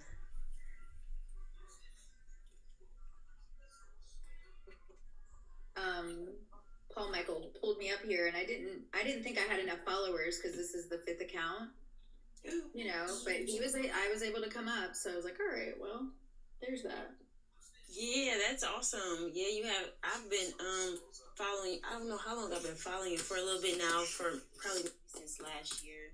Not like too heavy, but you know, I've seen you around before. And yeah, thank you so much. Thank everybody who's in this movement doing their thing, studying and bringing it back to us and letting everybody know what's going on. I really appreciate this movement. It's very exciting. These are exciting times. We appreciate you too. And it's a beautiful time to be alive. I think so. It was kind of like really seriously down and out in the beginning, but now that we have come I feel like we've really come out of the whole minor ward situation, because we can comprehend and apply what we understand and stuff like that. So I was trying to picture, can you guys picture the future, like what things will actually look like with them going digital, us actually getting on board with the smart contracts. Everything is going to be smart contracts, I believe, and stuff like that. Like NFTs, I heard someone, I can't remember who it was, but they said that we should we should take things that we create and apply it and create it into like NFTs and put it on a blockchain and stuff like that, because everything's gonna go public. So yeah, I was very soon, January. I'm trying to like conceptualize and picture it. I can a little bit, but I can't all the way because I guess I'm not all the way set up. But like, what does that really look like for you guys, or what do you guys think of it? I think it's just going back to the way it used to be before we were indoctrinated. Everything was frequencies and currencies. We didn't have paper money and all this other stuff. So everything is just really going back to the origins of everything. And it's going to be a lot easier, but at the same time, just like with anything, there's going to be a form of corruption. People are worried about, who's going to be behind all this AI and yada yada. But with Lee, that just mentioned that the world is changing to our benefit. A lot more people are waking up. A lot more love frequencies is out here. I think we are going to be the ones in charge of the banking chapter from here on out. All the corruption or all the corrupt people that were behind it, they are getting eradicated now behind the scenes, and we are going to be ushered in to fill those positions. So yeah, because I was in the store today. I was looking at all the different. I was in the toy aisle and I was looking at the different toys, and I was looking at Barbie and Fisher and all that stuff, and Disney, of course. I was like, people are waking up and they're realizing these companies are a bit more nefarious than they expected, and they're kind of like phasing out, going bankrupt. Not all the way, because we know these guys know how the game goes, but there's gonna be other people ushering themselves in onto those shelves and stuff, creating different things. And who are those people? We are those people. What are we gonna create? Like, we really came here to create some stuff. Yeah, because think about it. You don't have a budget now. Yeah, you now don't. Now we just have to learn how to manage it. Manage the ledger. Make sure you have clean hands. Make sure that, everything's transparent. Yeah. It's gonna be public. The smart thing, contract thing, apparently it's gonna be like public, so everybody's gonna be able to see what's going on in your stuff. But they're gonna be coming to us too, because it's kind of like we're ahead of the curve, so when everybody decides to catch up with us, all the naysayers and everybody that thinks we're crazy, once it flips and we're in our right position, then they're going to be coming to us kind of humbly. They're going to have to be humble, kind of eat crow a little bit. But if you go to the debt clock, and you even look at the debt clock, I think it's debtclock.org, and you click on the main screen, and it'll kind of tell you about the banking system and how it's corrupt and how it's being dismantled. That's a good point. I didn't even know that. The debt clock, huh? Yeah, debtclock.org. Wow. So funny, because I've always known they're corrupt, but I didn't really follow the breadcrumbs to the T, because if you know, it's just everywhere. No. I was about to say, not only that, but they actually almost never lied about the shit. They put it in nook and cranny we could fucking find and fathom. But it was either if we was gonna see it for what it was, or we was gonna be like, oh, this is a movie. Oh, that's a billboard. Oh, that's just some shit. Whatever. No, they put it in front of our face on purpose so they can say, hey, we told them. They put it in The Simpsons. They put it everywhere, like you said. Yeah. And then we see it, and we're like, that's just distribution. But I don't see how. But I could see. Listen, I get the karmatic retribution they're trying to ensue, like how they're finally telling people that they need parasite detoxes over here, when people over in Africa have really been doing that shit at school. The kids get administered parasite cleanses like every 3 months. It's like holistic living, exactly. It's backwards here. So it's like, how can you get some karmatic retribution when? But they can, though, because even back then they always had it in, like I said, nook and crannies. It was up to us to believe it or not, but it's still not. The oppression has been like, was it us? You know what? I don't even know what I'm trying to say. It's a bit convoluted. Like, I think I know what you're saying. You're saying, in my opinion, you can correct me if I'm wrong. You're saying that there's so much that we know, but when are we going to come together and find a solution for it? I guess, right? Or form some type of organization or structure. We're doing that now. People have always done that, because some people have known it. It has been unknown to others, but for them to say that they're finally having this massive awakening and that we're going to get some sort of karmic retribution from it, to me is a bit diabolical, unless they've already been doing this all along. We just have not been paying attention. Oh, they have been. Yeah, they have been. This has been happening since the angels were cast out of heaven. And as soon as they found out that, okay, we can't get back into heaven, we have to run this earthly realm. So God, and then made a deal. He was like, okay, basically, in a nutshell, you have 6,000 years. That's fine, but I'm talking about as far as letting us know what's what, because we've always been fed lies, like from the ejection of the canal. Okay, well, to make it simplified is to find the answer. God, let me say this real quick. There's so much distractions, which you know about. We have to sit in silence for God to tell us exactly what to do next. Unfortunately, that's just what we have to do. You know what I mean? And then we'll know how to maneuver through this bullshit, which the first step, I believe, is we're all here. Like Lee said a few moments ago, we're going to be the first ones to build it, in a sense. Then they're naturally going to humbly come towards that frequency. That's the frequency we're all living in now. It's 5D Earth. So people are shifting begrudgingly towards the natural frequency of the Earth. So what you said is very true, and the frustration is coming out in so many ways that people are just like robotically starting to like walk towards the truth without even them knowing why. Because it's like you get with it or you get eradicated, sadly but surely. If you can't vibrate on the frequency that's happening now, you won't survive long. Well, and I think that, like, I know for me, when I first started to kind of come across, like, this kind of stuff, trust the state, because I kind of woke up in 2017 with the adrenochrome and the, you know, all the things. I went through the whole QAnon thing, and I went through the whole, you know, just all the things, 8chan. Oh, you're hip. Good. You know. Yeah, you know what's up. Yeah. I've been a conspiracy theorist for probably like half or most of my life. Now, let me say this to you guys all, what you probably know. Conspiracy theorist just means to think for oneself. So don't let someone put that label on you and like, oh, you're a conspiracy theorist. Be congratulated on that. Like, yes, I am. I think for my own self. I'm not governed by this system. So just know that so you can be more confident with when you say that to people. They'll try to like reverse psychology you with that term. Yeah, I've made tinfoil hats. Look. That's smart. Yeah, hey, tinfoil hats. I'm going to make one too because it makes sense now. I was like, okay, that blocks the frequencies and these government weapons to make you think something or get you angry off of some bullshit. So, but I do think that when I first like kind of came across like this portion of it, I did go through like a season that I was mad. You know, I was angry. I was like, why the hell would they do that? You know, like, what the hell? But wait. It's a natural. You're supposed to get mad, though. It's a natural step. Go back about the tinfoil hat 1 second. You said the tinfoil hat did what? The tinfoil hats block the frequencies of these 5G phones, the towers, the antennas, the TV frequencies that the government wants to. But the tinfoil has aluminum, and aluminum is the heavy metal that we should be detoxing out of our bodies, right? I get you, yes, but for that purpose, I'm going to still do more research. So I got to research it more further, but I believe that helps block. Like, you know what? Before you go to bed, put a hoodie on.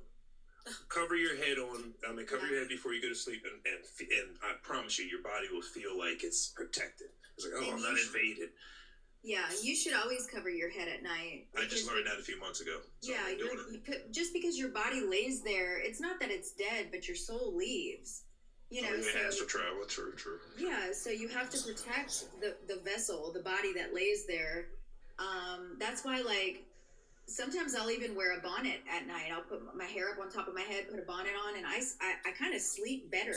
Yep, don't you? Yeah, you're protected because you don't have these sorcerers trying to... The indigenous, like the Muslims and the, you know, they're taught to cover their head probably for that purpose and that reason. Yeah, from evil energies trying to get in our vessels at night. So you're right. Hey, that's beautiful. That's good. Yeah, we learned them. I think when all these people, like the sleepers, I call them, or the NPCs, once they start to like really wake up, like we have to have compassion too to be able to ground the light for them. Oh my God, that's too heavy. Please, change the subject a little bit.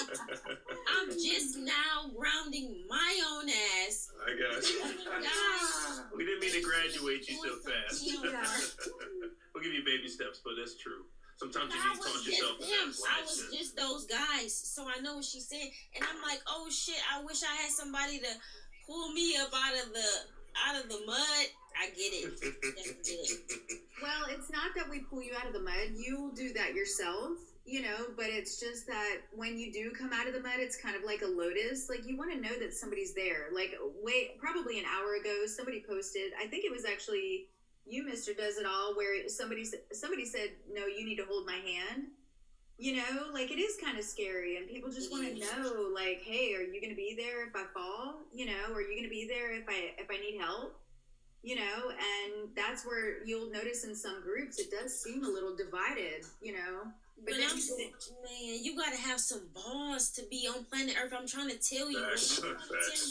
I had so many balls when I was 6, and then when I got older and figured out what shit going on, my balls fucking turned into a pussy and turned into a pussy. Then I had to grow up, figure it out, and get my balls back. You have to have balls on this planet. Yeah, you do. And you have to have a backbone. And I think whenever I started this, like this portion of it, the trust estate stuff, I didn't have a backbone, and my throat chakra was slammed shut. Well, as I started to get, more grounded in my knowing is when I felt like my throat chakra started to open, because my first TikTok, like, it went viral because I just was talking about it. Like, it, and I would stutter and I would walk over my words, and then, but I knew I had to get this out there. So whenever I did, now it's like I can talk. I feel like my throat chakra is operating properly now.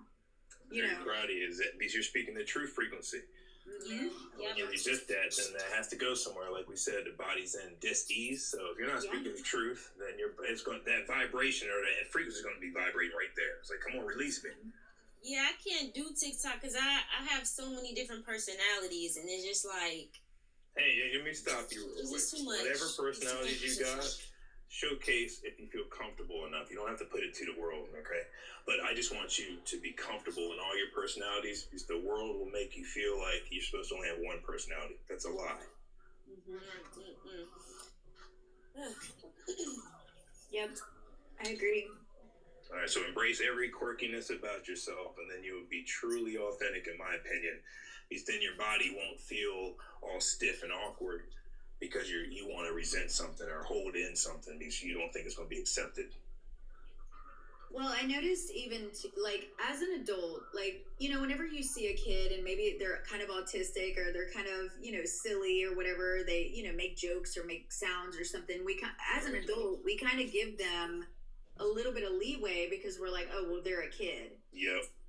But even as an adult, I'm kind of quirky. I'm silly. I'm a big kid. I've never been this age before. Damn.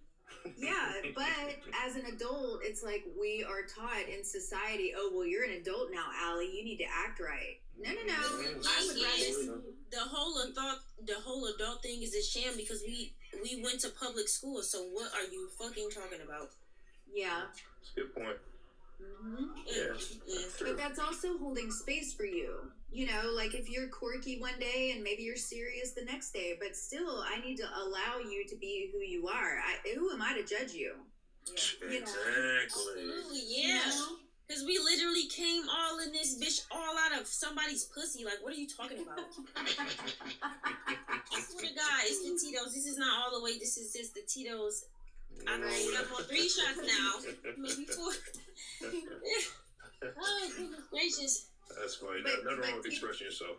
But people put too much pressure on other people, and I don't think that that's fair. Just like I was saying earlier with the guy that stutters. I mean, it is, you can tell he's really trying to get that out, his thought out. But when I see people in the comments just kind of being rude to him or something, it just hurts my heart because I'm like, dude, you wouldn't say shit if he was a kid. But true. Because he's an adult. Or if it was a family or a relative or somebody that you care for, that's very strange. Yeah. But you gotta figure too, I'm 52, so... Still young? Shit. Well, but what I'm saying is when I was younger, I do totally think that I have a little bit of the autism. I do, you know, and I'm kind of autism is a lie because that's just for the Yeah, I heard pharmacy autism was wanting some to sort of give you gift. some medication like ADD or ADHD. All that is just a superpower that they Yeah, don't that's want what I you heard. to I heard know. autism, sickle cell, all that stuff is gifts. Like They're you got gifts. That's all they are. They just want you to feel weird about it. So they're like, take this pill so you can just sit over in a corner and drool and just be quiet. right. That's all it is. Zombie. Yeah, but even as adults, I still have the same, you know, obviously if I'm in like a business meeting or whatever, I can curve it, but if I'm just chilling here with you guys, then yeah, I'm gonna just be my authentic self. But I feel like adults put too much pressure on other adults to be like, oh no, you can't do Yeah, that. or be you an can't, adult. you know, I'm like, pressuring you to be an adult. What is an adult? You don't even know what an adult is because whoever taught you to be an adult, they lied. So what are you adulting about? It's fake. It's fake, and it's a tall tale sign saying that I don't like how comfortable you guys are in your skin, so I want to make you guys feel weird so you can be more like me, a stiffy. Oh, I think I like that response. Stick in the mud. So it is, because everybody that puts pressure on you, they're just jealous that you're that way. And I like what you said, Lee, earlier. You can put a switch on it in a business meeting. That is the key, too, is like, embrace yourself to know yourself that you can be a chameleon in any situation. You just got to meet the person at their frequency. Not everyone needs to know all about Lee or all about Ollie. You get what I'm saying? Mm-hmm. Just show them what is needed. My dad used to say, it's on a need-to-know basis. You know what I mean? Just tell them what they need to know. Because I'm so honest, I used to just say, oh, no, and my dad was like, you gotta shut up. You know what I mean? Tell them it's on a need-to-know basis. They don't need to know everything. Everything, it seems like everything is like a show and prove, and I understand that to a certain degree. But everything, it's like, I don't know, society has made me, because I always felt like a certain type, I guess I do still feel like an innate certain type of way about things.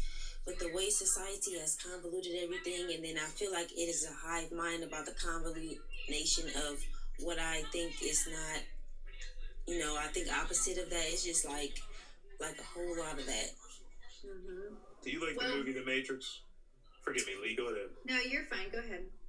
I was like, if you like the movie The Matrix, rewatch it again and then look outside your windows, and that's exactly how society is, but it's crumbling to become more of a free world for people like us just to be who we are. Mm-hmm. People are paid, and some people are not people. They're just an energy vessel to keep the programming of you being a worker instilled in your mind. That is all it is. When you become yourself, when you become the true Peter Pan, which is the greatest book, if you know what the meaning of that is, to always keep your inner child alive.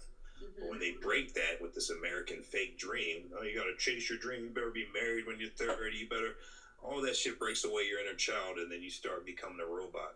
And then when you want to become your kid self, then you look around and you feel embarrassed to become that because you've been conditioned to be a robot. So it's all about unlearning everything you have learned, and then you look outside your window and you have to literally cut that energetic umbilical cord from society, and you have to love yourself to the point where you don't need nobody. Once you get to that point where all you need is you and God, then everything else is obsolete, and then watch everything magnetized to you. It's like the opposite mind. Who was God? Picto is God is you. You are oh my God, we You're can't ultimate even let creator. her up either because credit is not here. Well, She will tell you who God is. you women are God. You women, right? You are the Yes. true God. You created us men to protect this planet and all the cosmos. That's what it is. You're Mother Gaia. That's it. But when religion came, they separated the Holy Father from the Holy Mother and so forth, and they made it like a prophet. So they only want you to worship a guy. Okay, it just doesn't make sense. Okay, guys can't create life. Real quick before I let y'all go, because I feel like I'm gonna take you pretty deep, but we all used to be both sexes a long time ago. We used to be like hermaphrodites, so we can. What do you mean so deep? Everybody else is like treading along the surface, and I feel like the whole planet and race, like majority, is so far behind. So when you say so deep, Okay. what I think them going to public school and learning ABCs and 1, 2, 3s is deep. Spell. I think that shit is Okay, I like how you said that. so Okay. deep. No, you're Oh right. my God. That was an ultimate mindfuck right there. How you said that. That's a great perspective. You're right. You're absolutely right. Yeah, because what else is there to talk about what's really happening and what really, you know what I'm saying? What's what? I don't know. That was my indoctrination right there when I said, let me slow down, because a lot of times I like to speak the truth. And then the people around me, their eyes get glazy, and I'm like, okay, my programming in me says, okay, let's get back down to 3D because they're not picking up. So that was a program that you helped me break. So I think we're going to actually go to more telepathy too. Oh, that's the next step too. Just talk without. Yeah, I have that a little bit, maybe a tiny bit, because you know how you can read or see somebody else, but they don't notice that you can see them. Is that a form of it? Because I have that shit. But you feel it, yeah. You feel someone's eyes on your back, like when someone's looking at you. You feel that, right? That's a form of it too. Yeah. Like, you think a thought, and then someone calls you. It's the same thing. Yeah. Oh, that's good. Yeah. Yep. The TV will talk to you all the time. It's funny. Me and life is so synchronized now. I'll look at the TV, and then I'll see a BMW commercial on that joint. I was like, pfft, and I laugh at the ceiling because I'm like, all right, you already know what I'm thinking.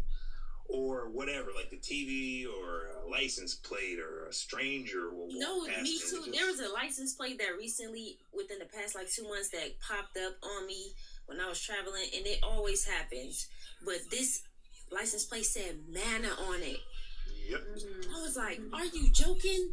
Or angel numbers. The angel numbers. It's just the universe is always willing to speak to us. We just have to be silent, not distracted, to get that first nudge, which is our first instinct, which is okay. But look. Okay, I got another theory for you guys. So we know how we have that, right? And I've been playing around with this, trying to get this in my mind. So we have that, but we also know that we're in a controlled field environment, right? So they have the stuff going on with our phones, and I don't even know how long it's been going on, or it seems like it's gotten worse when you think of something and it pops up on your phone.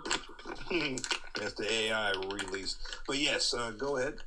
Yeah, but what was I trying to say? I'm sorry, what was I saying before that? You were basically saying how society is going now with everything, the technology reading our minds and so forth.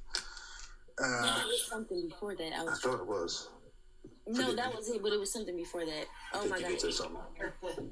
Well, let me cut in. You said the license plate. You said Mana. Yeah. The license plate said Manna on it, and then you went from there. But Lee, what were you about to say? Yeah, so it's and I understand we're in a controlled environment, so I feel like a lot of stuff that we do have some control over. But I seen a movie. You know how Netflix and those movies and TV series are always trying to, they tell us the truth, but in, this stuff. They had, I forgot what show it was, but the show basically, these people, it was somebody in the park. It was a young lady in the park. She was sitting at the bench reading the book, and it was this guy walking through the park. He was on his phone, and it was basically the young lady who came to the park. They already knew that the young man and the young lady was going to be at the park. So it was an intern coming with this lady to the park, and she basically was instructing her to do a certain act at a certain moment so that these two people could conjoin themselves together. And she said, these two people will have some beautiful, smart babies in the near future or something like that. So how much, I know that we have a lot of control and there's free will around this place, but we're still in some sort of magnetic control field where they can, the Starlink system, it has only to do with something I feel like that's a little bit nefarious, because the lines that we use to communicate back and forth with the phones are underground, are under the water. So I don't know what they're actually using these satellites for, but what I'm trying to say is if we're in a controlled field and environment, and most of our thoughts are supposed to be free will, how much of that extra environment is actually being controlled by the Wi-Fi or the tech that they have to see and, see into our phones or whatever we're thinking, or something weird like that. It's a great point. Look up a show called The Copenhagen Test, and also know that everything's frequency, and they've always been controlling our thoughts until you find out who you are, and then you take that back to a degree. You know what I mean? Because there's always going to be someone probing our thoughts, because everything's Wi-Fi, meaning everything's energy is floating around. Nikola Tesla told us this a long time ago. Energy's free, but Thomas Edison wanted to charge us money for it. So to keep that lesson. Allie, you can actually program your body too. So you can ask for your, you can activate some of your gifts. You can tell angels or your spirit guides or ancestors or Most High, and you can say, look, I'm ready for this next, level up. Can you please bring this particular gift, whether it be claircognizance or whatever, telepathy or whatever you're bringing in, and you can yes, and just because. Good point. Yeah, because the thing is that like you can even do Reiki energy healing on yourself. If you have a headache, your 2 meridians in your hands, like put your hands together and then just kind of rub them, like, you're kind of doing like a circular motion, and then you can kind of pull it apart and you can feel like a tether, like a little string between, that's the energy.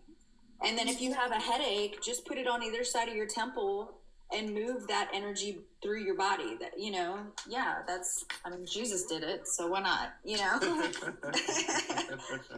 Wow. Yeah.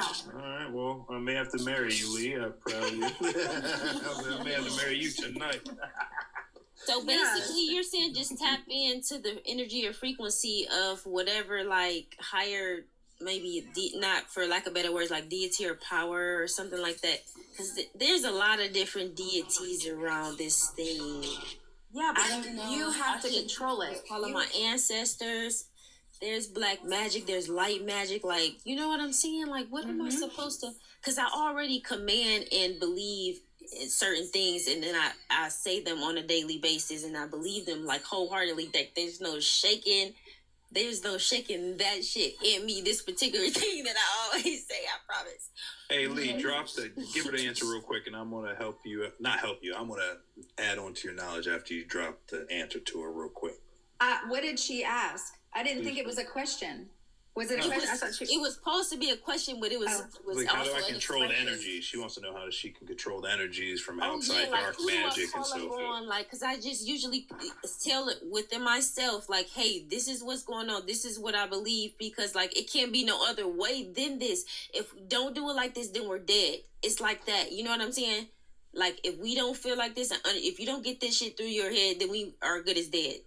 Shit like that. But then, okay, so for me, it was like, because I was such a people pleaser, it was like I felt like I had so much cognitive dissonance that I didn't know who my friends were. I didn't know what kind of energy was coming to me or anything like that. So I started communicating with spirit, and I gave them rules. I gave them specifics, like, like if I have a friend over and she's not really my friend, I want her to trip as she comes through the door.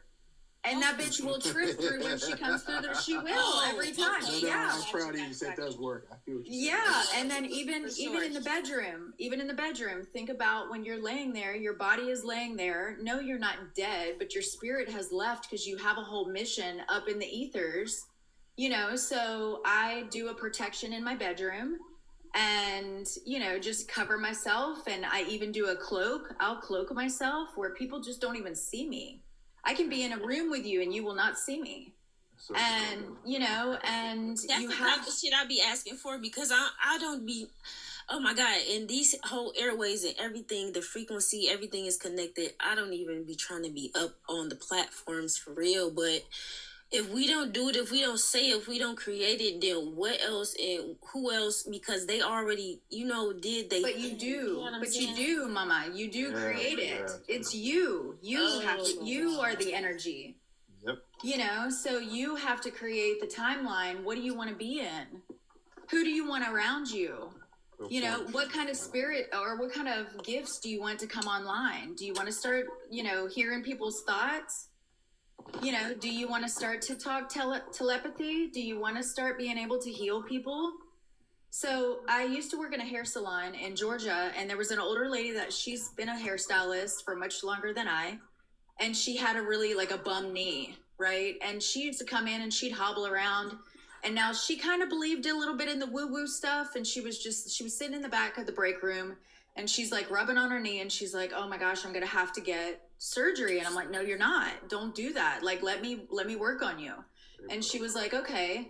So, and at first she was really apprehensive, and I did my little thing. I kind of, put my hands together and I kind of rub around in circles, and I get that, you'll feel the energy start to come through. And at first she goes, are you gonna like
What's up, everybody?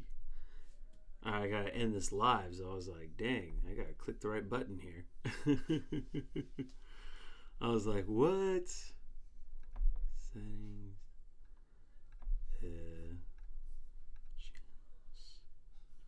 Channels. What's up, everybody?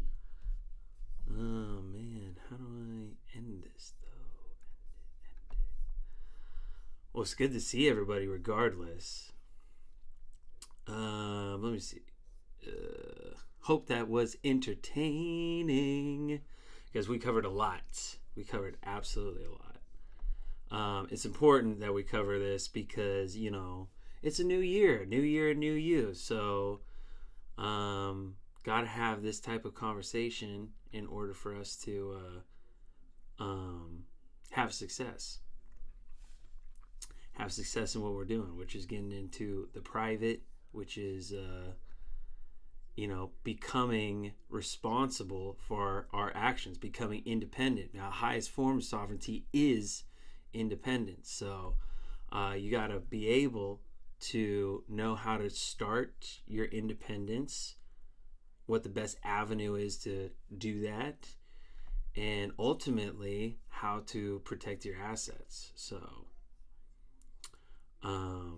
all very important things, and this is kind of your foundation as well. That's what we talk about here at the Academy, is your opportunity to learn the basics about how to get into the private and apply it confidently. Because if you're not confident, then you're not going to get anything done. And the only way that you can get confidence is if you get a growth in knowledge and a step-by-step program to help you succeed with like-minded people as a part of your community, as well as a resource center for you to succeed. So that's what the Academy is all about. I mean, we have like 110 staff dedicated to your success and for us to want to see you to succeed. I mean, if you don't succeed, then we as an Academy don't succeed at all. So the first step is really just to have the confidence in yourself to want to take the first step. I remember when I first got started, I was thinking to myself, where is step one? Who do I begin with? Who do I follow? Who do I give, quote unquote, my allegiance to? Because that's going to determine how far I go. You know, you really only go as far as your teacher, right? And then you're supposed to take it the rest of the way. Well, it's hard when you don't know where to start, because you're just like, do I start here? Is this the right path for me to start? I mean, there's a lot of unknowns, really a lot of unknowns. And really, you're just trusting an online personality.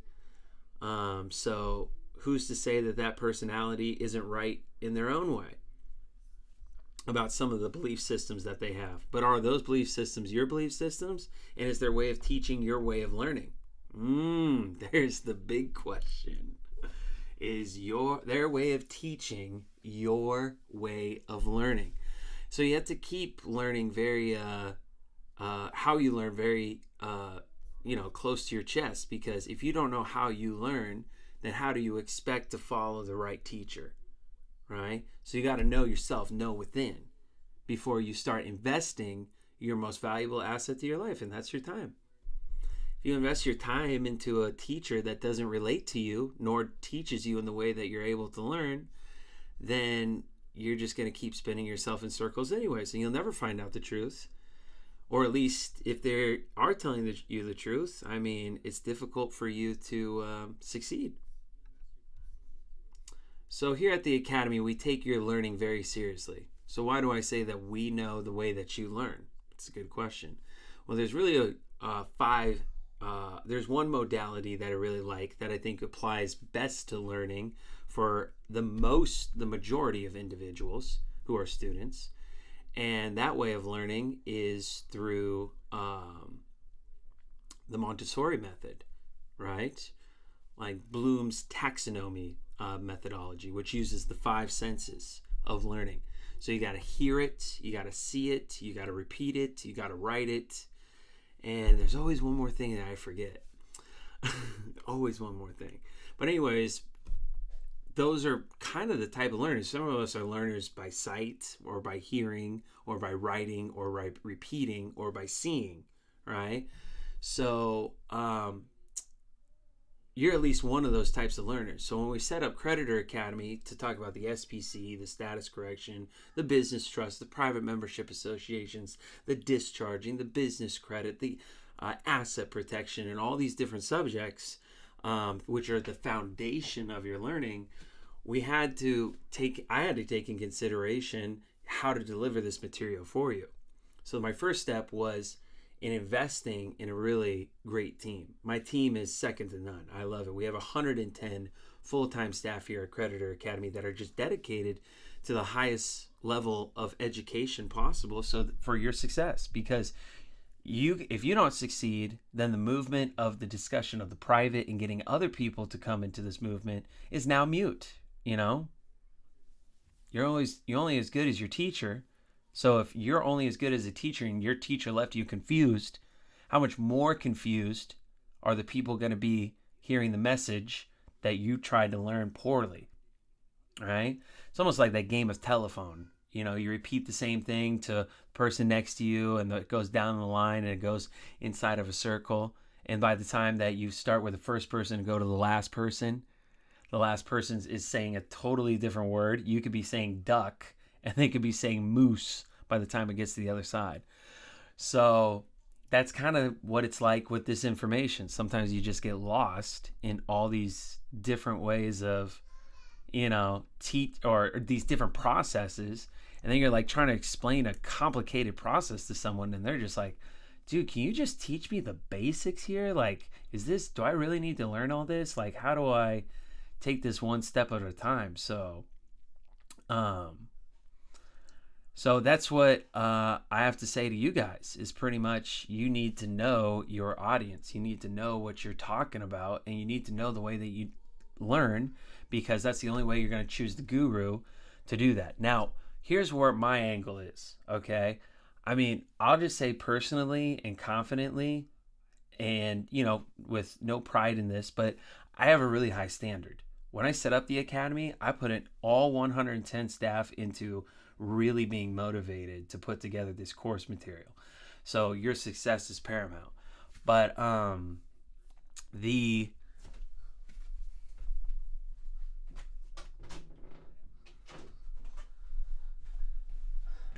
the main thing that I want to kind of explain to you is that, you know, my standard, I think it would be beneficial to you, but also I think that you need to start with somebody with high standards.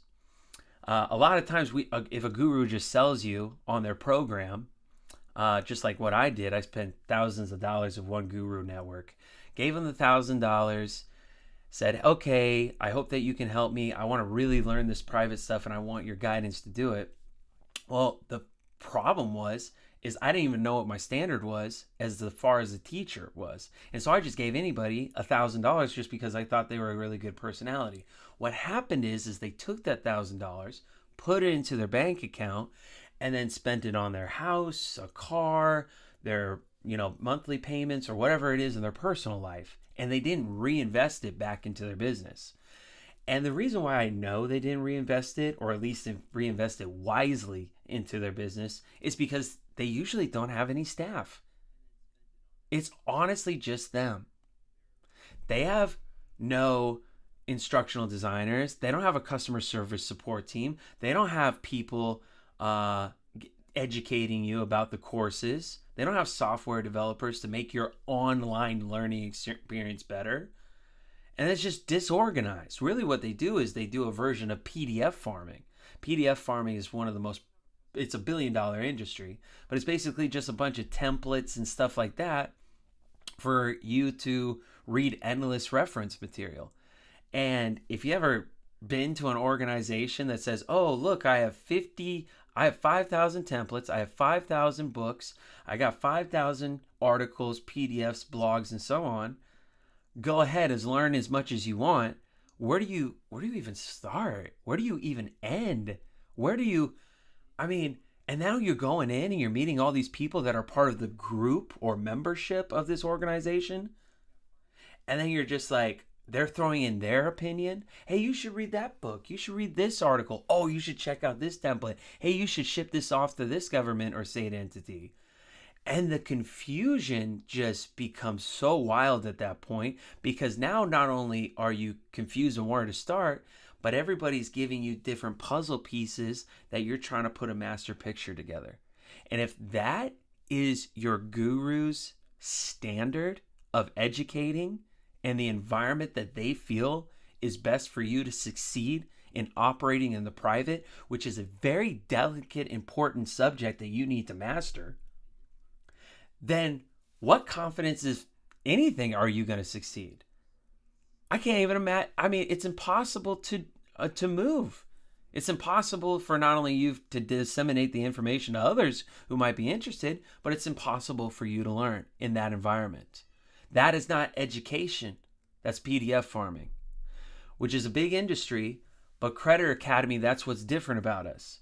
We don't have the luxury to talk about 1,000 different subjects. We don't.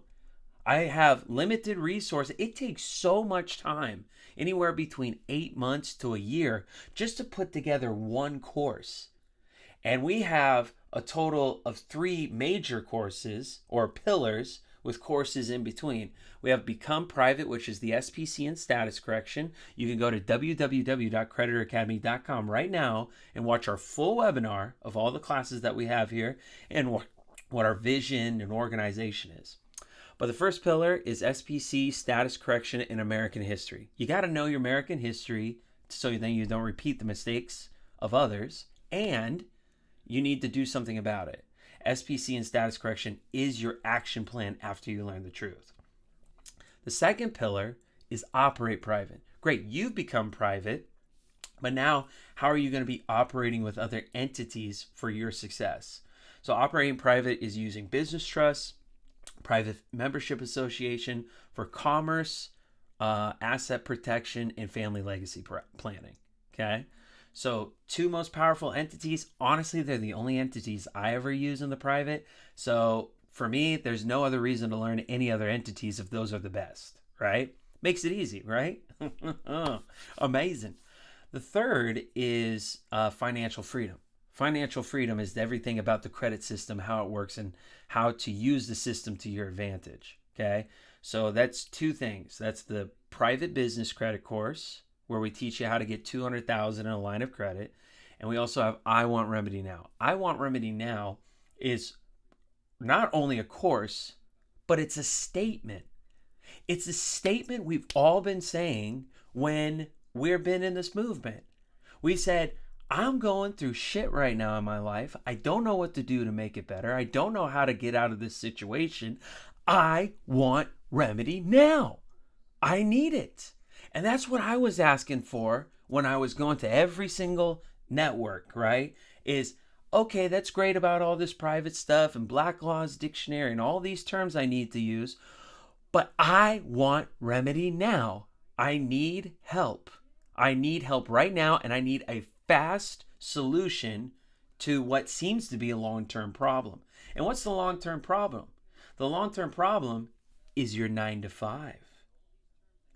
The rat race. It's your prison within the 4 walls of a cubicle.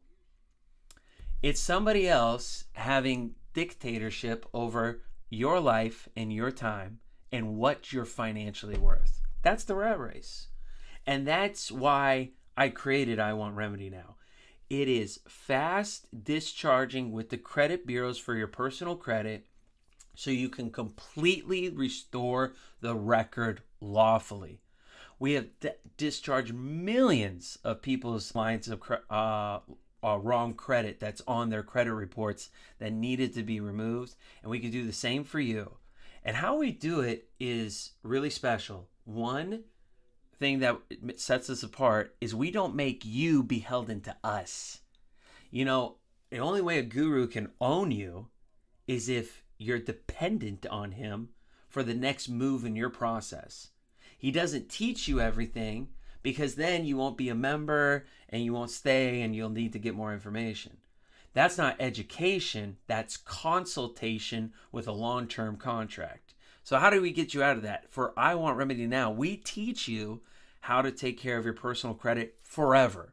It's a one and done course. It's everything that you need for discharging bankruptcy, student loans, late payments, foreclosures, repossessions, and more off of your personal credit report. Because Equifax, Experian, and TransUnion are powerless when it comes to you operating lawfully in the private.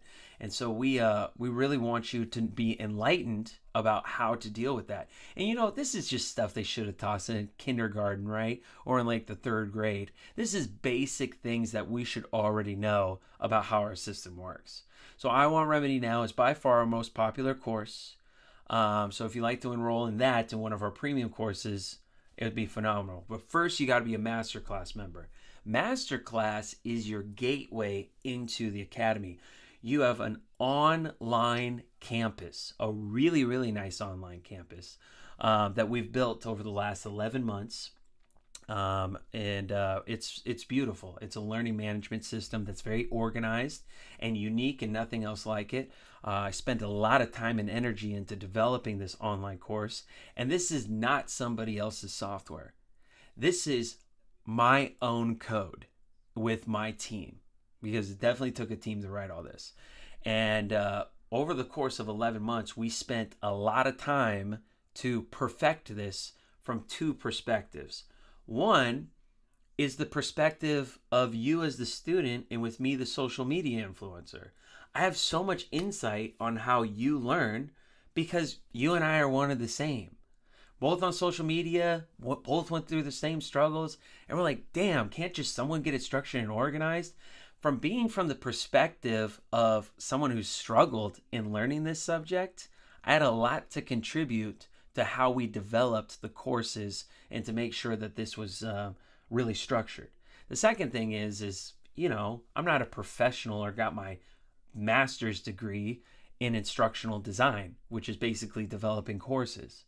So I hired 21 instructional designers, and I made the CEO of our software, which is Athena LMS. You can go to lmsathena.com.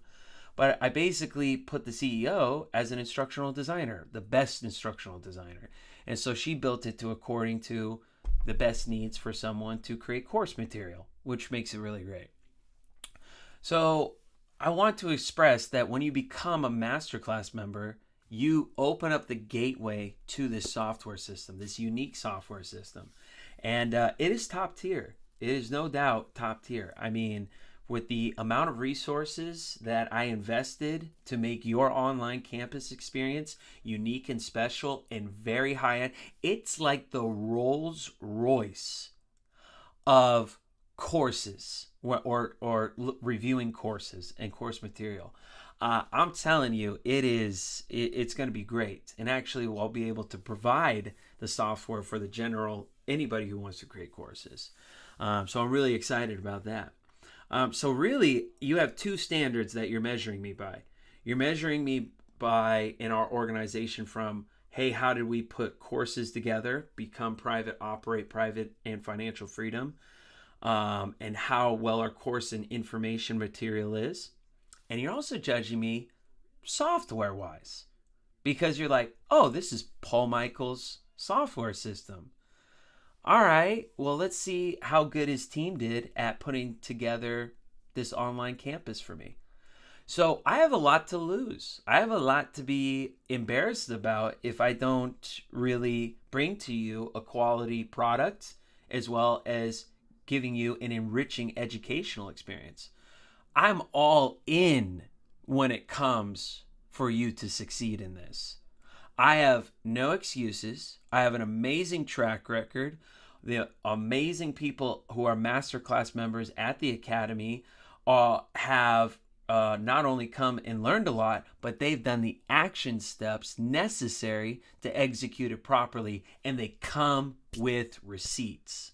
They show, hey, this is what I discharged. Hey, this is how I got my Bankers Connect. Hey, this is how I got private merchant processing. Hey, this is how I got my Dun & Bradstreet number. Hey, here's how I got a bunch of credit cards for $100,000 worth of line of credit.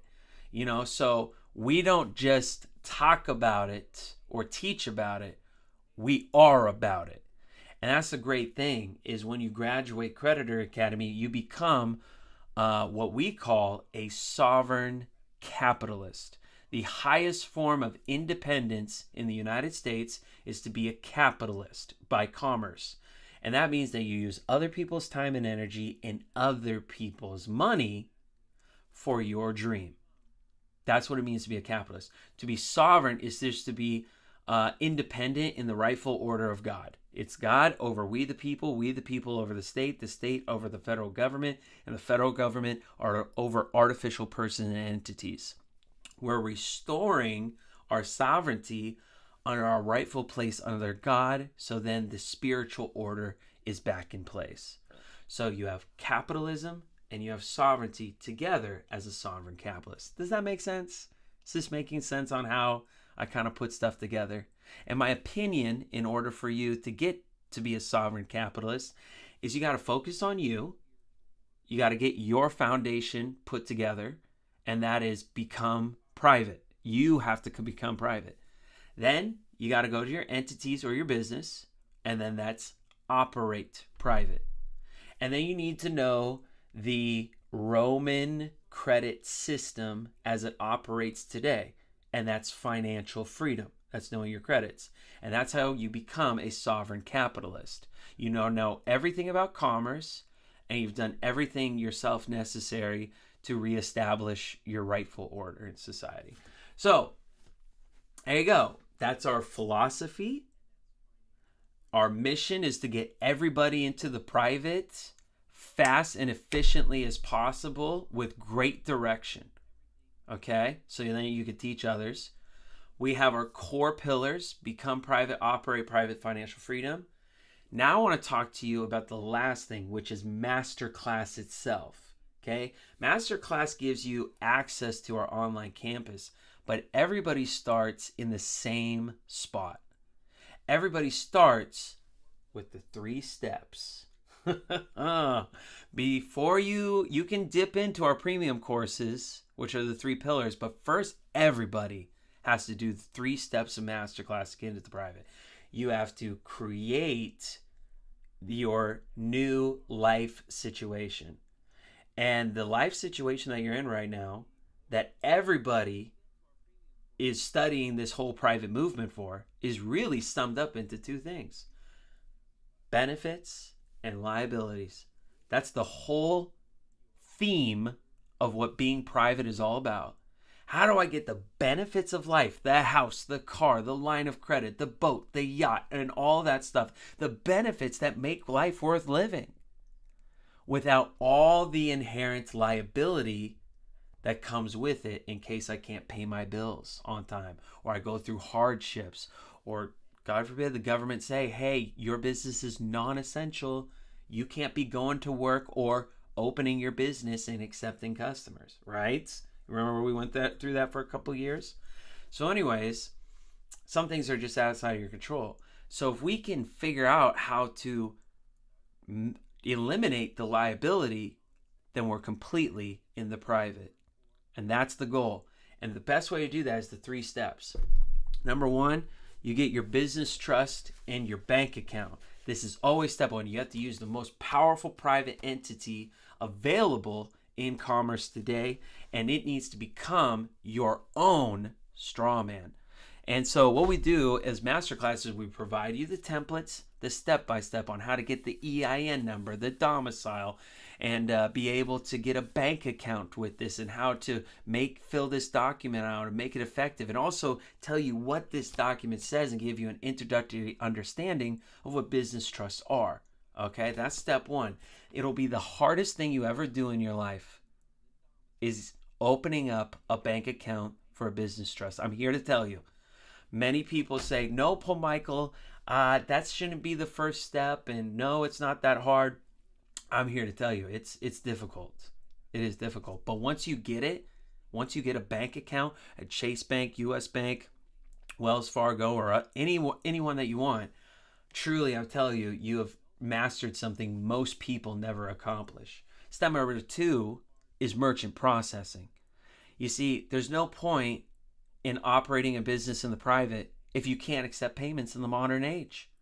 And you know, most payment service providers don't accept business trusts. PayPal doesn't, Stripe doesn't, Square doesn't, Wave Accounting doesn't, Toast doesn't, and many others. So you need, sometimes, it's not about what you know, but who you know. So I connect you to the who you need to know in order to get set up with private merchant processing, and they will accept your business trust. This has been phenomenal to make so many private merchant business associations. It's been great. Then finally, the 3rd step is credit optimization. You see, in order for you to be fully into the private and for you to take the most advantage of the credit system, you need to meet the banker's underwriting requirements. The underwriting requirements are basically just a checklist, and this checklist is to extend you huge lines of credit. So as soon as you do these underwriting requirements, you'll receive what's called a Dun & Bradstreet number. And this Dun & Bradstreet number is what opens up the world for your business trust to start taking on credit cards. And then that's the end of the game, my friend. You're now in the private. You're in a private entity, you're operating in commerce, and now you can apply for unlimited credit cards, and that's unlimited credit. And what we do is we teach you how to put the personal guarantee on the business and not yourself, and completely eliminate the liability that comes with the credit cards, but spend it on the benefits of life. House, cars, boats, yachts, line of credit, vacations, private flights, private school, and so on and so on and so on. And that's what it means to be a sovereign capitalist. This is just at the beginning of your masterclass. All 3 of these steps are part of your monthly membership. I'm here Monday through Friday, every single day of the week, just talking about the 3 steps. You have access to me every day of the week to say, Paul Michael, I need help filling out this business trust. I have a few questions about what a business trust is, and hey, I ran into this snag trying to get a bank account or my EIN number. Can I talk to you about it? I'm here for you, man. I'm motivated to get you into the private. It's my passion to get you into the private for not only you, but everybody. Because it's just so freeing once you get into it. You get deep into it. And I know that sometimes I might do a module, I might do a template, I'll do a video, I'll do a step-by-step, I'll do a tutorial, I'll do all these things. But sometimes it's just nicer to talk to someone, am I right? You know, it seems like so many gurus are so elusive. I could hardly get access to them. And I just want to ask them point blank a question. I don't want to spend, a bunch of money over and over on consultations just to ask 1 or 2 questions. So you have access to me. And I'm here to really confound those 3 steps. So it's very important. Also, our premium courses, Become Private, Operate Private, Financial Freedom. I have private sessions just for those courses too on a weekly basis. So you can go through all my course material and stuff like that. And then every week we meet to go over if any questions. Hey, it's a private group conversation. What can I help you with? What are you running into? And it's that level of detail that makes my standards high because of the amount of touch points you have to resources, education, and assistance, right? And so if you always feel like you have opportunities not only to learn and grow, but also have community and a teacher, it mimics what we've all gone through in school that we all kind of yearn for. To a certain degree, I complained about elementary school and high school and college and most of my school life, but there is an appreciation for how structured it was. I never didn't know what to expect when I went to school. I knew exactly how to behave. I knew exactly what I was getting out of school. And, for better or worse, it was very structured. So I wanted to emulate that in our online campus.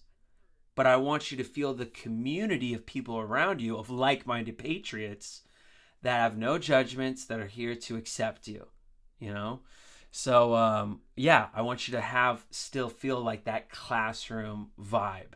And I think we've done that really well. And then I leave the room open after I leave so you guys can talk to one another. It's like the after school program, So I'm not watching you, so you guys can talk about whatever you feel like. So it's nice. It's nice in that regard as well. So anyways, there's just kind of introduction of the Academy. I didn't go too deep.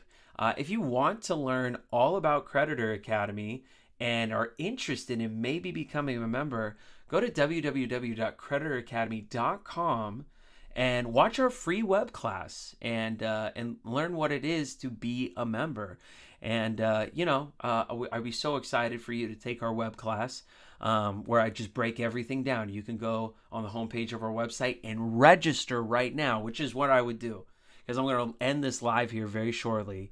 But you should register right now for that web class and go ahead and save a seat and watch our full presentation to it.